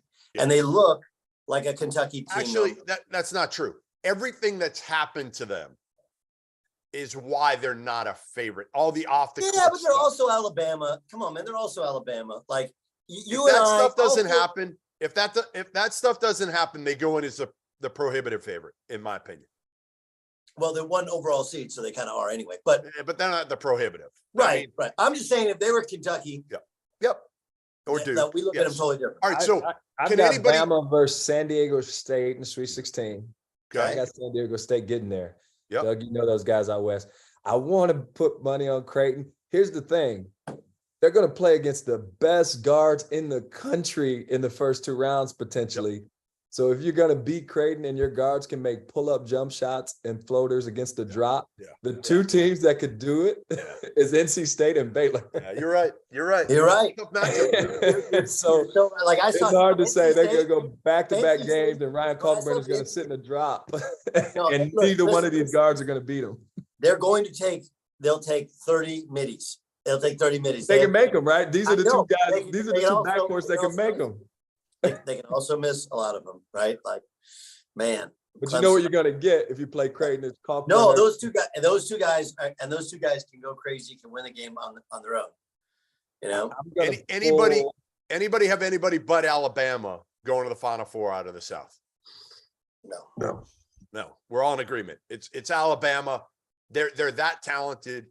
They've got veterans. They've got young dudes. They've got bigs. They've got athleticism. They've got everything. He played today is like it's a game changer when he plays like that. When who? Quinterly, the way he played earlier. They got him back again now. My goodness. I know. It's crazy that like Jaden Bradley was great for a stretch and Quinterly was on the bench. Now Quinterly's back. Like Nate can just kind of, and that's the beauty. You know this, Val, as a coach, having that many dudes, they're kind of always on edge, aren't they? Because in order to play, they gotta compete. Exactly. And you're not relying on like one of them. I always used to always say this, somebody's going to be on tonight. I don't know. Like you got enough options, Tyler. You've been on those teams, Tyler. I haven't. But like where, hey, everybody can't have an off night when you're talking advancing in the tournament. I'm interested in that bracket. I am interested in Baylor. I just don't trust them defensively. I don't trust them. I agree, but so who do you trust? I mean, huh? I still like Creighton more. Because of Kalkbrenner. Yes, but what they weren't. Were they good this last week and a half? No, they weren't great. They weren't great. We both thought they were turning the corner, and then you're like, maybe they're just not that good. And I think Baylor is just okay. I understand, but Baylor's one of those teams where they can get hot. Man, they can shoot. Watch out for Missouri and San Diego State. I kind of like Missouri, and I didn't all year. But that small ball, man, against Arizona, it might be tough for Zona. To be honest, that might be a tough matchup. I know, Tyler, you don't want to hear that, but I'm telling you, well, they got to get back tough matchup for Zona. I like Zona. I think Arizona's going to come out and play Bama. But for me, Bediake and how he controls the paint, I think he's going to be the biggest. I think if he plays well, I think it's Bama clearly. But Arizona, Bama, who I have in that. All right, in the East. Now the South. Let's go East, which I think is far more wide open. I think there's multiple teams you could take here, and I'm going to start and throw a wrench into all this. And I'm going to take Tom Izzo going to the Final Four. And they sucked at the Big Ten tournament. Wow. They were awful against Ohio State. But in Izzo, I trust. And I still look at their team, and I'm like, all right, they got a couple guards that are veterans. And Tyson Walker is a dude now. Hogarth's kind of the key for me. But Hauser can step out. If you need Sissoko, you play him. But to me, you really play him limited. And you play Hauser a lot. You space it. And they can shoot the hell out of the ball. And Jaden Akins can shoot it now. Like Jaden Akins is now, I feel like he's kind of gotten a rhythm. But again, they sucked this last game.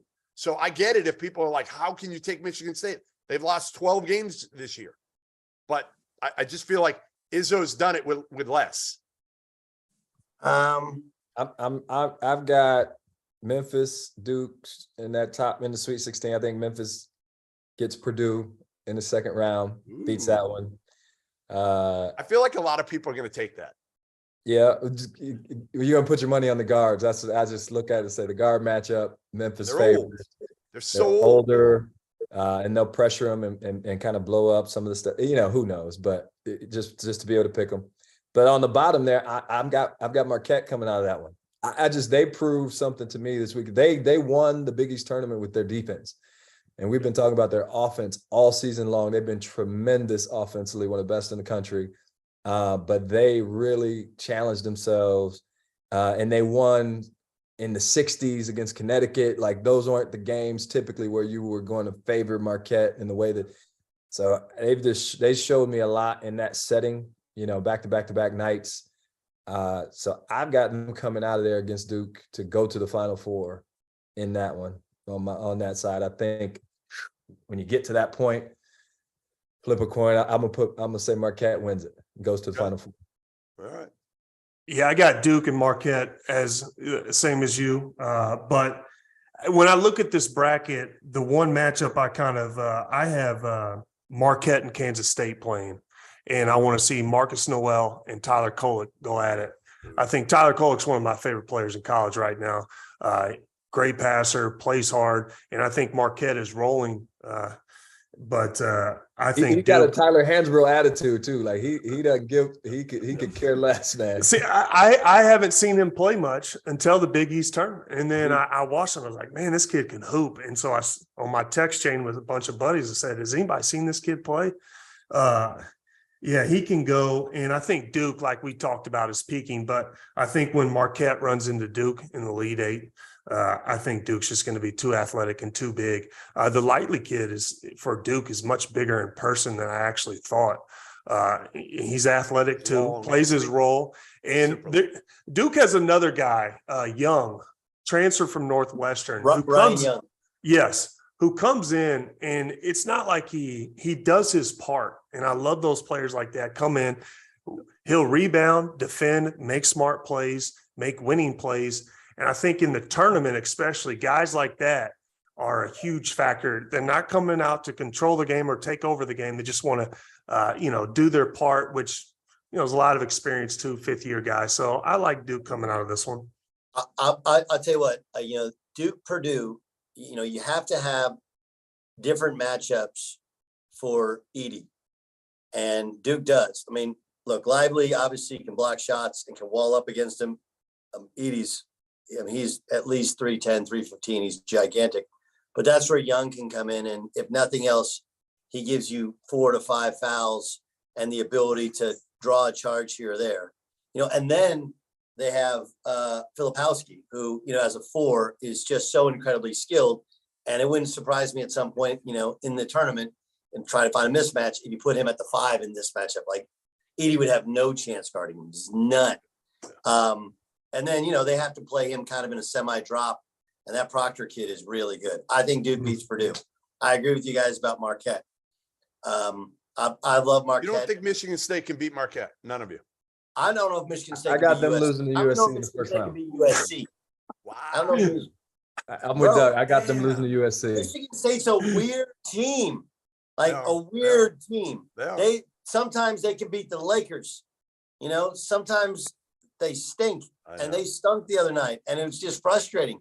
I do like them. I like pieces, but you know, look, Drew Peterson's got to be 26 by now. He's been there forever. Boogie Ellis is got to be like 24. And those guys, they play with freedom. They play 4 out. Like that's a team that all you guys are taking Marquette? Yes. Mm-hmm. Wow. All right. I got Michigan State. I do think Michigan State wins, but I do not think it's easy against SC. And then I don't think Michigan State beats Marquette. All right. Let's go to the Midwest. And prior to the start, you know this, Doug, I've said this for a long time. No matter what the bracket looks like, I'm going to take Houston to the Final Four. I don't care. Now, Marcus Sasser's injury worries me a little bit here, but I've been told, barring something crazy, he's going to be good to go. They play Thursday. Maybe they give him that game off and just say, you know what, we'll give him the extra day if he's not feeling up to it. But I think as long as Sasser's ready for Saturday, I'm feeling good about Houston. I just think, listen, when you put Kelvin Sampson, a bunch of dudes that can make plays off the bounce, Jamal Shed, who's, oh, by the way, led them last year to an Elite Eight without Sasser and Mark, a lottery pick potentially in Jarris Walker, and bigs who know their roles and are tough as shit. Like, I'm good with that. I'll sign up for that any day of the week. So I'm going to Houston. And actually, I kind of like their bracket, to be honest. I don't think there's nothing in there that scares the hell out of me. I think as long as Sasser's healthy, I think Houston goes to the Final Four in Houston. Val? Yeah, it's hard. I have them getting to the Elite Eight. I have them getting through Drake to get there. I think Drake gets to the Sweet 16.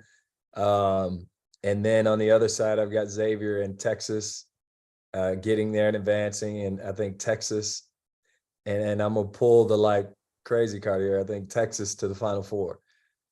Just mission-driven season, you know, playing for something bigger, inspired for their coach, you know, for all the things they've been through. They've got good enough guards.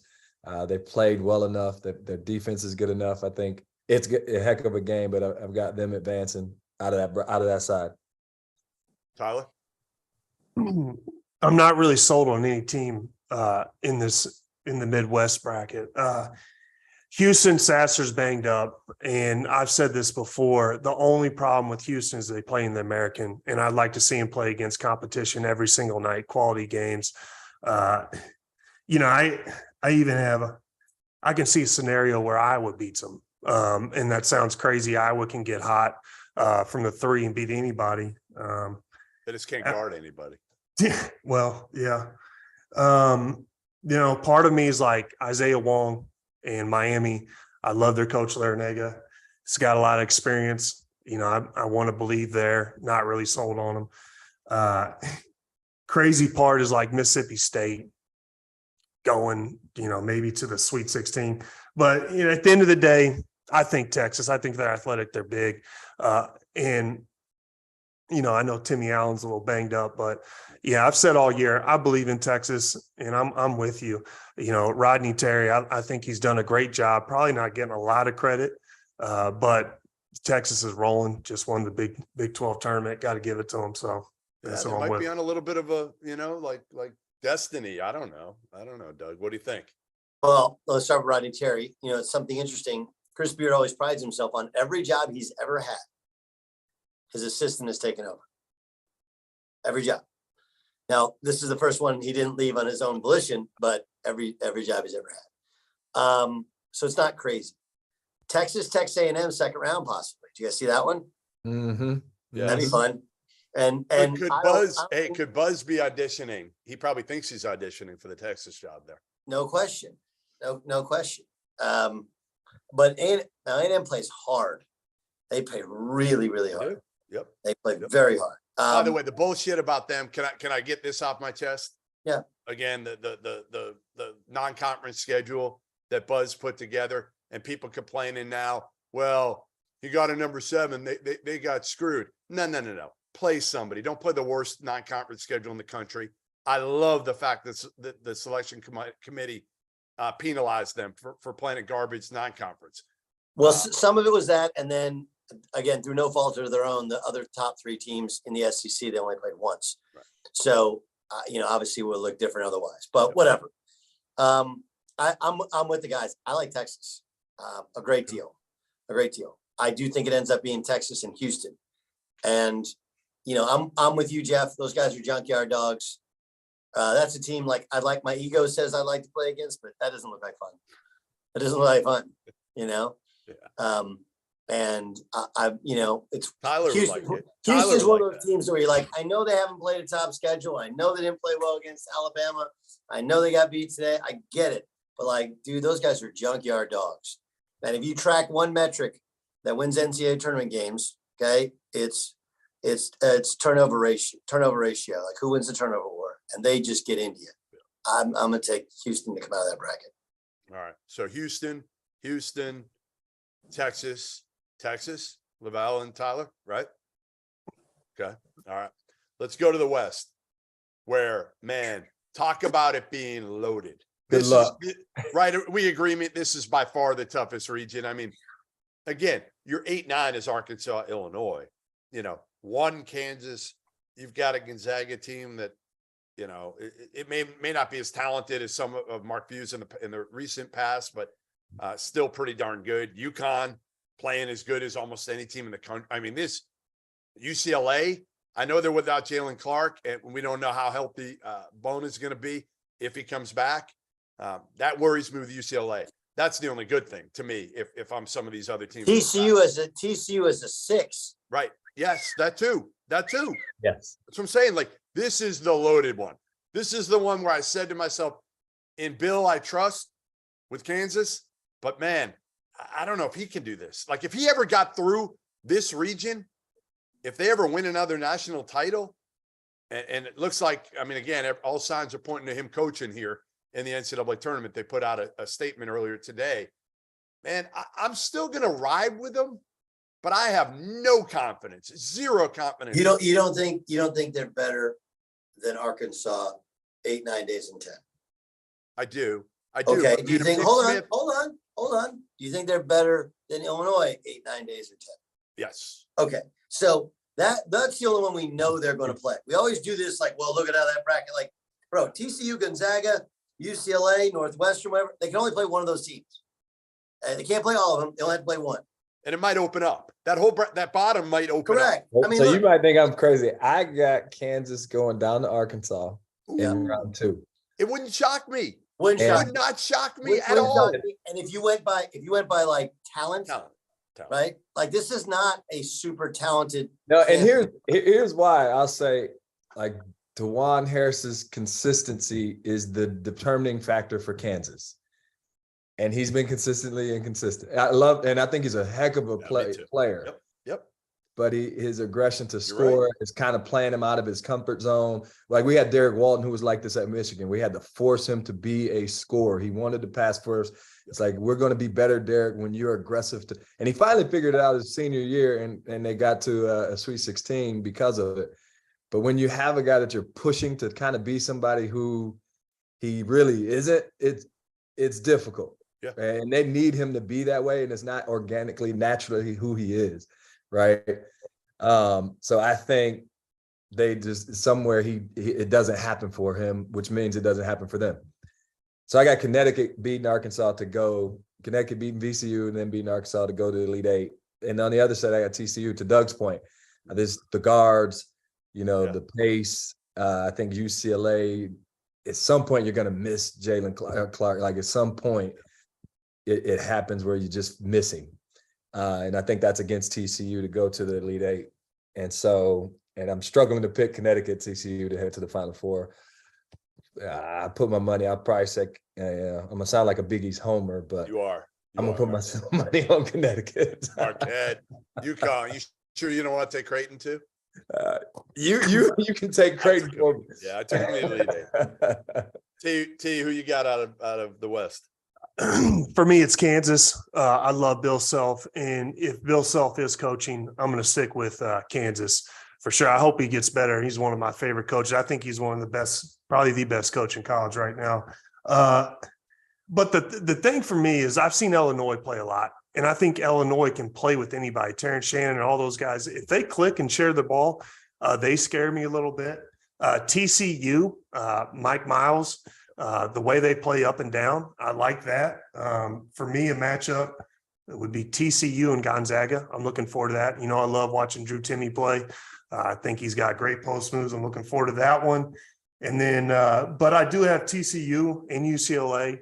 I've liked UCLA a lot until their guard, got hurt. I think that's gonna bite them here in the tournament. But yeah, I think Kansas comes out of this one. Douglas? Okay, so I have Gonzaga coming out of that bottom part of the bracket. And again, some of this is recency bias, but I saw them twice in Vegas, and that was the Zag team that people were hoping to see this year. Balanced, right? Huh? Balanced. Balanced. They can bring Greg in off the bench as their third big to shoot the basketball. They have the other guards other than Strother can make plays. So yeah, I have Gonzaga. Again, it's like you guys said, like I don't think either of those other three teams.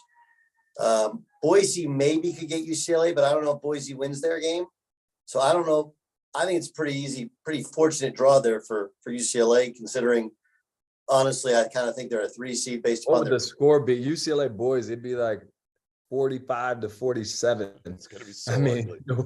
Both those two teams defending tails off. Yeah, they're good. I just don't know. I don't know if they can get by Northwestern. Northwestern's pretty good too. And they're so anyway, I have Gonzaga coming out of that end, and then I don't know how I pick against Bill Self in Kansas. Right. There is no reason that they should have won this many games. None. Okay, they're not that good. Him being away, do you think? And Val might be better equipped to answer this. Will him being away from the team for a while, will that affect the team at all going into the tournament? Zero. No. He'll be back it may have affected him in the Big 12 tournament here recently. Just with so many days, back-to-back games like that, but he'll be back. They'll have plenty of time to prepare. I don't think that affects him at all. All right. National title. Go ahead, Val. Who are you picking? Man, it's hard to say. Alabama, Marquette, in terms of what I had set up, that's a heck of a ball game. That'll probably be 100-107. And then Connecticut, Texas on the other side. I'm gonna go I'm gonna go with Texas. Texas to win it all. Pulling it off. Really? I'm going with Texas pulling it off. I mean, they got the players. I think they're old in terms of veteran backcourt. Yep. Guys that get it done. Who I love? A lot of it for me is, I guess I got visions in my mind when Louisville beat us and they were playing for the kid that broke his leg. I can't remember. Kevin Ware. It's like they have this other thing that they're playing for, not just trying to win. There's a purpose. Yeah. There's something else driving, the bus that you can't really put a finger on, and they have that, right? So I'm gonna ride that to be the reason. Tyler? I got Duke and Texas, and I have Texas winning, just like LaVall. I think, yeah. Oh, my man. All right. So I'm going with Psycho T. So yeah, I like Texas. I think they're athletic too. I think I just can't pick Duke to win it. And so I'm going with Texas too. I think Duke may be a better team, but I got to have Texas. Young team like that too. It's hard to no team that young has won it in a long, really since what? Kentucky probably. So it's been older dudes that have won it. Doug, who you got? Alabama. I have, there's when I was a kid, guys, my dad used to take me to the Final Four to some of those coaching clinics at the convention. And I'll never forget this. Hugh Durham was the coach of the University of Houston at the time. And so you had all these speakers. And they go through zone offense. And they had those overhead, remember the old overhead projector? You put it on, you could draw on it, whatever. And so I'm sitting there, I'm trying to stay awake, going to ask coaches for autographs. And I sit down and Hugh Durham sits down. And he draws up a lane and, the keyhole, the top of the key. And he says, now, I want y'all to pay attention. There's been amazing clinicians, offense, defense, zone, man, all the press breaks. We've seen some amazing stuff today. But this is our most important part of our philosophy at the University of Houston. He starts drawing. And he draws 5 X's and 5 O's. Now, we have found through years of trial and error that if you have better X's than they have O's, you'll win a lot of basketball games. Alabama has the best team. Like, let's not overthink it. And they're coached by, he's a really good coach. They run really good stuff.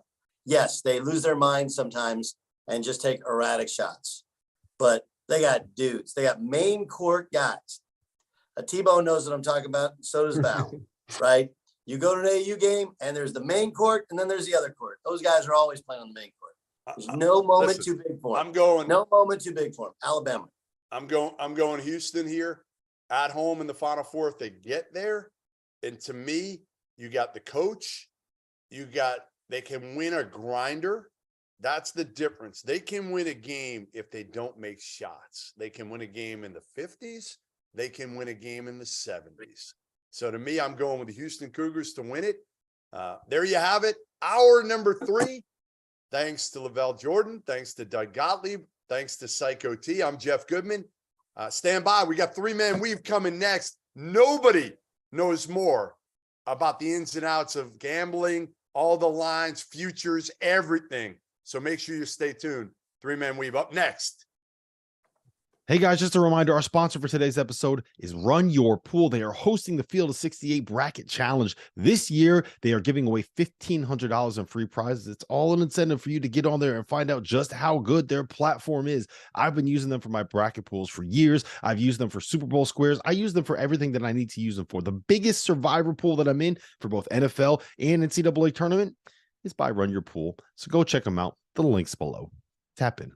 Do you guys ever get tired of trying to prove that you won an argument, that your takes weren't hot, they were right? Well, I have an answer to all of your problems. Vaulted is a new sports prediction app that turns your opinions into facts. You can store all of your predictions and hot takes in your own vault now and forever. Challenge your friends, keep track of the results, and prove that you are, in fact, the smartest one in the room and the smartest one in your friend group. We all know how much that matters. You can always win the bar argument with the Vaulted app. They're also going to be releasing more than 50 pools over the course of the next 3 months, from the NCAA tournament to the NBA playoffs on into baseball season. So download the app at the link below, sign up for your 3-month trial, and store your predictions now and forever. Are you a college basketball junkie? Are you the kind of fan that gets frustrated that this beautiful sport has such a lack of national coverage outside of the month of March? Well, let me tell you about the Field of 68, an all-encompassing digital network of podcasts, live streams, and newsletters that cover the sport at every level on every platform. From the bluest of the blue bloods to the smallest of the mid-majors, the only way to keep up with college basketball is through the Field of 68. Hey guys, just a reminder, our sponsor for today's episode is Run Your Pool. They are hosting the Field of 68 Bracket Challenge. This year, they are giving away $1,500 in free prizes. It's all an incentive for you to get on there and find out just how good their platform is. I've been using them for my bracket pools for years. I've used them for Super Bowl squares. I use them for everything that I need to use them for. The biggest survivor pool that I'm in for both NFL and NCAA tournament is by Run Your Pool. So go check them out. The link's below. Tap in. Do you guys ever get tired of trying to prove that you won an argument, that your takes weren't hot, they were right? Well, I have an answer to all of your problems. Vaulted is a new sports prediction app that turns your opinions into facts. You can store all of your predictions and hot takes in your own vault now and forever. Challenge your friends, keep track of the results, and prove that you are, in fact, the smartest one in the room and the smartest one in your friend group. We all know how much that matters. You can always win the bar argument with the Vaulted app. They're also going to be releasing more than 50 pools over the course of the next 3 months, from the NCAA tournament to the NBA playoffs on into baseball season. So download the app at the link below, sign up for your 3-month trial, and store your predictions now and forever. Are you a college basketball junkie? Are you the kind of fan that gets frustrated that this beautiful sport has such a lack of national coverage outside of the month of March? Well, let me tell you about the Field of 68, an all-encompassing digital network of podcasts, live streams, and newsletters that cover the sport at every level on every platform. From the bluest of the blue bloods to the smallest of the mid-majors, the only way to keep up with college basketball is through the Field of 68. Out there, Selection Sunday marathon rolls on with the Weave. Kai McEwen here with Matt Cox, and soon Jim Root will be coming as well. He's got another show he's doing. We're popular during this time. Well, you guys just saw a bunch of former D1 players and other exciting folks on the stream. Now you get a bunch of nerds talking to you about the bracket, our initial reactions about each of the regions, the South, the East, the Midwest, and the West. We're going to give you some picks. We'll do our full best bet show and get into the nitty-gritty betting stuff tomorrow. Or excuse me, we'll pre-record tomorrow, which will be released throughout the week. But for now, we're going to give initial gut reactions to the regions, upset favorites, general preview, players to watch, that sort of stuff. Matthew, how you doing? It's weird without Jim right now, but don't worry, he'll be back soon. No, I think it's addition by subtraction. Ewing theory, vintage example. Kai, my FAU Owls. What did Dusty May and the Boca Raton natives do to deserve that? Just sheer disrespect. The disrespect. But real talk, you're the bracketologist. Yeah, get a little slappity dap there. I didn't appreciate that. I had the Owls on the eight line. You could argue Memphis is the best 8 seed and deserves a higher seed as well. And FAU, top 30 KenPom team, top 30 in basically every gambler's power ratings. Being on the 9 line is a bit of an underseed. And it sucks. It sucks they have to go through Memphis, and we'll see. I wouldn't count that as an easy win for Memphis by any means. It's going to be a short spread. I'm sure the spread's already out there somewhere. Haven't looked yet, guys. It's a loss at it yet. Actually for Memphis. You think it's going to be a loss for Memphis? Yeah. Well, we're not going to start in the East there, Matthew. We're going to start in the South. General preview. This is Alabama's region. They're the top overall seed. Arizona is in here, and Baylor is the 3 seed. So Baylor was a 2 seed for a lot of bracketologists up until the last couple of days. That's a hell of a 2-3 combo right there. Hey guys, just a reminder, our sponsor for today's episode is arguably the weakest 4 seed in Virginia. Virginia. Hosting the Field of 68 I know some people were surprised to see them this year. They are at a higher seed than say Duke or Miami in their ACC conference. But how good I would call them the weakest 4 seed. We'll talk about maybe some upset specials there. My Missouri Tigers, Jim's Missouri Tigers are in this region as a 7, as they should be. They're a dog against the 10 seed Utah State Aggies. So go check them out. That's a funky one. As is West Virginia, Maryland. West Virginia, the 9 seed. Again, a team I thought was a little bit underseeded is the favorite over Maryland, who is the 8 seed in this region.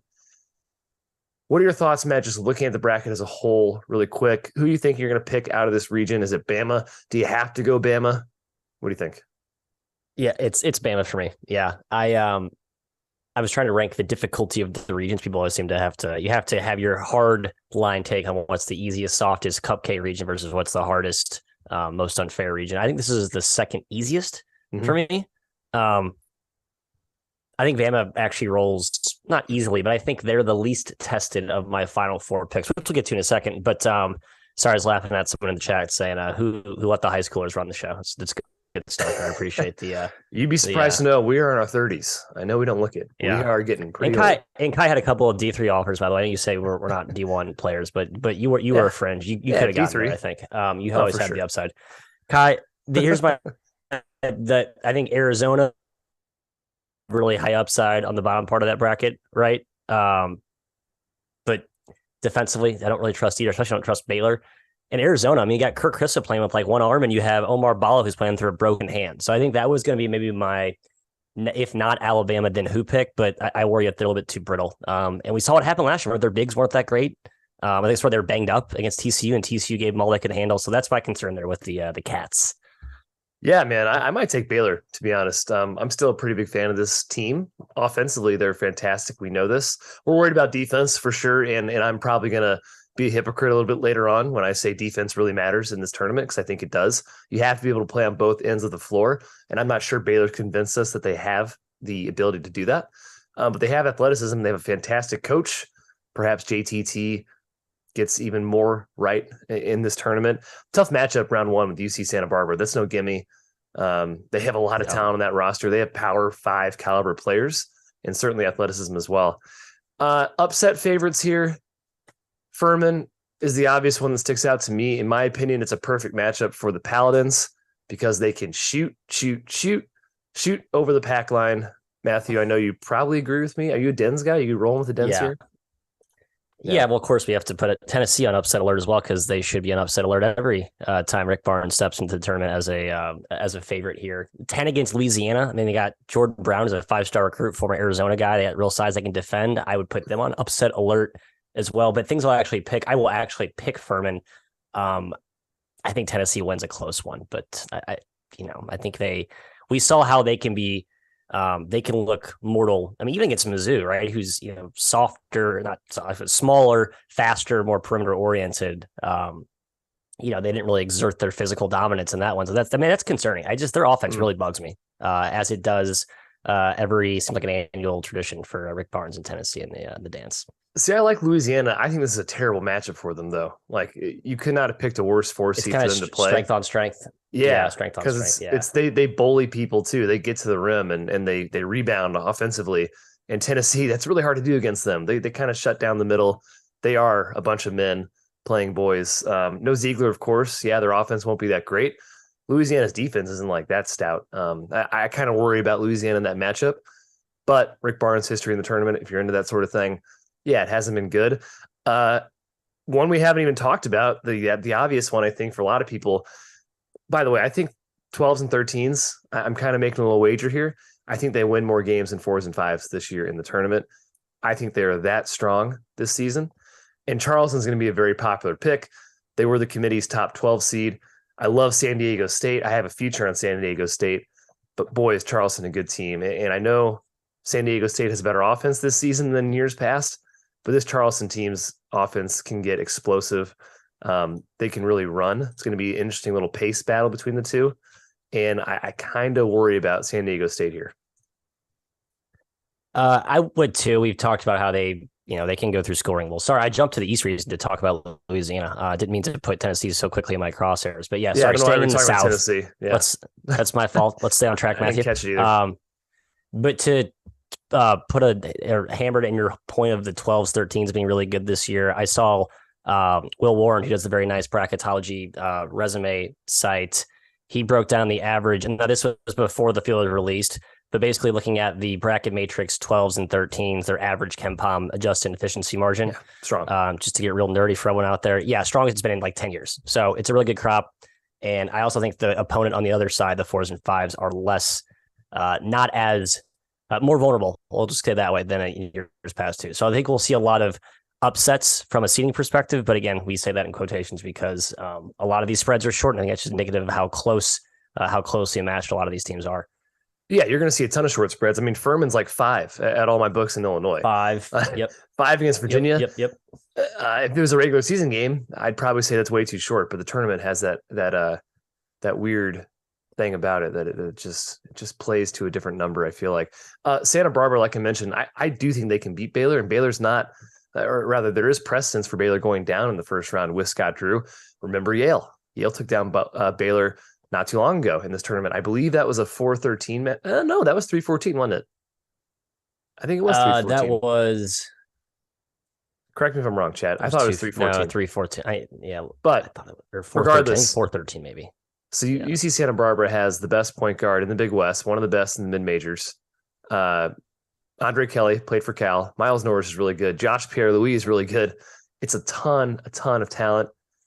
I think they're have a real shot to take down Baylor. The 15 seed, Matt, I love Princeton. I don't think they're going to get done against Arizona. I'm actually impressed the committee put Princeton on the 15 line. I thought they just had a placeholder for the Ivy winner because the committee is lazy in the last couple of days. They don't like to shift around the bracket too much. Yeah. They put Princeton where they probably belong. They didn't have quite the resume Yale did. Yale's probably a 13 seed. Princeton got the 15. Right. So they clearly made some adjustments today, which they do not usually do, as you can see from other positions in the bracket. Cough, Texas A&M. Your Tigers, Matt, I think they're in trouble. That's all I'll say. Can I say your Tigers are in trouble? My Tigers. Oh, yeah, let's talk Mizzou. I think you're wrong, by the way. I think Mizzou's going to win. I think Utah State wins. Why? Sharpest guys in the room, if we consider those who've already been betting into the markets, the sharpest guys in the room. I don't. They well, it's they've pushed Utah State up a whole point already up to 2.5, even 3 a couple of places. Good. I think Utah State has this is so the total open like 160. It's been bet way down, but it's gonna be a high scoring game. Yes. Utah State has more size than people think. Like they're big, like they can shoot, but they're also big, and they kind of have like a little bit of the Craig Smith residue. Even though now Odom's the coach there, I mean Trevian Dorius is 7'1", and he's like good and skilled. Big piece up front, and then Atkins a really good just rim roller. Catch dunk, protect the protect the lane. I think they're a more complete team than people have been getting credit for. I mean, you guys went to the bracketology stuff, and I think it kind of just popped how, oh, wow, this team is like very in the field. I think they were kind of considered a bubble team to maybe the outsiders, but then those in the know realized how legit their resume was. And I think it's just a good indication of how legit they are. However, kind of the Mountain West angle, talked about this in our live reaction write-ups. They have been, people like to make fun of the Big Ten, but Mountain West has been the worst conference in the tournament. Haven't won a game in, I think, 4 or 5 years. I think 3-11 against the spread their last 14. But this year's different, and I don't like looking at those historical precedents to make an assertion about this matchup. I think Utah State's really good. However, let me go as far as to say the winner of that game will beat Arizona, Mizzou, or Utah State. So I'm going to kind of hedge my anti-Mizzou versus also be a pro-Mizzou guy there. I wish I could support you on that one. I'm not sure I can get there, but Utah State's resume and Mizzou's resume, they're basically polar opposites. Utah State has incredible predictive metrics, and their quality wins do not jump out at you. They have not really beaten a whole lot of people, to be frank. Most of their quality wins happen in the Mountain West, but they are a top 20 team in KenPom. Hence, they are favorites in the betting markets right now. Mizzou's the exact opposite. They have an incredible resume in terms of quality wins. They, I believe, have the lowest predictive metrics out of anybody as an at-large in the field currently. So KenPom hates Duke or hates Mizzou. KenPom does hate Mizzou. He's on record. Yep, so. They have won a lot of close games, but I think while Utah State has size, they don't punish you through their size. They don't play through their big men in the post. Taylor Funk's a stretch 4, and I think Mizzou has a ton of matchup capabilities with them. Kobe Brown can guard him on the perimeter. Diarra can guard him on the perimeter. A bunch of guys can do that. It's going to be a shootout. I would lean towards the over. I think it's also going to be played pretty high possession, and there's going to be a lot of threes in this game. A little bit of an obvious over, in my opinion. I've seen people I don't necessarily respect call for an over on Twitter already, so take that with a grain of salt, I suppose. Players to watch in this region, Matthew. Obviously, Brandon Miller. Hilarious, the Wooden Award, just sneakily just put him on the list, Player of the Year awards, because they forgot him to the start of that award finalist. Oops. Yeah. Tubelis at Arizona, fantastic player. He did not win Pac-12 Player of the Year, but he's one of the best players in that conference. Keontae George, fantastic freshman for Baylor. Really, Baylor's entire backcourt is somebody you should watch in this region. Ryan Kalkbrenner. Better backcourt, Kai. Real quick. Better backcourt, Alabama or Baylor? Baylor. Is Brandon Miller's front court? I think so too. All right. Yeah. We'll call. I know he's technically like basically a 6'9" guard. We'll call him a front guard. I think Baylor has the best guards. If you're all in on the guards win in March thing, maybe you trust Baylor here. I just don't think they can defend anybody. I agree. Kalkbrenner, we haven't talked about Creighton at all. We don't need to be long-winded here in this region, but they have a matchup with NC State. Creighton, they're a lot better than a 6 seed. Predictive metrics would agree with that as well. They just didn't have the resume, frankly. They have not won as many games as you'd expect this team to win. Obviously, in preseason, some people thought they were a top 5 team. Not that, clearly, but still a very dangerous one. He's a guy to watch. Kobe Brown from Mizzou. I'm a homer, but the guy's a 2-time first-team all-conference player in the SEC. Yeah, they put 8 to 10 guys in that conference in that first team, but still a player to watch, Matthew. Yep, I think Kobe. I mean, I still never forget when we talked to Jabari Brown at the MAC awards ceremony. Jabari Smith, thank you. Jabari Brown, former Mizzou Tiger, obviously. Calling Kobe Brown the hardest guy to guard in the SEC. I don't think anybody was talking about him at the time. So yeah, I'm with you on that. Charleston has a bunch of guys that, I mean, they're like the anti-star power team. Yeah. I mean, who is their star? Dalton. Is it Rain Dalton Smith? Maybe Bolin. I don't know. Dalton maybe. Yeah, it's just he came from D. It's a bunch of what feels like right, and they're just really good. Yeah, he came from D2. He wore an eye patch for a long time in D2. Hilarious pictures. That guy's a ball of energy. Check him out. All right, insane. Who's your pick? Pick one team coming out of the South. I'm gonna probably take Alabama. I'm thinking about Baylor. Your thoughts? One team. Go. Bama. All right. Bama. We can circle back with Jim's thought when he gets on this broadcast. But let's go Midwest. Houston. This is their region. The big story, of course, is that they make the Final Four. They'll be playing in literally their home city. There's concerns about Marcus Sasser. I think he's going to be okay. Kelvin Sampson pretty much hinted or said outright today was rest. They wanted to err on the side of caution for him. Obviously, the tournament means a lot more than the AAC tournament. They knew they had a 1 seed locked up. Hence, they erred on the side of caution with him. They're playing NKU in the first round. They're going to crush Northern Kentucky. I'll just give away a preview of this week.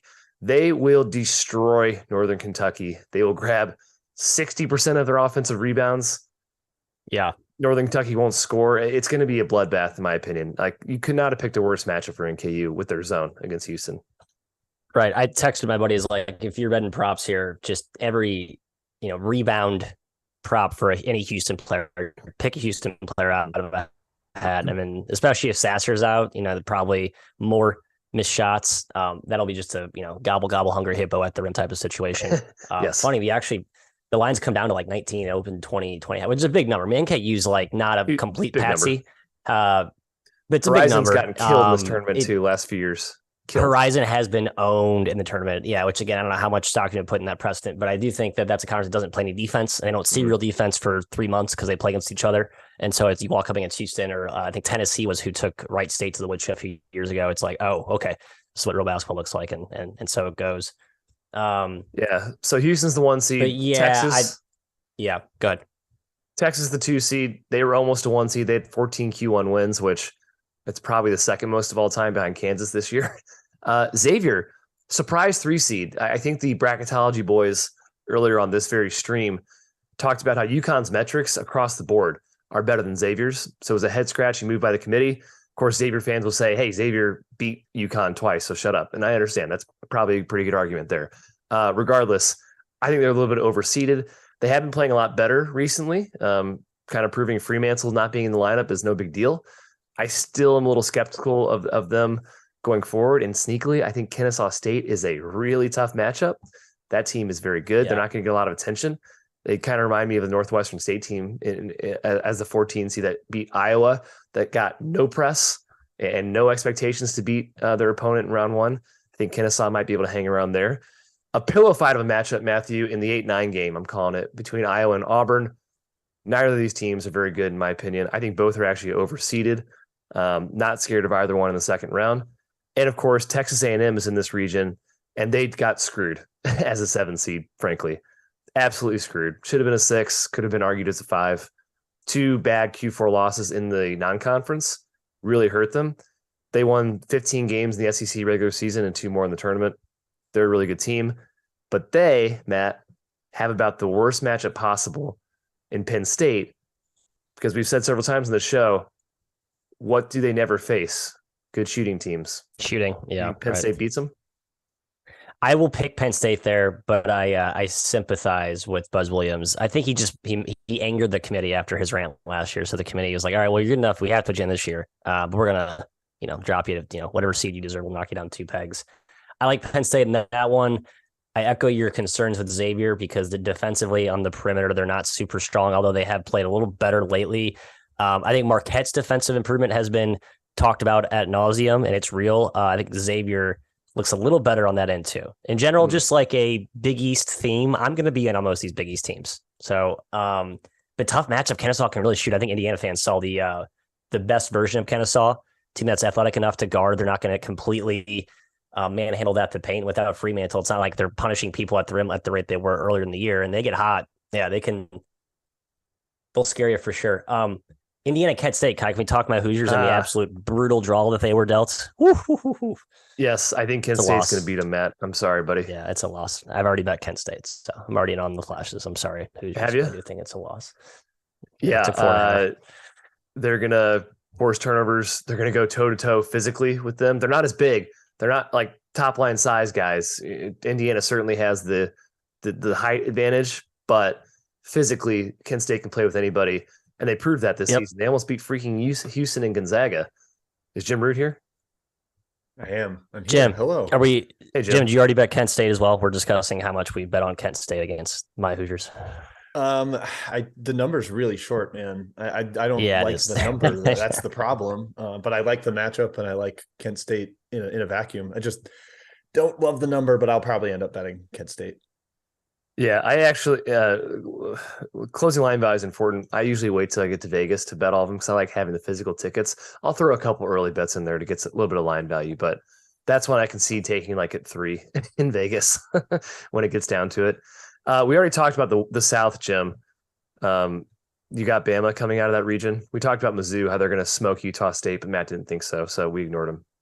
Yeah, what an idiot. Come on, Matt. Get on board. You don't want to be on the wrong side of history. Yeah, I'll have Alabama for sure. They're like you, Kai, you said it on one of our best bet shows. They got their mojo back. They look like Alabama badass kind of monsters again.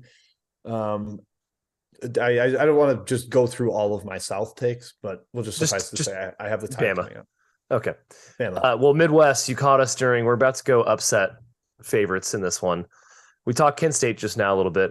I think Drake can beat Miami as well. There's actually a pretty good theme here between Drake and Kennesaw State. Both these teams play like all upperclassmen, like exclusively. They're super, super old. They've been playing with each other for years. I think they can give Miami a real game. I think people are kind of overrating Miami, frankly, because of their run last year in the tournament. Miami didn't look great down the stretch. Their metrics aren't great either. Analytically, this spread's probably short. I haven't looked at it, but I'm probably going to take Drake. I'm probably going to take Kent State. And against the spread, I'm probably going to take Kennesaw. Two. Drake's going to win. I just got off a pod with Mr. Stuckey, and he said he thinks Drake might end up closing a favorite because of the Omier news. Like, it's just true. Since February 1st, Drake is like 24th best team. And Miami's like the 40th. Like, so if you go for that recency filter, Drake is better. Yeah, the Omier thing, Larinaga was on CBS earlier, and he said he's day to day, and he was kind of lamenting how much they got beat up in the paint when he was out against Duke. So if he's not there, I'm definitely all over Drake there. Love it. Lights back dogs, anyways. Matt, Drake and Kent State, that little nook. It's just like those are the two mid majors that I think people will latch on to as the really popular pick, but I think they're the right pick. Unlike Charleston, who's a team I love, I think they have like more flaws and matchup issues than the general layman might see. Yes. But Drake and Kent State, like you pick those two to win. I think those are just really solid picks. They're just both really good. I think since the tournament expanded to 68. A play-in team has made the Sweet 16. So we have one of those options here in this region with Mississippi State and Pitt playing Iowa State. Your thoughts on their potential upset special? I don't actually really see it with either of these teams. I don't know, maybe. I'm undecided on this one, I suppose, Jim. Yeah, Pitt's like maybe the higher variance option. Yeah. You're going to get a lot of threes. They play a little faster. Mississippi State has the super stout defense, but I'm still buying in on the narrative that SEC teams are going to have a little bit of a wake-up call against opponents that can actually shoot. Neither of Iowa State, I guess, isn't like a super potent perimeter team. But so I think I would take Mississippi State over Iowa State, but I'm worried Pitt's shooting is going to take out the Bulldogs before they get there. So it's tricky. I think we might have lost Matt left. I think he's having internet issues out in California, Jim, while he sleeps in bunk beds. Must be nice. That'll happen. We're battling. We're grinding, Kai. We are. We're grinding indeed. Players to watch in this region, Marcus Sasser, hopefully he plays for Houston. I think he will. Like I said, Kelvin Sampson made it think like he would, or made it seem like he would. Marcus Carr and basically anybody for Texas. Timmy Allen is a guy to watch there. If he is in or out. I don't know his status. Sully Boom for Xavier is incredible. Obviously, TJD, the runner-up to Big Ten Player of the Year this season. Isaiah Wong from Miami won ACC Player of the Year. Tucker DeVries, his first-round opponent, won Missouri Valley Player of the Year. And Jalen Pickett. Oh, Jim didn't get away on Penn State. We talked about how that's a nightmare matchup for Texas A&M. Penn State could do it. Yeah, I'm in love with that. That's one of my bets I've already made. I think that is a fantastic matchup for Penn State. They don't foul. They rebound really well defensively despite their size. That's how you stop A&M. And then the other end, super prolific and super efficient three-point shooting team. My only concern with the matchup, Kai, is Pickett against Dexter Dennis. Like, Dennis is kind of the perfect guy to cover him, that post-up ball. He's a fantastic defender. He's strong. But I still think Penn State will create plenty of shots and stun Texas A&M, sometimes call them that. Stun them by the fact that they can actually make jumpers. All right, who we got coming out of this region? Matt, Midwest, who you got? Houston. Houston. I got Houston as well. Yeah, no Houston surprises for here. me as well. Yeah, even with no Sasser, I also really like Houston betting in that opening round game. I don't know if you guys discussed it, but yeah, we did. They're going to crush them. Yep. 2 years ago, they played the Horizon winner, Cleveland State. Dejan Giroux got hurt, played 1 minute. They still won by 31 and grabbed almost half of their misses. They're going to have 20 offensive rebounds in that game. Yeah, I'm glad you guys agree. At least, yes. Bloodbath on the boards. First gut reaction there. All right, let's move on to the East region. This is Purdue, the weakest of the one seeds. We know they're vulnerable because we all watched the Big Ten tournament and we saw them try to break a press. Gosh, man, I see who they're playing second round. Memphis or FAU could both cause them issues. Marquette, both can press. Yeah, Marquette's a 2 seed. They played up to that just recently with their strong showing in the postseason. K-State, very tough at the 3, but they're outside of the octagon. Tennessee, Matt and I kind of talked about earlier on the show a little bit. Are they vulnerable? Duke is a 5. They're playing their best ball, but they're also playing arguably the best 12 seed in the tournament. And of course, Memphis FAU, which I mentioned, it's a crime that this game is happening. Both teams are better than their seeds. FAU to 9 is a criminal. And of course, we have a fun little matchup here, Jim, with Bryce Hopkins playing Kentucky. Providence, Kentucky is an intriguing matchup. Thoughts overall, general preview, Jim? Yeah, I think this is a sort of vulnerable region. Like Kai, you I think tweeted about it. The KenPom rankings of the teams in the West, ridiculous. Like you have 5 or 6 in the top 11, and then TCU's not even there. When they're fully healthy, they're arguably that good. In the East, it's not that. It's kind of the opposite of it. Like K-State's outside the top 20, and they're the 3 seed. Duke is outside the top 20. Purdue is not like one of the top 3 teams at KenPom. So it's a little more vulnerable. And the matchups are not awesome for Purdue there. So we'll see how that one ends up. But the one I'm kind of bummed out, Kai, I think everybody wants to bet against Tennessee, but I don't know if Louisiana is the squad there. That's what I said. I said it's a really bad matchup for Louisiana. It's going to be a popular pick because they see Tennessee like limping like a gazelle, Matthew, like the one that gets away from the herd. Right. But I don't think they're going to catch them. I don't think they're going to get that gazelle. Your thoughts on the general region here in the East? I think the upper part, I'm with you, Purdue's vulnerable. And I feel very confident that they will not be a Sweet 16 participant.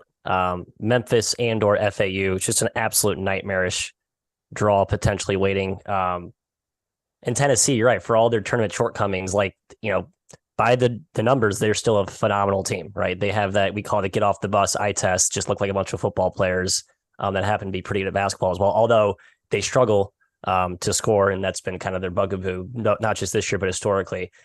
I'm sorry, I'm going Duke here. I think Duke comes out of this part of the I think Duke marches to the Elite Eight, and then they get whoever comes out of the bottom, which is probably going to be Marquette for me. I think Duke's my pick, so I'm going to ride with this whole Duke mojo. Matt, who'd you have if Duke played the Milwaukee Bucks tomorrow? I'd probably take the Bucks, but I take Duke on the number, Jim. Yeah, no, it's just I got to keep riding it. They're just hot. Boys are hot. Keep disrespecting Purdue like we haven't all year. It's a dumb comment. Duke, Oral Roberts. I think Oral Roberts is beating Duke. So take that. I will be betting Oral Roberts because that's a nightmare matchup. I agree. Connor Vanover is going to absolutely torch Duke the first half on pick and pop threes. Yeah. You know what I mean? Oral Roberts first half is my bet. Yeah, they're old, very old. Every one of these 12s and 13s is old. They're all experienced. They're all good. It'll be tough. Yeah, I mean, Kansas State, in my opinion, is the 6th best team in this region. That's how I think this region's the best region.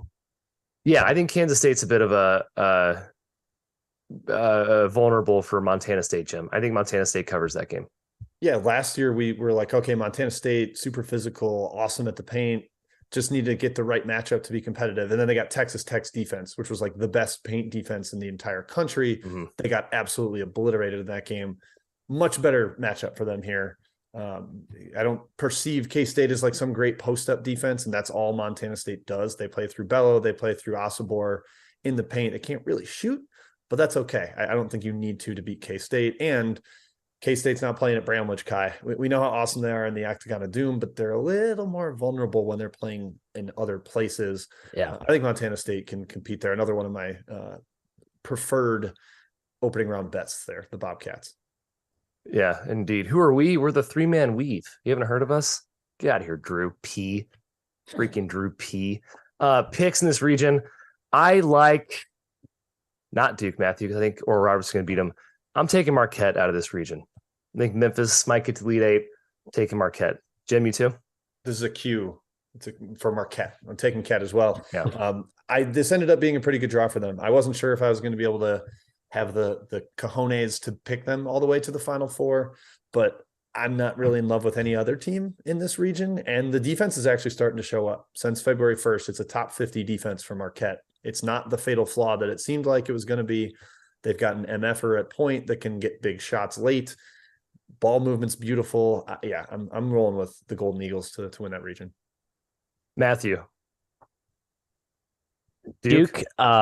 If not Duke, then I think I will take Marquette as my second horse there. However, I'm still in on this USC team. I know I've been kind of stubbornly in on the Trojans. Andy Enfield is a tournament darling. Just knows how to win. Might just be circumstantial in the fact that he had good teams, good matchups. That's, he's had success based on that. But I like the makeup of his roster. Jeff Goodman, our overlord, picking Michigan State to go to the Final Four seems a little bit ambitious. I think USC takes him down first round, and that's my one. That's a landmine for Marquette. I feel like USC is the most undiscussed team in the entire field. Like, no one saw them play this year at all. They're kind of like, I don't know. There's nothing really like, they don't have like a bona fide star like they've had in the past with like Mobley. They're just really old and long, and I think they can defend. So I like USC. Wrong. Michigan State's beating them. Don't bet against Michigan State in their first round. I did it last year with Davidson. We had the miracle Kai reassembles his ticket with after tearing up the Davidson ticket, the total insanity. But I think Michigan State's got better guard play than USC, and I'm not really terrified of USC's interior play where Michigan State can be vulnerable.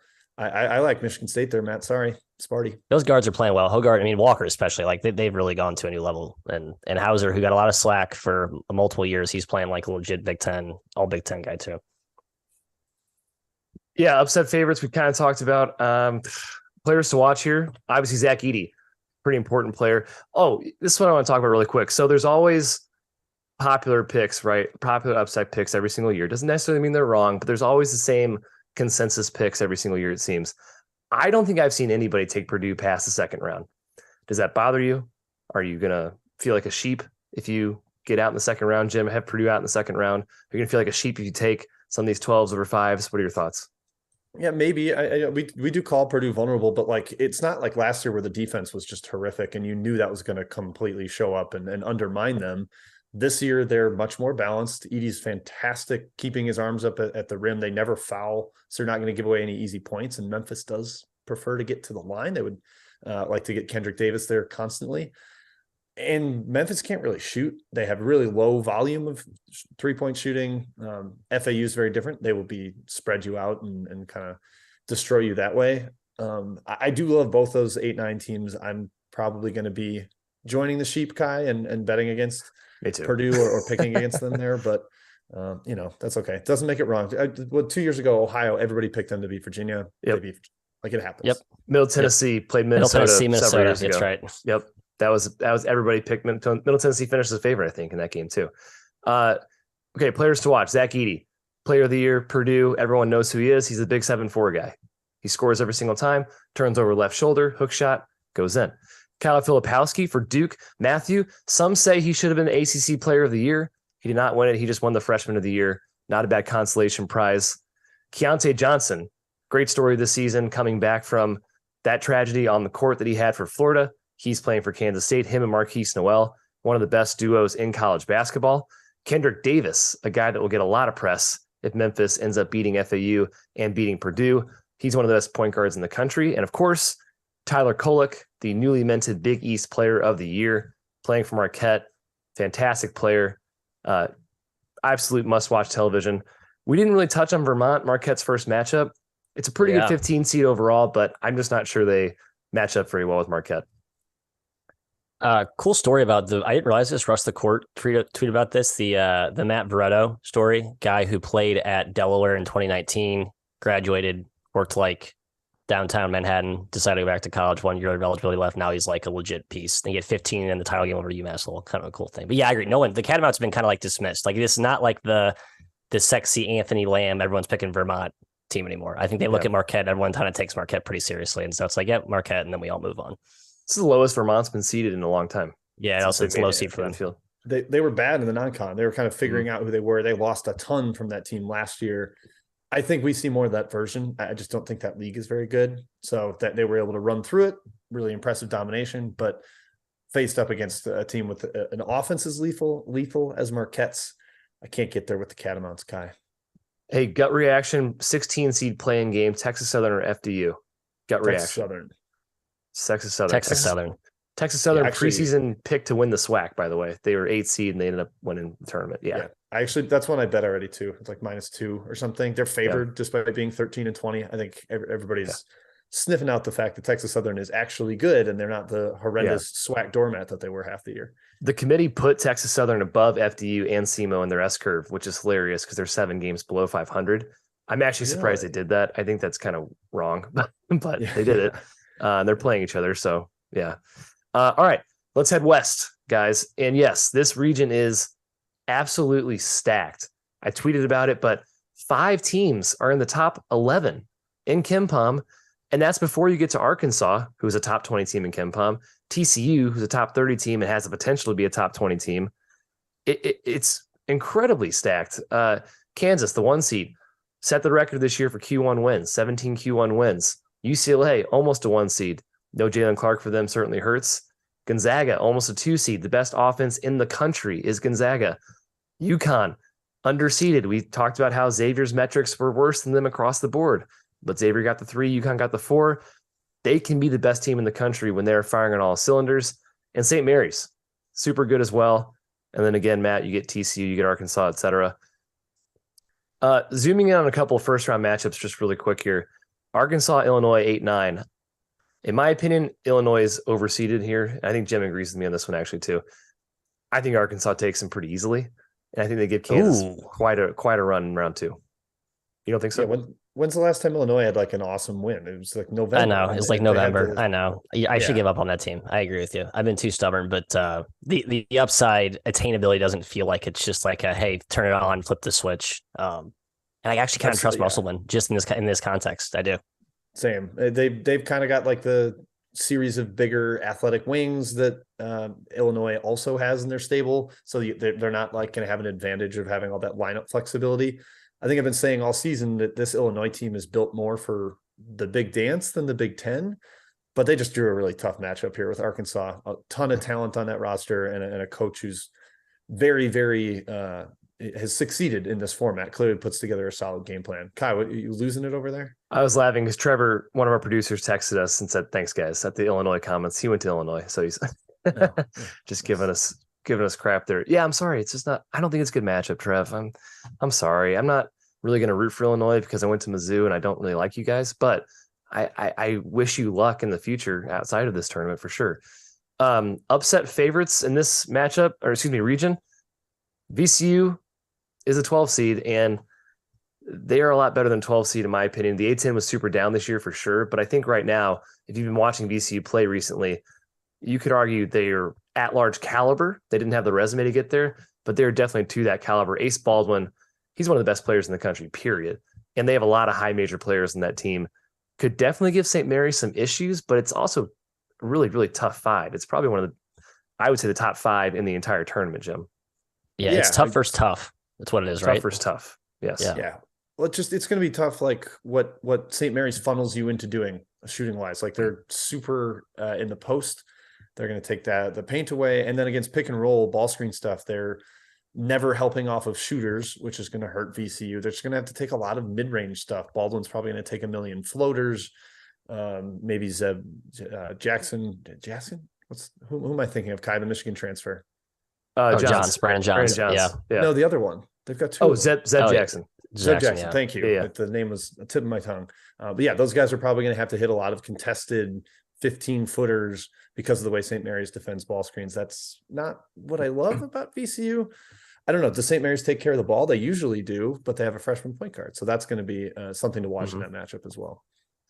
Yeah, I would assume Rhodes will unleash Ace on Aiden, right? I mean, Aiden's played against, I know we look at Aiden, he looks like, like a younger version of me out there, brittle and not tested. I mean, he went toe-to-toe against the Houston guards, played really well in that game. I mean, he's proven he's not just like he's not going to fold, but I do think Ace and that VCU tenacity can maybe thwart some of his get him out of his comfort zone, I guess. So I do worry about that matchup. Yeah, Kai, it's been that down to 3.5.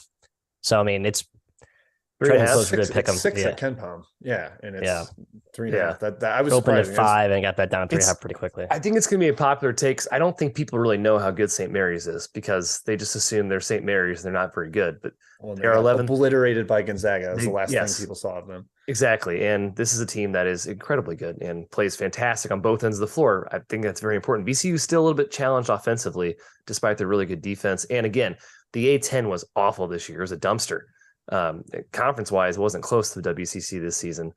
UConn, Rob Dauster, again, one of our other overlords, Matthew, with Jeff Goodman. He thinks the Iona matchup for UConn, his favorite team, is a terrible matchup for them.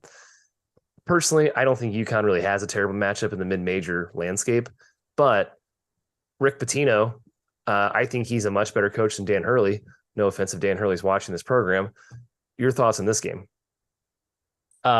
So Rick Pitino, just a quick gambling nugget here. I think that gives you an indication. He's 18-15 against the spread in the tournament since, I believe, 2007. So it's not like he's like 20-0, right? I think everyone looks at like Rick Pitino. We're all terrified. We all agree he's an awesome coach. And I certainly wouldn't bet big money against him, but I do think UConn's on a different tier, just how they're playing talent-wise. And the fact that they kind of turned that corner late makes me less worried about the Rick Pitino voodoo magic stepping in here, Jim. So I think I will take UConn, and I feel pretty good about that. The one, at least Iona has real size. Like they're not going to get completely crushed inside. Like UConn can do that to just about anybody. But Nelly Jr., Joseph, Osborne, Shima, those are like two legit power conference sized forwards / centers that can compete in there. But yeah, the way that UConn has come on, especially offensively, I forget who said it, but it's like they're playing with confidence again. And it seemed like for a while they didn't have much confidence, so they lost their mojo.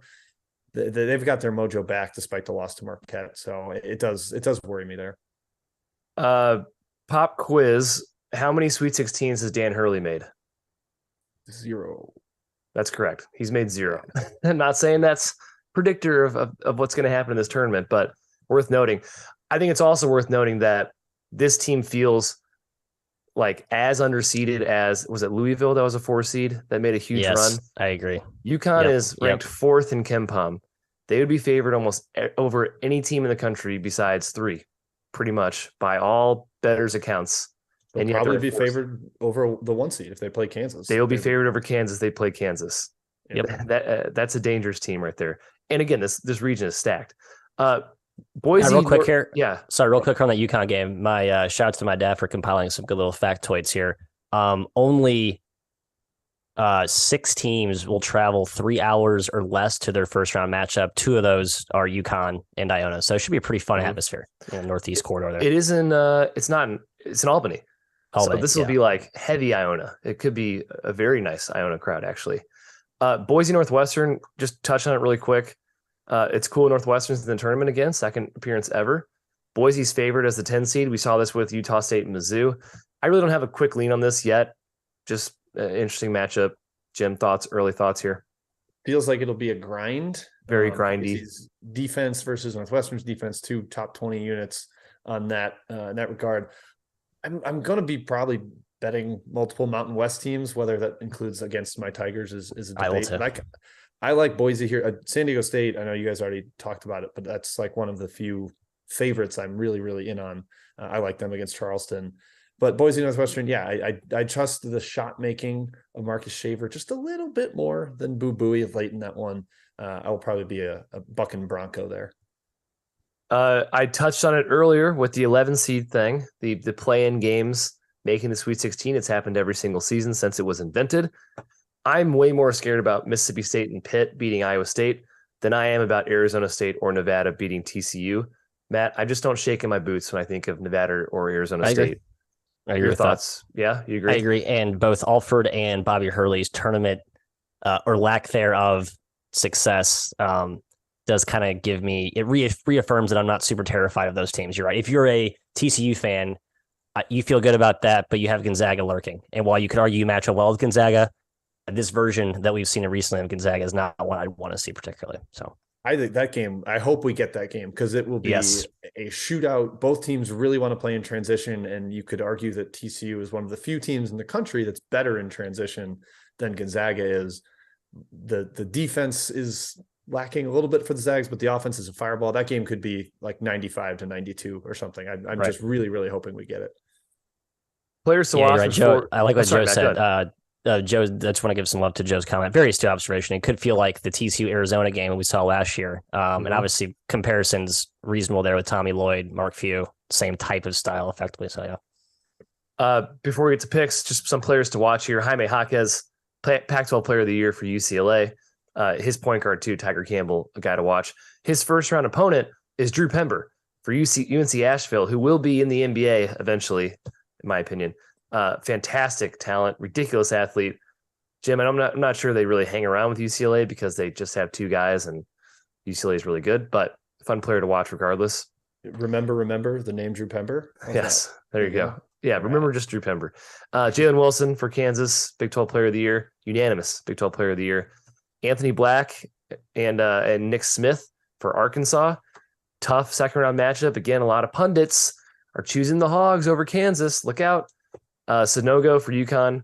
His first round opponent, Nelly Jr. Joseph. Jim mentioned Iona's legit size. He's one of them. He's fantastic. Also, Walter Clayton, their guard, actually won the MAC Player of the Year this season. Did he get it over Jenkins? I didn't know that. He did, yeah. Walter Clayton got it. Yeah, weird. I thought it was Jenkins as well. Yeah, that's weird. Mike Miles, TCU, and then, of course, Drew Timme, who does have another year of eligibility, but he said he's not coming back. Picks, I pick Gonzaga to the Final Four every single year, guys, and I'm doing it again because with you, UCLA without Jalen Clark, they would have been maybe my title pick, UCLA, if they had a full roster. But with no Jalen Clark, I think they're just a little bit vulnerable, and I really trust this Gonzaga team. Matt, your thoughts, picks? Yep. I think the top half of this region just beats itself. It's like going to be a melee, and whoever comes out the other side is going to be the walking wounded. And Gonzaga is going to be sitting there. Although they'll have a few bruises on their bodies too after the TCU war, assuming TCU marches on. But I do think they'll beat UCLA, and I think they get out of this. So Zigzag's Final Four. Wow, I can't believe you're with me on this one. Yeah, that does surprise me. The offense is next level. No, offense is next level right now. It's next level. The defense is. Again, every team's got flaws this year, right? So we can nitpick flaws up and down the board. UCLA has got Adam Bona, who's I think going to play, but may not 100%. Like the front line looks a lot less terrifying. Jalen Clark's a critical glue piece. We talked about how Kansas is just, they don't have the top end horses talent. They have a great coach and they're a great team, but they're not invincible at all. So I think Gonzaga is the right pick in this bracket. Ribbit.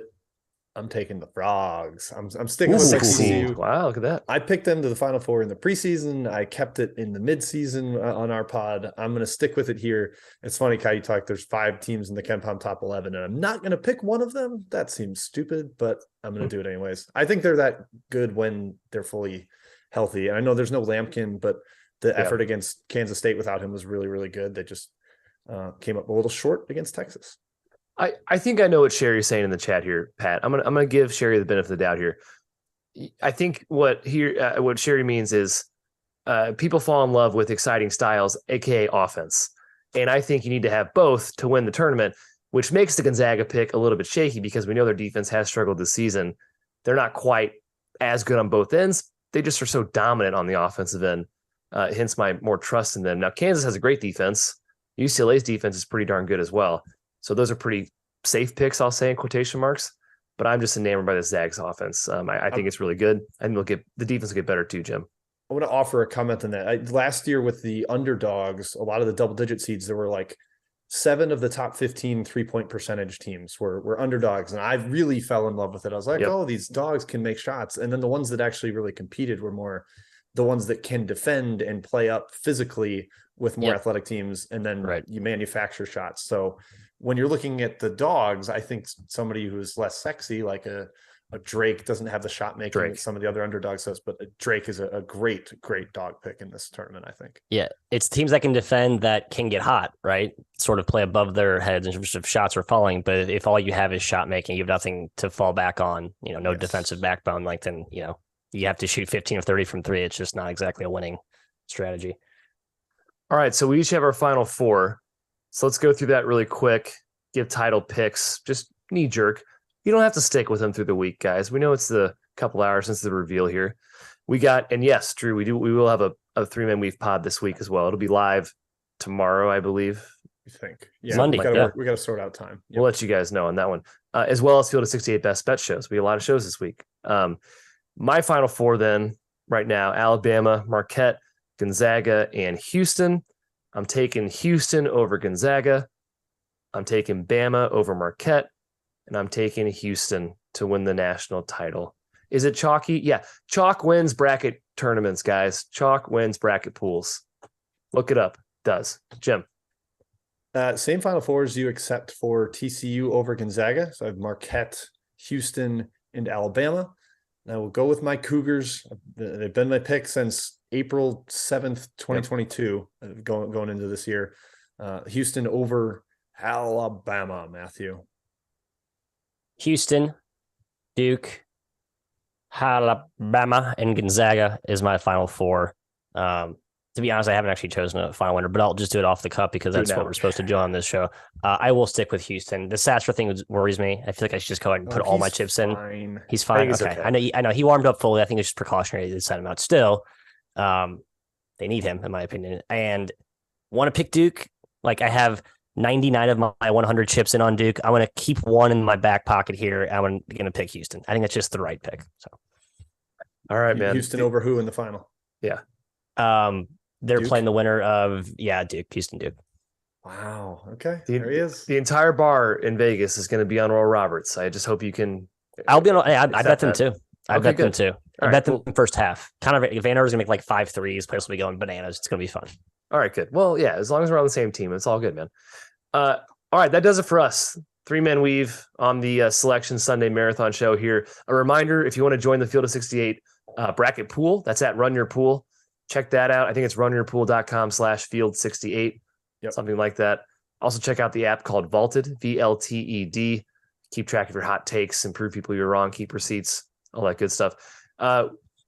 Twitter, our Twitter handle, 3MW_CBB. Follow that if you want to catch our live shows this week for the bracket. We'll break down everything from a betting perspective as well. That's on tap. Enjoy the rest of the marathon. We got some good people coming up, and we will see you guys later on this week. Tournament time is here.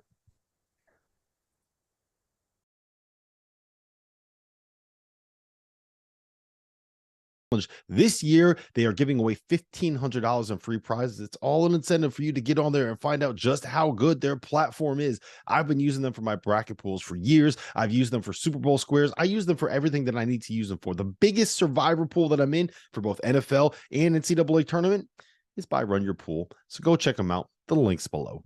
Tap in. Do you guys ever get tired of trying to prove that you won an argument, that your takes weren't hot, they were right? Well, I have an answer to all of your problems. Vaulted is a new sports prediction app that turns your opinions into facts. You can store all of your predictions and hot takes in your own vault now and forever. Challenge your friends, keep track of the results, and prove that you are, in fact, the smartest one in the room and the smartest one in your friend group. We all know how much that matters. You can always win the bar argument with the Vaulted app.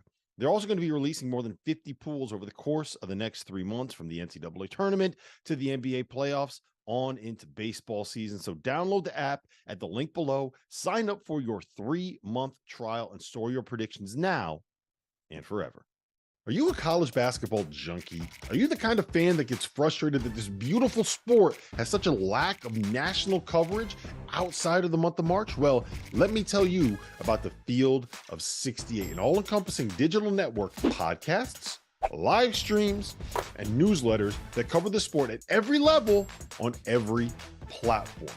From the bluest of the blue bloods to the smallest of the mid-majors, the only way to keep up with college basketball is through the Field of 68.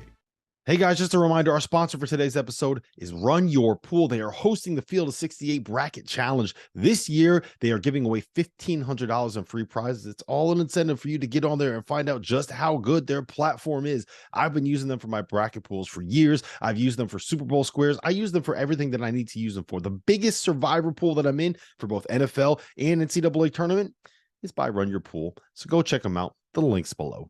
Tap in. Do you guys ever get tired of trying to prove that you won an argument, that your takes weren't hot, they were right? Well, I have an answer to all of your problems. Vaulted is a new sports prediction app that turns your opinions into facts. You can store all of your predictions and hot takes in your own vault now and forever. Challenge your friends, keep track of the results, and prove that you are, in fact, the smartest one in the room and the smartest one in your friend group. We all know how much that matters. You can always win the bar argument with the Vaulted app. They're also going to be releasing more than 50 pools over the course of the next 3 months, from the NCAA tournament to the NBA playoffs on into baseball season. So download the app at the link below, sign up for your 3-month trial, and store your predictions now and forever. Are you a college basketball junkie? Are you the kind of fan that gets frustrated that this beautiful sport has such a lack of national coverage outside of the month of March? Well, let me tell you about the Field of 68, an all-encompassing digital network of podcasts, live streams, and newsletters that cover the sport at every level on every platform. From the bluest of the blue bloods to the smallest of the mid-majors, the only way to keep up with college basketball is through the Field of 68.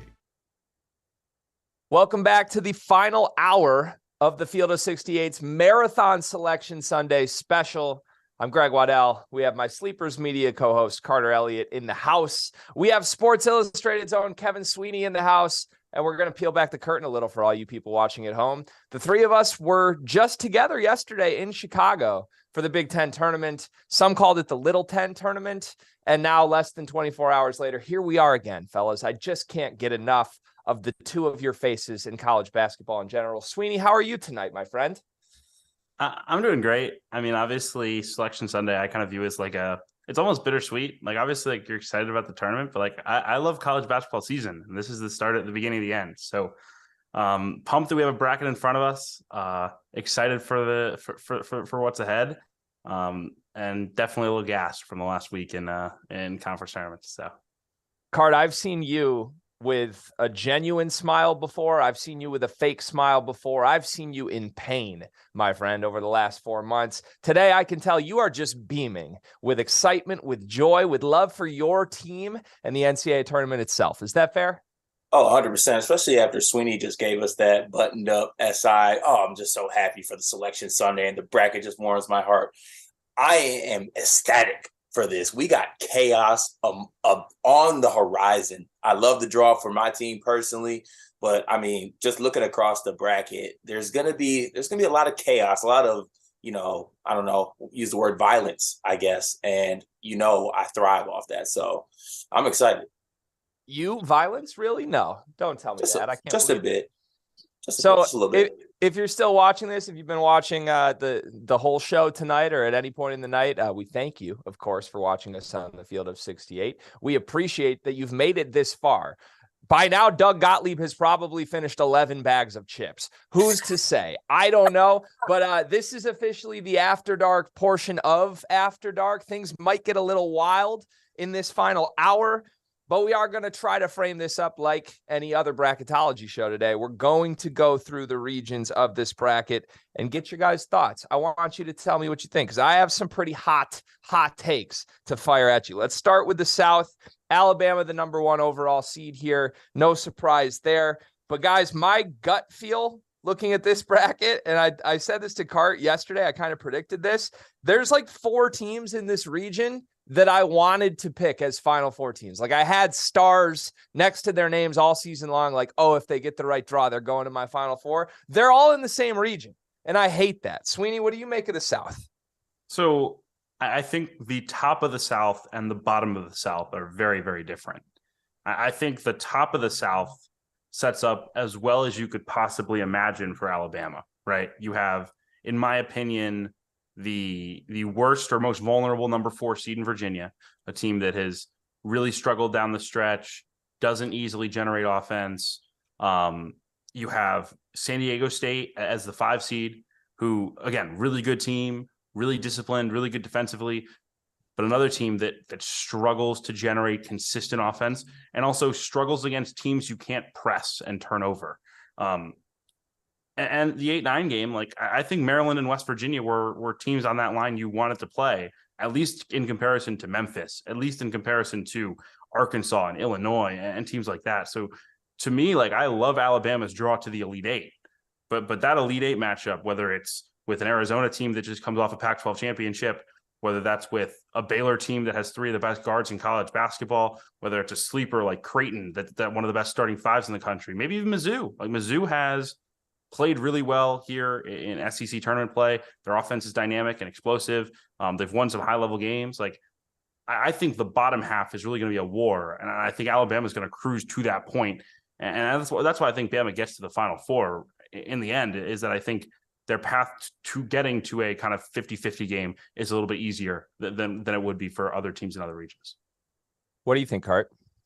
Yeah, I mean, I'm all on board with what Sweeney said as far as Bama. I really think they're going to absolutely like cakewalk through those first 2 games. The Maryland team does not scare me outside of the Xfinity Center, like we've talked about, basically all year.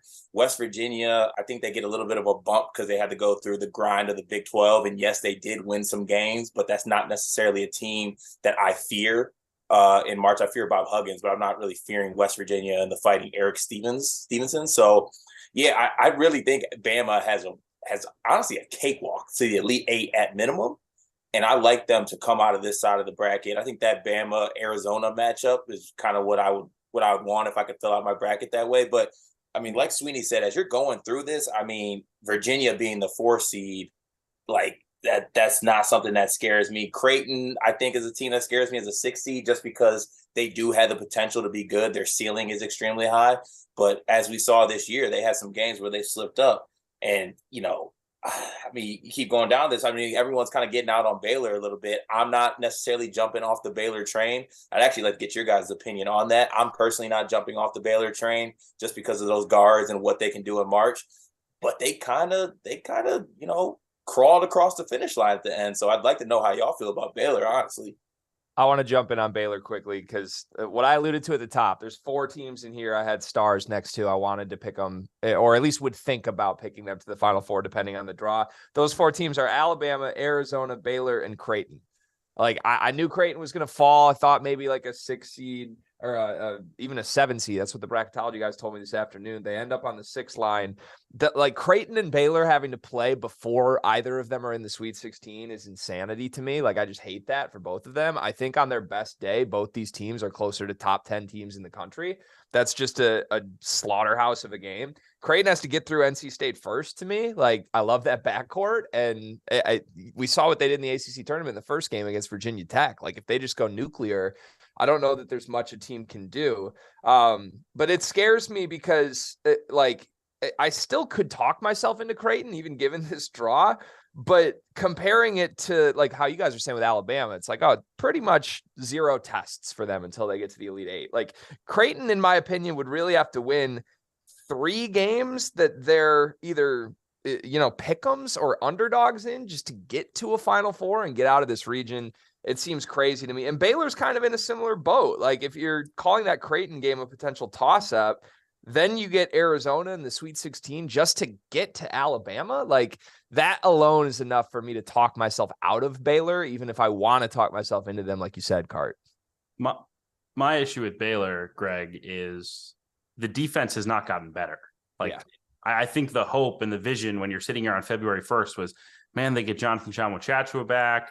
They kind of understand their system a little bit better. They ditched the Ojian Wuna minutes, who's a really good young player, but he's not ready defensively to kind of deal with the no middle. Okay, maybe we've got something. And instead it's gotten worse. Like they got fried consecutive games by an Iowa State team that's barely in the top 100 in KenPom offense. Like they cannot guard the rim. And look, I think Baylor's guards can win them any game, but like I think we have to talk about the possibility that Baylor goes home on day one because Baylor's playing a very good Santa Barbara team that most years gets a 12 or a 13 seed. That's a team that's supremely talented. It's a team that very nearly won an NCAA tournament game 2 years ago when they were in the field. If you remember, they played Creighton. I think they lost in the final seconds. It was like a 1-point game. And the strength of UC Santa Barbara is its guards relentlessly driving to the rim. Tell me that doesn't scare you if you're a Baylor fan. Like AJ Mitchell and Josh Pierre-Louis, like those dudes get downhill all day. And they have a big guy in Andre Kelly who played 3 years at Cal. He was an all-conference level guy in the Pac-12, 13-8. Like he winds up at Santa Barbara because he wanted to win. And he got the biggest role he probably could have gotten anywhere. But this is not a pushover Santa Barbara team. Joe Pasternak has built a really talented roster. They're athletic. Mitchell's a really good defender, which I think will help them dealing with the three Baylor guards. I'm not saying they'll win the game, but like that is not an easy game. So for a Baylor team that, you know, woke up probably on Friday or Saturday thinking they're a 2 seed, thinking they're going to, you know, cruise through round one, then maybe play like Northwestern in the second round. All of a sudden now their path is, we got to go play a really good mid-major round one. We got to play Creighton potentially round 2, top 20 team with elite talent. Then we got to play Arizona potentially in the Sweet 16. Then we got to play Alabama in the Elite 8. And that's just to get to a Final Four. I think Baylor has a case to have the hardest path of any team in the country, at least among the elite teams in college basketball. Yeah, just a killer draw for Baylor for sure. So Arizona, Cart and I have a love affair with this team. We watched them last night clinch the Pac-12 championship out in Chicago. All three of us were riding Baylor responsibly, of course, at Bet Rivers. But do you buy that they could actually get through Alabama? That's my question. Not just, are they Final Four good? Are they national title good? Like, they have to get through Alabama to get there. And we think Alabama's just penciled in automatically in the Elite 8. What do you make of that matchup, Cart? If they do get to that match, I think that as a, talent-wise, I think that people, when they talk about Bama, they have, of course, they got Brandon Miller, who's the NBA talent. They got Bediako. They got the guards and Sears. And Jellyfam JQ is actually not doing things to hurt his team right now. But you cannot fall for the trap completely, because sometimes Jelly JQ, when it comes to March, he can come back and bite you. But all in all, this Arizona team is a team that can really match up talent-wise with this team. You have the big man in Ballo who can kind of offset Bediako. They got the rim protection. Tubelis is going to be a mismatch for most teams that, Arizona do play. But Alabama is the one team that could actually match up with them talent-wise. I'm not sure who would come on top of that game, just because they do kind of play that similar upstyle, fast tempo type game. But I can't shake my love for this Zona team, and I don't know what it is. I don't know if it's Kerr Kriisa in the headband. I don't know if it's the addition of Courtney Ramey, but I think there's one team that can knock off Bama. It will be Arizona. What do you think, Sweeney? I think they have a chance to win that game. I think what I'm most curious about kind of matchup wise is, Bediako and Noah Clowney have done such a good job all season of neutralizing the rim for opponents, right? Like the Bama team 2 years ago that made the was it the Sweet 16 or the Elite 8? That was the Sweet 16 that they lost to UCLA in, because then UCLA played Michigan. That Sweet 16 Bama team was good defensively, but they were good defensively because of one guy, Herb Jones. This year's Alabama team is good defensively because they're physical and athletic and long. And, oh, by the way, they have two monster drop coverage bigs. And I'm really curious to see how they would handle two guys as physical as Ballo and Tubelis. I think Bediako probably comes out on top defensively in that matchup, because he really comes out on top every matchup defensively. And I think that probably tilts things in Bama's favor. But I just think at the end of the day, like Arizona has risen its game when it's played against top competition. Like this is a team that will sleepwalk through some games, right? Like they gave up 88 to Stanford. They lost at home to Washington State. They lost to Utah. Like Arizona has been inconsistent at times, but when the lights have been brightest, when they have needed to play really well, for the most part, they have brought it. And I think you get into a Elite Eight type spot, you're going to get their best shot. And I think Alabama is the most complete team in this field. They're the best chance to win a national title, in my opinion. But at the same time, getting through Arizona will not be easy, especially when Arizona plays this game. One last thing about Arizona, too, that I do love. I just want to throw it out there really quick. I love picking teams to win national titles and to make runs that have elite glue guys. Like you think to that Baylor team a couple years ago, like Mark Vital was just an elite glue guy. Pell Larson is one of the most elite glue guys in the country. Like he's honestly almost too good to be a glue guy. Like I think he's a guy who comes back next year and he could be like an All-American level type talent. I think he's that good. But for this team and kind of the role he plays, he's just like the ultimate glue guy. And I mean, I think that separates them from some of the other elite teams in the country. I did not have Pell Larson, Mark Vital comparisons on my bingo card. I'm just saying glue guys. You know, I love a good glue guy. I truly do.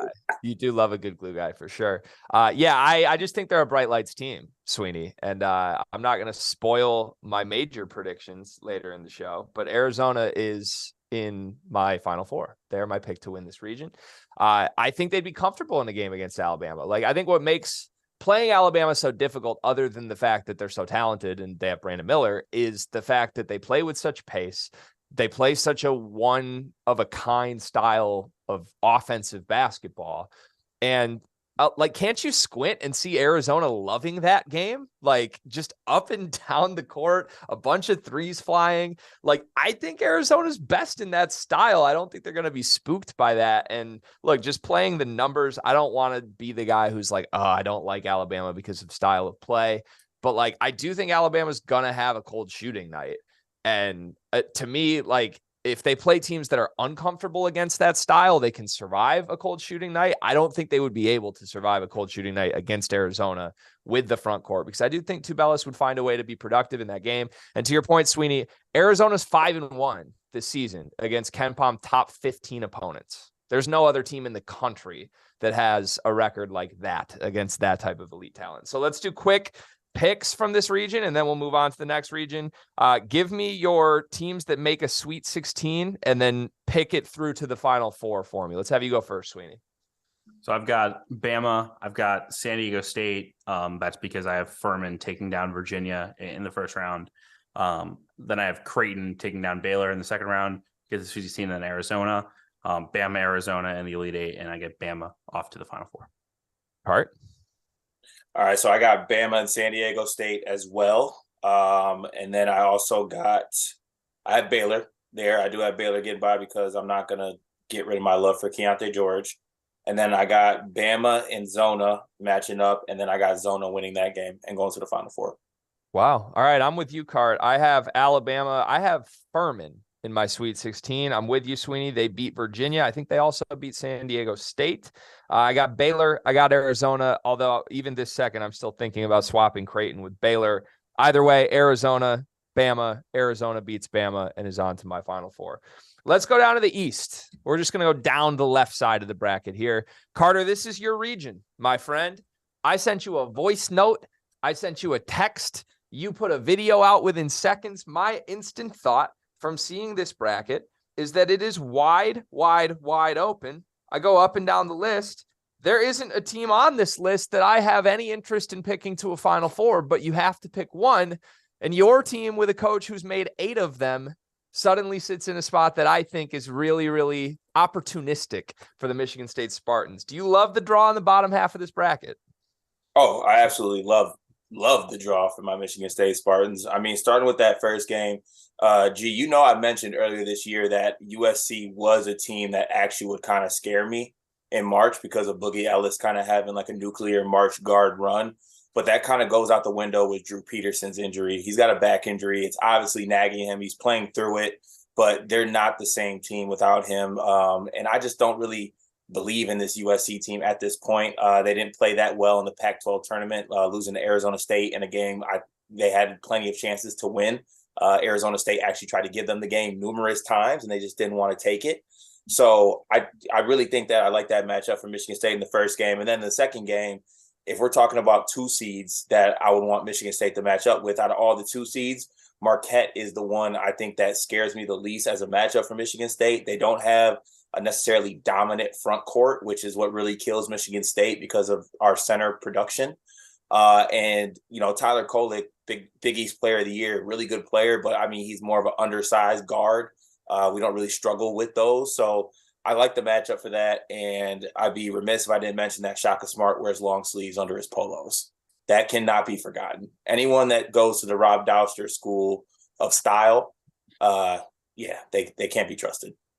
That is extremely true. I also want to point out just quickly that Drew Peterson has the actual back injury that Matthew Meyer pretends he has twice a game. And I think that is really hampering USC right now. Sweeney, what do you make of this region?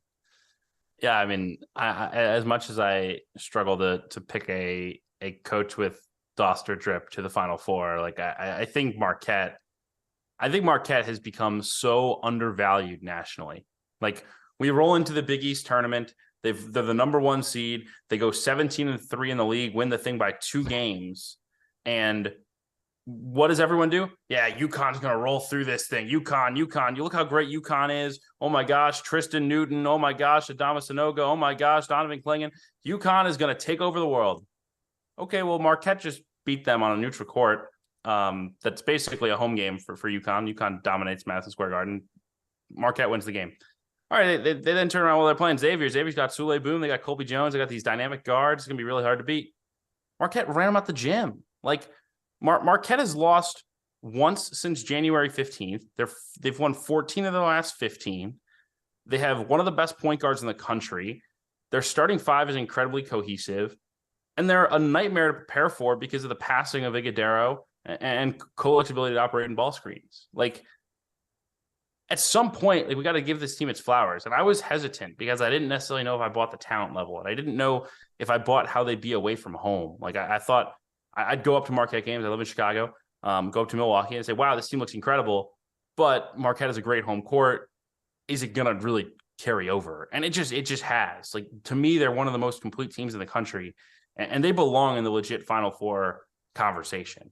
So yeah, is it hard to bet against Izzo? Yeah, of course it is. But like, it does annoy me sitting up here and like watching every action. This is not you on you, Carter, right? This is everyone. Like, as soon as this bracket came out, everyone was like sprinting to tweet about how great Tom Izzo is and sprinting to tweet about how great Michigan State is and how they're going to roll through. Like, Michigan State looked terrible like 3 days ago.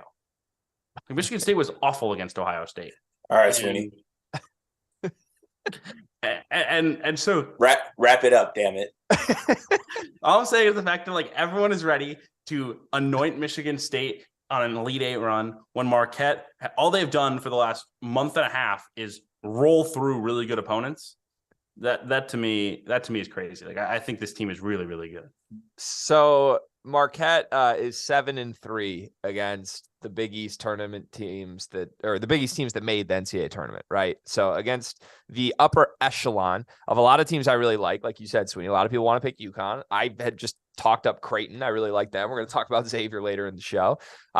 If you put any of those teams in Marquette's draw, I think I'm picking them to the Final Four without much hesitation. I don't know what it is about this Marquette team that I can't get over the hump with, Sweetie. I can't get there, though. Why also are we forgetting that we got to take into fact that there's always a team that tricks you with a really good tournament run and they win their conference tournament and they let you down kind of, and they don't make it to a Sweet 16. Like, that does happen. Yeah, but they were crushing it before. Like, let's not like I know, and I don't want to disrespect Marquette too much. I really think they are a good team. I'm just saying that out of the 2 seeds, if I'm Michigan State, if I want to play a 2 seed, I want to play Marquette. I don't want to play Texas. I don't want to play the other 2 seeds. I am going to disrespect them, and then we'll move on from Marquette. This is the final thing I'm going to say. The 3 of us were just at the United Center watching the Big Ten tournament, right? Correct? Nod for me. That happened. I'm not dreaming this. We all would agree that was a pretty ugly conference tournament. It was gross. There was not great basketball being played.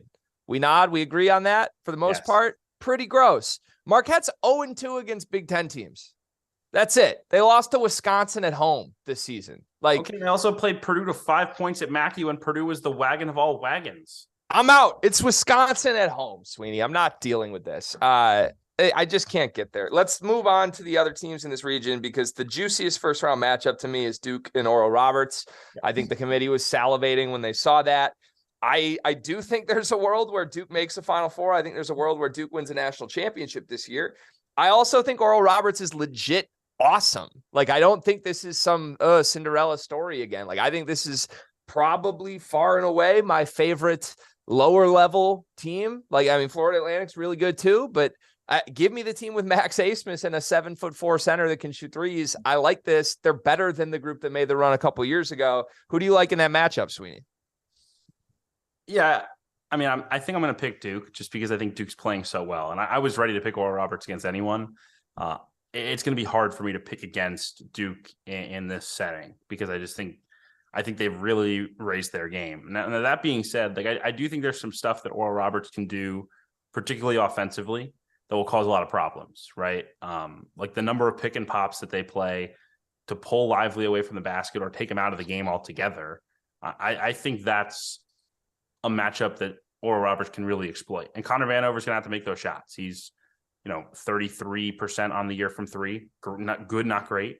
They also, when they were really good in that conference championship game, other guys were also hitting pick and pop threes, like Patrick Mwamba, who's, statistically a solid but not elite shooter. Same with DJ Weaver. Like they're going to need to beat this Duke team. They're going to need some special shooting nights from their big guys and keep forcing Duke to respect those guys pulling away from the rim.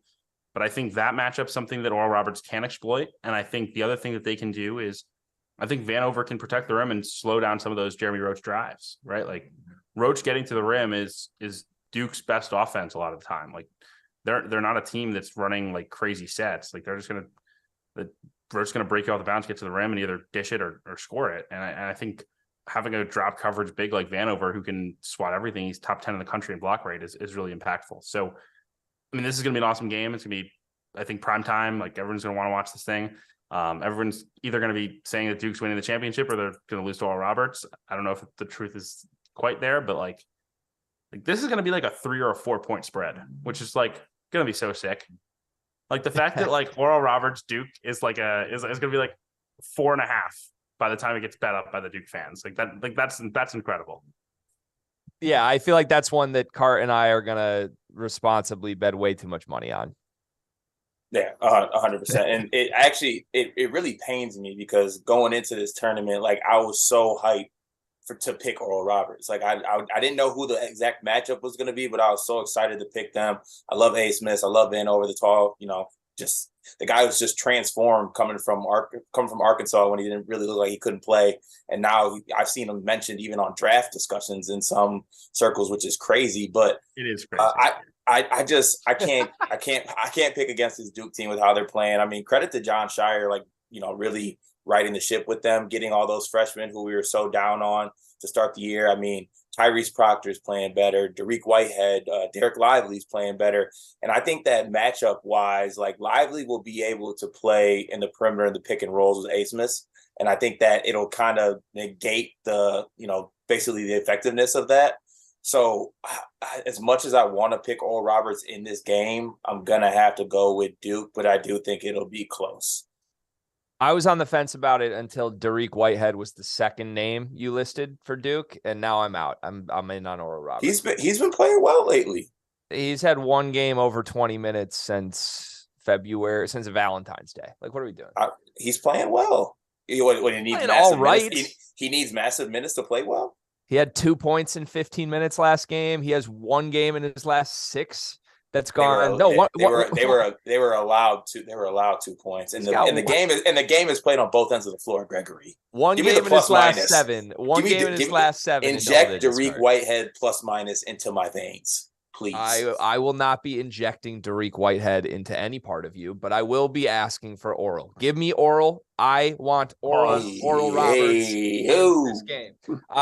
Hey, by the way, YouTube chat, if you're watching this, if you're watching me go off the hinges at this point, get us to 1,000 likes, because Carter Elliott just texted me and said, if we get to 1,000 likes before the end of this show in roughly 32 minutes, he will go shotgun a beverage before he goes to bed tonight. 1,000 likes. That's what we need. We're not there yet. We get to it. And Greg, we're adding to that.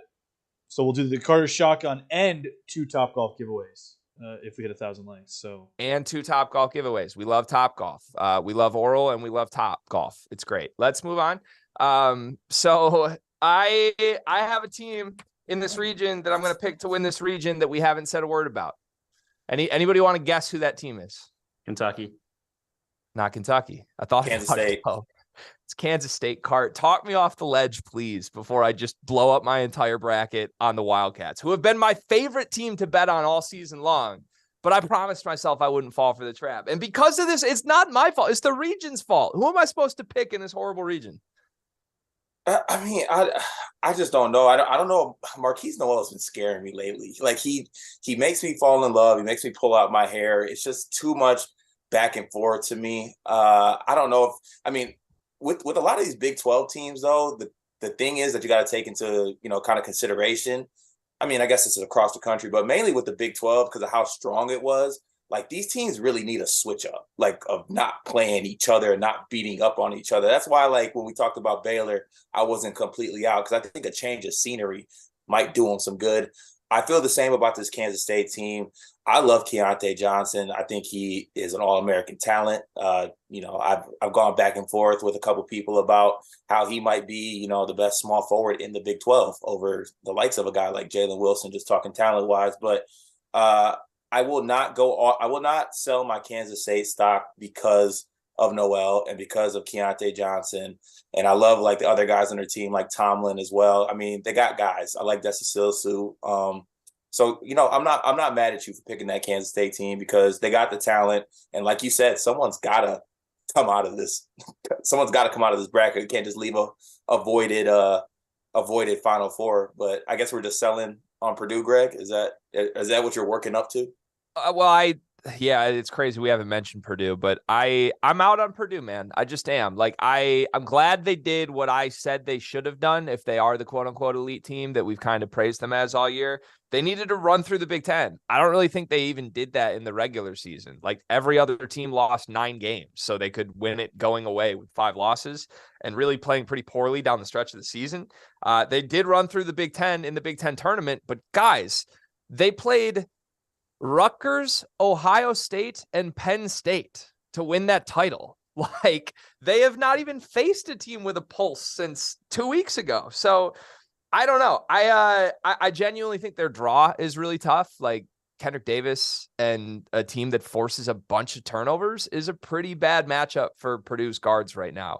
And we know how great Memphis is playing. Like, for them to go do what they just did against a Marcus Sasserless Houston team, I'm in on Memphis right now, so I have Purdue losing in the round of 32 card. That's my answer. Sweeney, what do you where do you have the Boilermakers in this one? Yeah, I also am going down to Memphis. I will say, like, the Memphis Florida Atlantic game is not a walkover. Yeah. Like FAU is very legit. They have 4 outstanding guards, and I think, you said, oh wow, like the pressure and Memphis' ability to force turnovers, like that's not really going to work against FAU. Like, they're going to take care of the ball, they're going to make plays. And they're really confident in how to win. I do think Memphis wins that game because I think Memphis is playing really well right now. But I think people have just been like, yeah, well, there's no chance that Memphis loses in the first round. Like, no, FAU's won 31 games for a reason. That being said, like, I echo all of your thoughts, Greg, on the matchup there for Purdue. A team that's going to press them, a team that's going to send athletes at them, a team that has some interior size to handle, not to handle Edey, but not to be completely overwhelmed, right? Like, you turn on Ohio State, Purdue, you turn on Penn State, Purdue, and you're like, who are these guys trying to guard Zach Edey, right? Like, I'm sorry, Eugene Brown, but, like, you're not a center. You'll never be a center. You will never be able to guard Zach Edey. That being said, like, I kind of think that Dandridge can hang a little bit. Dandridge is old. He's experienced. He's very, very talented. He's not not gonna be a guy who scores it a ton, but he can be active. And I think Chandler Lawson had an amazing game in the first half for Memphis today. He was all over the place. So they've got kind of some of the athletes that they can send at people, and I think that's valuable in a game against Purdue. So I think that matchup's tough. I don't want to write off Purdue, right? Like at the end of the day, they've got the best player in the country. He's dominant. They've got a really good coach, right? We can question Painter's tournament record, but he is really, really good, and he is very difficult to prepare for. I think Gottlieb made this point on one of the hours of this thing. Like playing Purdue on a one-day turn is really hard, and I think that will be a challenge for Memphis. But I just think, like, I know Purdue already played Duke, but I think it's almost not comparable to mention that game at PK 85, just because of how different a place Duke is in right now. So even if I think Purdue survives that Memphis game, you might have to get Duke, you might have to get Tennessee, two really, really talented athletic teams. And then, potentially in an Elite Eight game, you got to get through a Kentucky, a Kansas State, or a Marquette, who I've obviously been big on. So the draw is not easy for Purdue. I'd be surprised if they get to the Final Four. To me, they're the most vulnerable number one seed. That being said, I'm never betting against Edie, so I won't rule out the fact that they can make a run here. Yeah, when I step back and look at this region, I feel like there's just opportunities to talk yourself in to whatever you want the winner to be the obvious route. Like if you want to talk yourself into Tom Izzo or John Calipari's success in March in the past being the reason they're going to win this region, you could. If you want to talk yourself into like point guard play with Kendrick Davis or Tyler Kolek or even Max Asmus being the difference against some other teams that have some really questionable guard play, like you could do that here. To me, there's just a lot of things that scare me. Like I think this is more of a red flag region than anything. And somehow Kansas State, who I think has a ton of red flags, is the team that I feel like has the least when I step away this. Like I like Tang. It's his first March as a head coach, but I don't have the history there of like Shaka Smart and Rick Barnes teams flaming out in the tournament. Like I know Cart's licking his chops at the chance that Michigan State. All I'm saying is this. I have a spotted cow in front of me. This is a vibe. This is a sign, right? I'm drinking a spotted cow. We're talking about Marquette basketball. I think the Golden Eagles are doing the thing. That's scary. It's very scary. All right, let's do our picks quickly on this region. Cart, we'll have you go first here. I'm guessing you went green and white here. Yes, I did. I did go green and white. I do think that they win that first game and do think that they knock off Marquette. And I'm sorry for all the people who think I'm disrespecting Marquette, but I'm going to pick my team, and I think they can win that basketball game. It's not just a crazy pick. I got Kansas State coming out as well. I got Duke, and then I actually got Purdue making it. I got Purdue getting through that first round game because I think that FAU is actually going to beat Memphis, but Purdue will beat FAU in that second game. If Memphis does go through, I think they beat Purdue, though. And then I have Kansas State versus Purdue, and Kansas State going to the Final Four out of that region. Oh, I thought you meant green and white to the Final Four, my friend. I'm shocked you have Kansas State here. Wow. Sweeney, who do you have? State. My Sweet 16 is Memphis, Duke, K-State, and Marquette. Duke and Marquette in the Elite Eight, and Marquette to the Final Four. That being said, like the fact that none of us are picking Kentucky to the Sweet 16 like scares me a little bit. Yeah, it really does. I know that they've lost the two Vandy games, but like we should remember Vandy is kind of a wagon. Like, yeah, I'm gonna change my pick for the Final Four for this side or this region about 10 times probably before the first games. So for right now, it's Kansas State, especially if they wear those light purple zip ups. That is huge. That's huge for vibes because those are elite. So if they're wearing those, they're a different team. I still don't know what EMA means either, but I'm in on it. If we can get those light purple zips with the EMA. Sweeney, Kentucky, I'm with you. Like, I really want to pick them if they had just fared slightly better in the SEC tournament. Like, don't just get ran off the court in the one game you played. I think I would be in on them. I'm terrified because Cart and I have the same first two picks for the Final Four right now. I have Kansas State over Michigan State in the Sweet 16. I have Memphis over Oral Roberts in the top half of my Sweet 16. I have Kansas State over Memphis. Kansas State makes my Final Four. That region is a mess, and I hate it. Let's move to the Midwest, where Houston is a 1 seed here. The same way we talked about Alabama having, I think, a pretty straightforward path. I kind of feel that way with Houston as well. Miami, without Omier, we don't know what his status is going to be. If he's hobbled, I think that's a really, really tough spot for that team. Iowa, Fran McCaffrey's still their coach. Auburn still has Wendell Green. Indiana has never won anything of substance with Trace Jackson Davis. Like, how do you not pick Houston in that group? And then on the bottom half cart, Texas, you love them. You've loved them all season long. I'm sure you're sad you have to pick between Texas and Houston. Yeah, I definitely am. This Texas team, I mean, Rodney Terry's got them boys playing.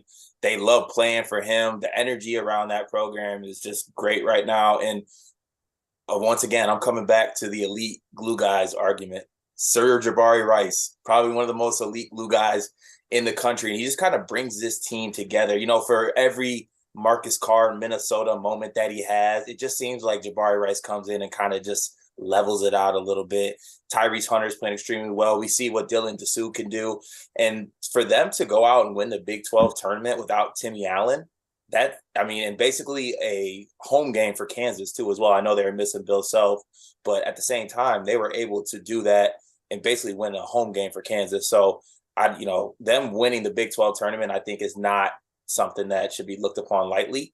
I'm all in on this Texas team. And also, like, how fun would Texas Houston be?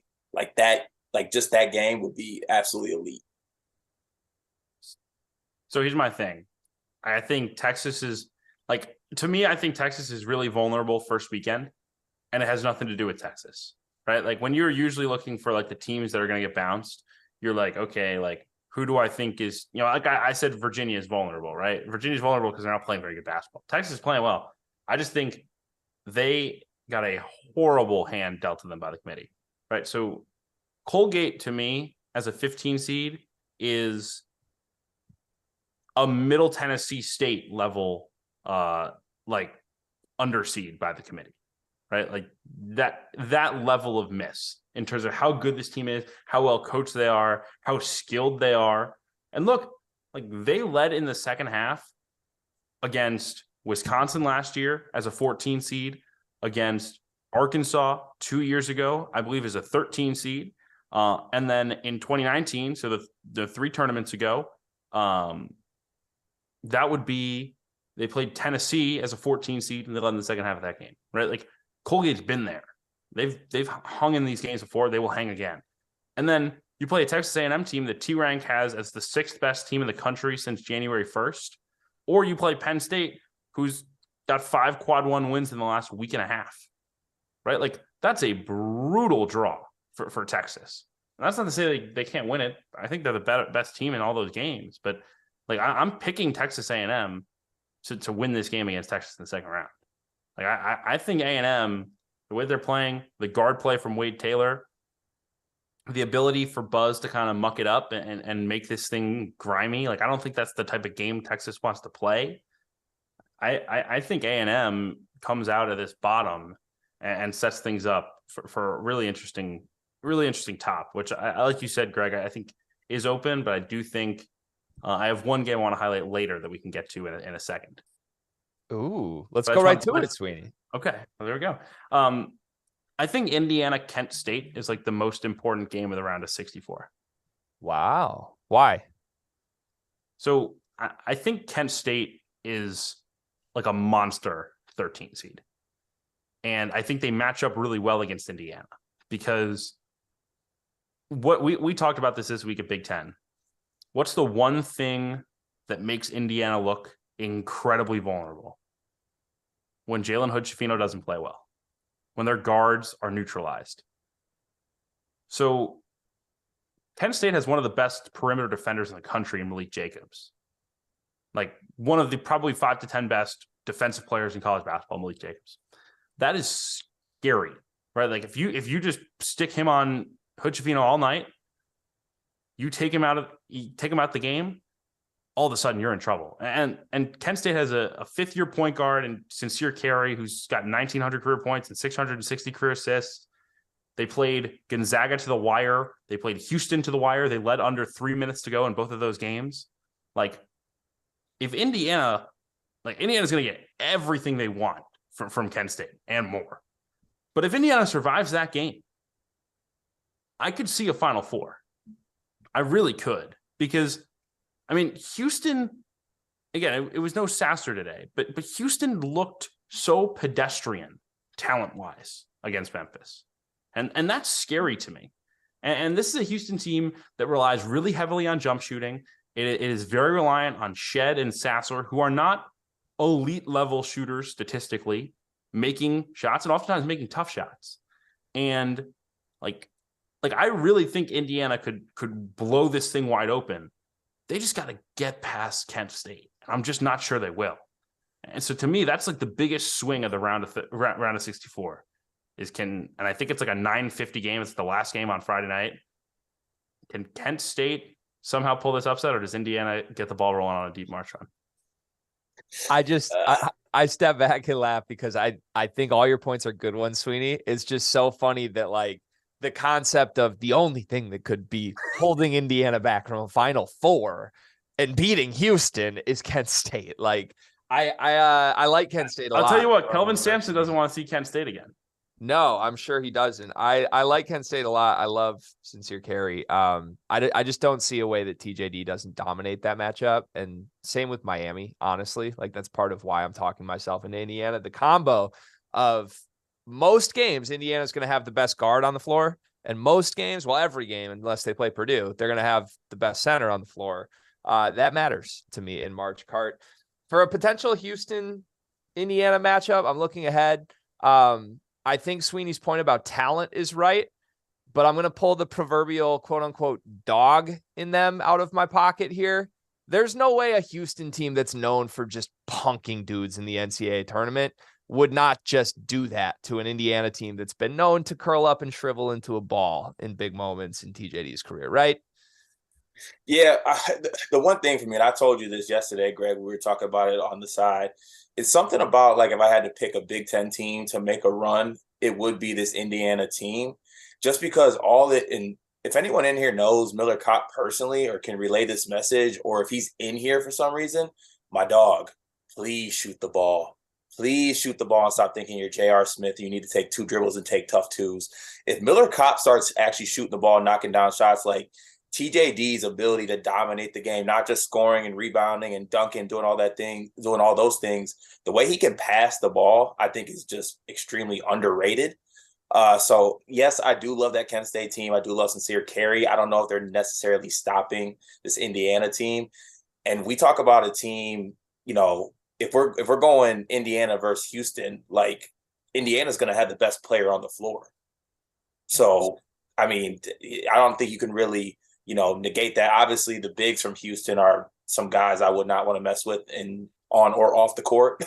But, TJD is going to be able to, I think, get the best of those guys. So it's really what happens around them. I mean, really any Big Ten team, it's so dependent on others. Like, even when you think back to Purdue, if Fletcher Lawyer breaks through that freshman wall and can actually knock down some shots, like, this Purdue team is going to look a lot more dangerous. So it's a lot of what are the guys around the best players on the best Big Ten teams going to do is going to kind of determine how far they go. And I think that this Indiana team might have a run in them, and you have a pro in Jalen Hood-Schifino, which you can't overlook.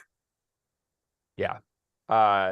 It's weird because it's hard to just look at those two guys and not love Indiana's potential in this tournament. But then I look at everything else sometimes and I just get a little scared. Like, what does Trey Galloway and Miller Kopp look like against Houston with the athletes and their physicality? I don't know. It scares me just a little. Like, if we're worried, we're already saying Miller Kopp, just shoot the ball, be confident. That's not something I want to have to say on Sunday, March 12th, going into the NCAA tournament. All right, let's do our picks in this region. Sweeney, we'll go to you first. Who do you got?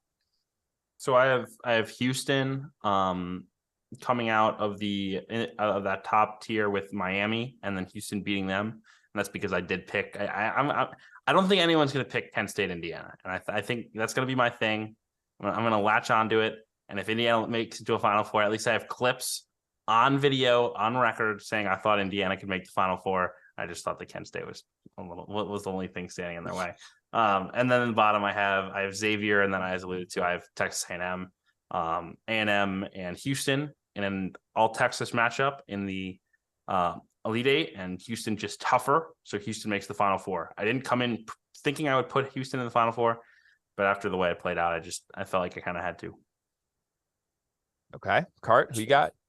All right, so I got Houston coming out of the top, and then I got Indiana coming out of the next one. I think the Hoosiers got a little mini run in them, and it's kind of skipping ahead here. I think that Indiana actually ends up beating Houston. As much as that pains me to say, Greg, you know how I feel about Sampson and my Cougars, but I don't know, something about Indiana. I'm going with the TJD narrative that he's going to have that run in him.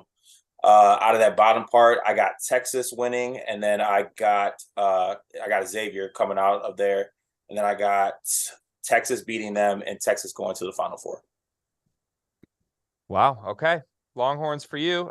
This is the first one we disagree on, Cart. I've got Houston. I've got Indiana in my Sweet 16. I have Houston defeating Indiana. Then I have Xavier, and I have Penn State. They just keep hitting and hitting and hitting and hitting, boys. I'm in love with the Nittany Lions. Even today, with their back against the wall, down 17, they hit and they hit and they hit, and they had a shot to win. Fumbled the pass. That was tough. Otherwise, you can't convince me that shot wasn't going in. I'm going Xavier over Penn State. I'm going Xavier over Houston, guys. I don't feel great about it. I'm going Xavier, though. Xavier over Houston? Let's not even talk about it. But yeah, I'm going Xavier. I don't know. Like, Sule Boom, he's a dude, right? Like, I think he's the guy I trust the most in this region. Ball in his hands late, magical March moments. Is that crazy? I trust way more guys. I mean, I love what Sule Boom's done this year, but like, I'm definitely trusting a Marcus Sasser over Are you him. trusting Marcus Carr more than Sule Boom? No, but I trust Jabari Rice more than Sule Boom. Oh, yeah, I do. On. I love the pump fake too, but come on. I trust Jabari Rice with my life. I mean, I like your life too much, Sweeney. Don't do that. That's a scary thought. No, we didn't really talk about Xavier at all, so this feels like I'm just rushing to throw them in there. But I like them, man. I like the Big East in general. Like, I think depending on the right draw, I would pick all 4 of the top 4 teams in the Big East to make a Final Four. I like Xavier's draw the most. Like, I look up and down that group. I'm just not a Texas believer. I know you are, Cart, but the last thing was Xavier. I just think they're going to run out of gas because I don't think they have the depth. Yeah, they don't have the depth, and they don't have the depth, and they don't check. And I don't think that's going to get it done. It's such a me archetype. Like, I fall for this trap every single year. Teams that have fun backcourts that don't guard, I always pick them too far. So here we are. Can we speak that North Carolina last year had no depth and didn't check? I'm saying. Ooh, I like it. I like it a lot. Now I'm even more in. All right, let's move to the West, the final region here.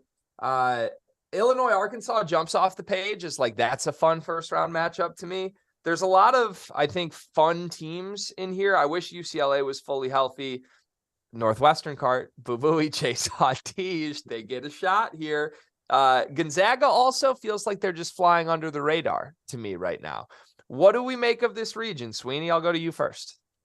Yeah, it's stacked, right? You have, and I've seen I think Bart Torvik tweeted that Kansas is the 5th highest ranked team in his metrics in the region, which is like banana land, right? And I don't agree with that. Like, I think Kansas is better than that, but they just get blown out, and that can tank your metrics a little bit. So, but that does illustrate to you like how good this region can be. Like you said, that there are some injury things, namely the Jalen Clark and potentially Adam Bona things at UCLA. But I too found myself having this kind of gravitational pull to Gonzaga. And I've kind of always thought this year, like, it would be very college basketball if the year that Gonzaga feels vulnerable and weak, that they go out and win the whole damn thing. But Gonzaga quietly has really turned it on lately. And I think early in the season, you look at Gonzaga and say the only way they can win a championship is their offense becomes an inferno, because their defense is just not going to get there with Timmy as the center and no Chet blocking everything at the rim. Well, all of a sudden the offense kind of is an inferno, and Hickman's starting to play better, and Bolton's playing better, and Anton Watson, who I think if you ask people inside the Gonzaga program would say is the most important player on their team. He's been playing extremely, extremely well. Like, I kind of think Gonzaga makes a real run here, like, and maybe wins this whole region. Like, I think I'm going to pick that. That's what I have penciled in right now. The potential for Kansas, Arkansas, or Kansas, Illinois in the round of 32 will be really good. Potential for Kansas, UConn in the round of Sweet 16 could be really good. The potential for Gonzaga, UCLA could be really good. The potential for UConn or Kansas versus Gonzaga or UCLA could be really, really good. Like, the West is going to be must-see TV. I know I will be out in Vegas for it. I believe some of our Field of 68 colleagues will be as well. So I think it's going to be a lot of fun. And I cannot wait to see who comes out of it. But my hunch says, and again, we'll kind of go vibes here, Gonzaga's done a whole lot of work in Vegas over the years. Mm-hmm. Like the WCC tournament, like that's Spokane South. Like I know that like New Mexico fans call Las Vegas the Pit West for Mountain West tournament.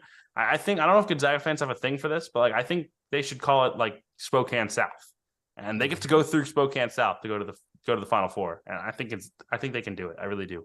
Do you have your SPF 600 packed for Vegas, Sweeney? Relax. I just wondering. I mean, listen, I have some. If you need it, I can give it to you. Cart, I'm in on Gonzaga with Sweeney. For the record, I'm spoiling our pick section here, but I have Gonzaga winning this region. I don't think anybody's talking about them. You and I have swung the opposite side on Gonzaga in the past with teams that are objectively better than this year's version of Gonzaga. Why am I talking myself into the Zags? Like, is this stupid, Cart, or do you see it? No, I think it's a really different setting for them. Like the past couple of years, it's always been Gonzaga, the number one team. You know, they hover around being top 5 or the number one team in KenPom year after year after year. You know, one seed after one seed after one seed, and everyone just kind of wrote them off this year. And they had, obviously they lost more games than they have in previous years, but they're peaking at the right time. I mean, and talent wise, Drew Timmy's still doing what Drew Timme does. I don't know if people are taking notice or not, but Drew Timme is still him. Drew Timme damn near might even be better than he ever has been. So, they're kind of just laying low, laying in the weeds, and then they kind of just have a good, I like their draw. I think they have a great chance to come out of this bracket. I mean, it kind of pains me because I wanted, to put UConn in my Final Four from this region. I don't know. I'm kind of leaning. I'm kind of switching back and forth, and I really might want to put the Zags there. This is going to be a fun region in general. Like, I think VCU packs up St. Mary's in the first round just because I love VCU's guards, and I think they're going to have Aiden Mahaney in hell. So, I think it's going to be a really fun region, though. Yeah, it's the most I'm excited to watch these games more than I am. Yeah, 100%. Like TCU a 6th seed, like. Yeah. Give me that. Like Mike Miles, like, come on. I need that. If we could get, no offense to Nevada, but if we could get Arizona State's chaos against TCU and Mike Miles, I would really enjoy that.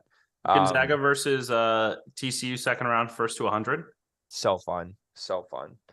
UCLA, we kind of glazed over them. That's just due to injury, I assume. I feel like a week ago we would have had a lot more conversations there. Is that what's going on here, Sweeney?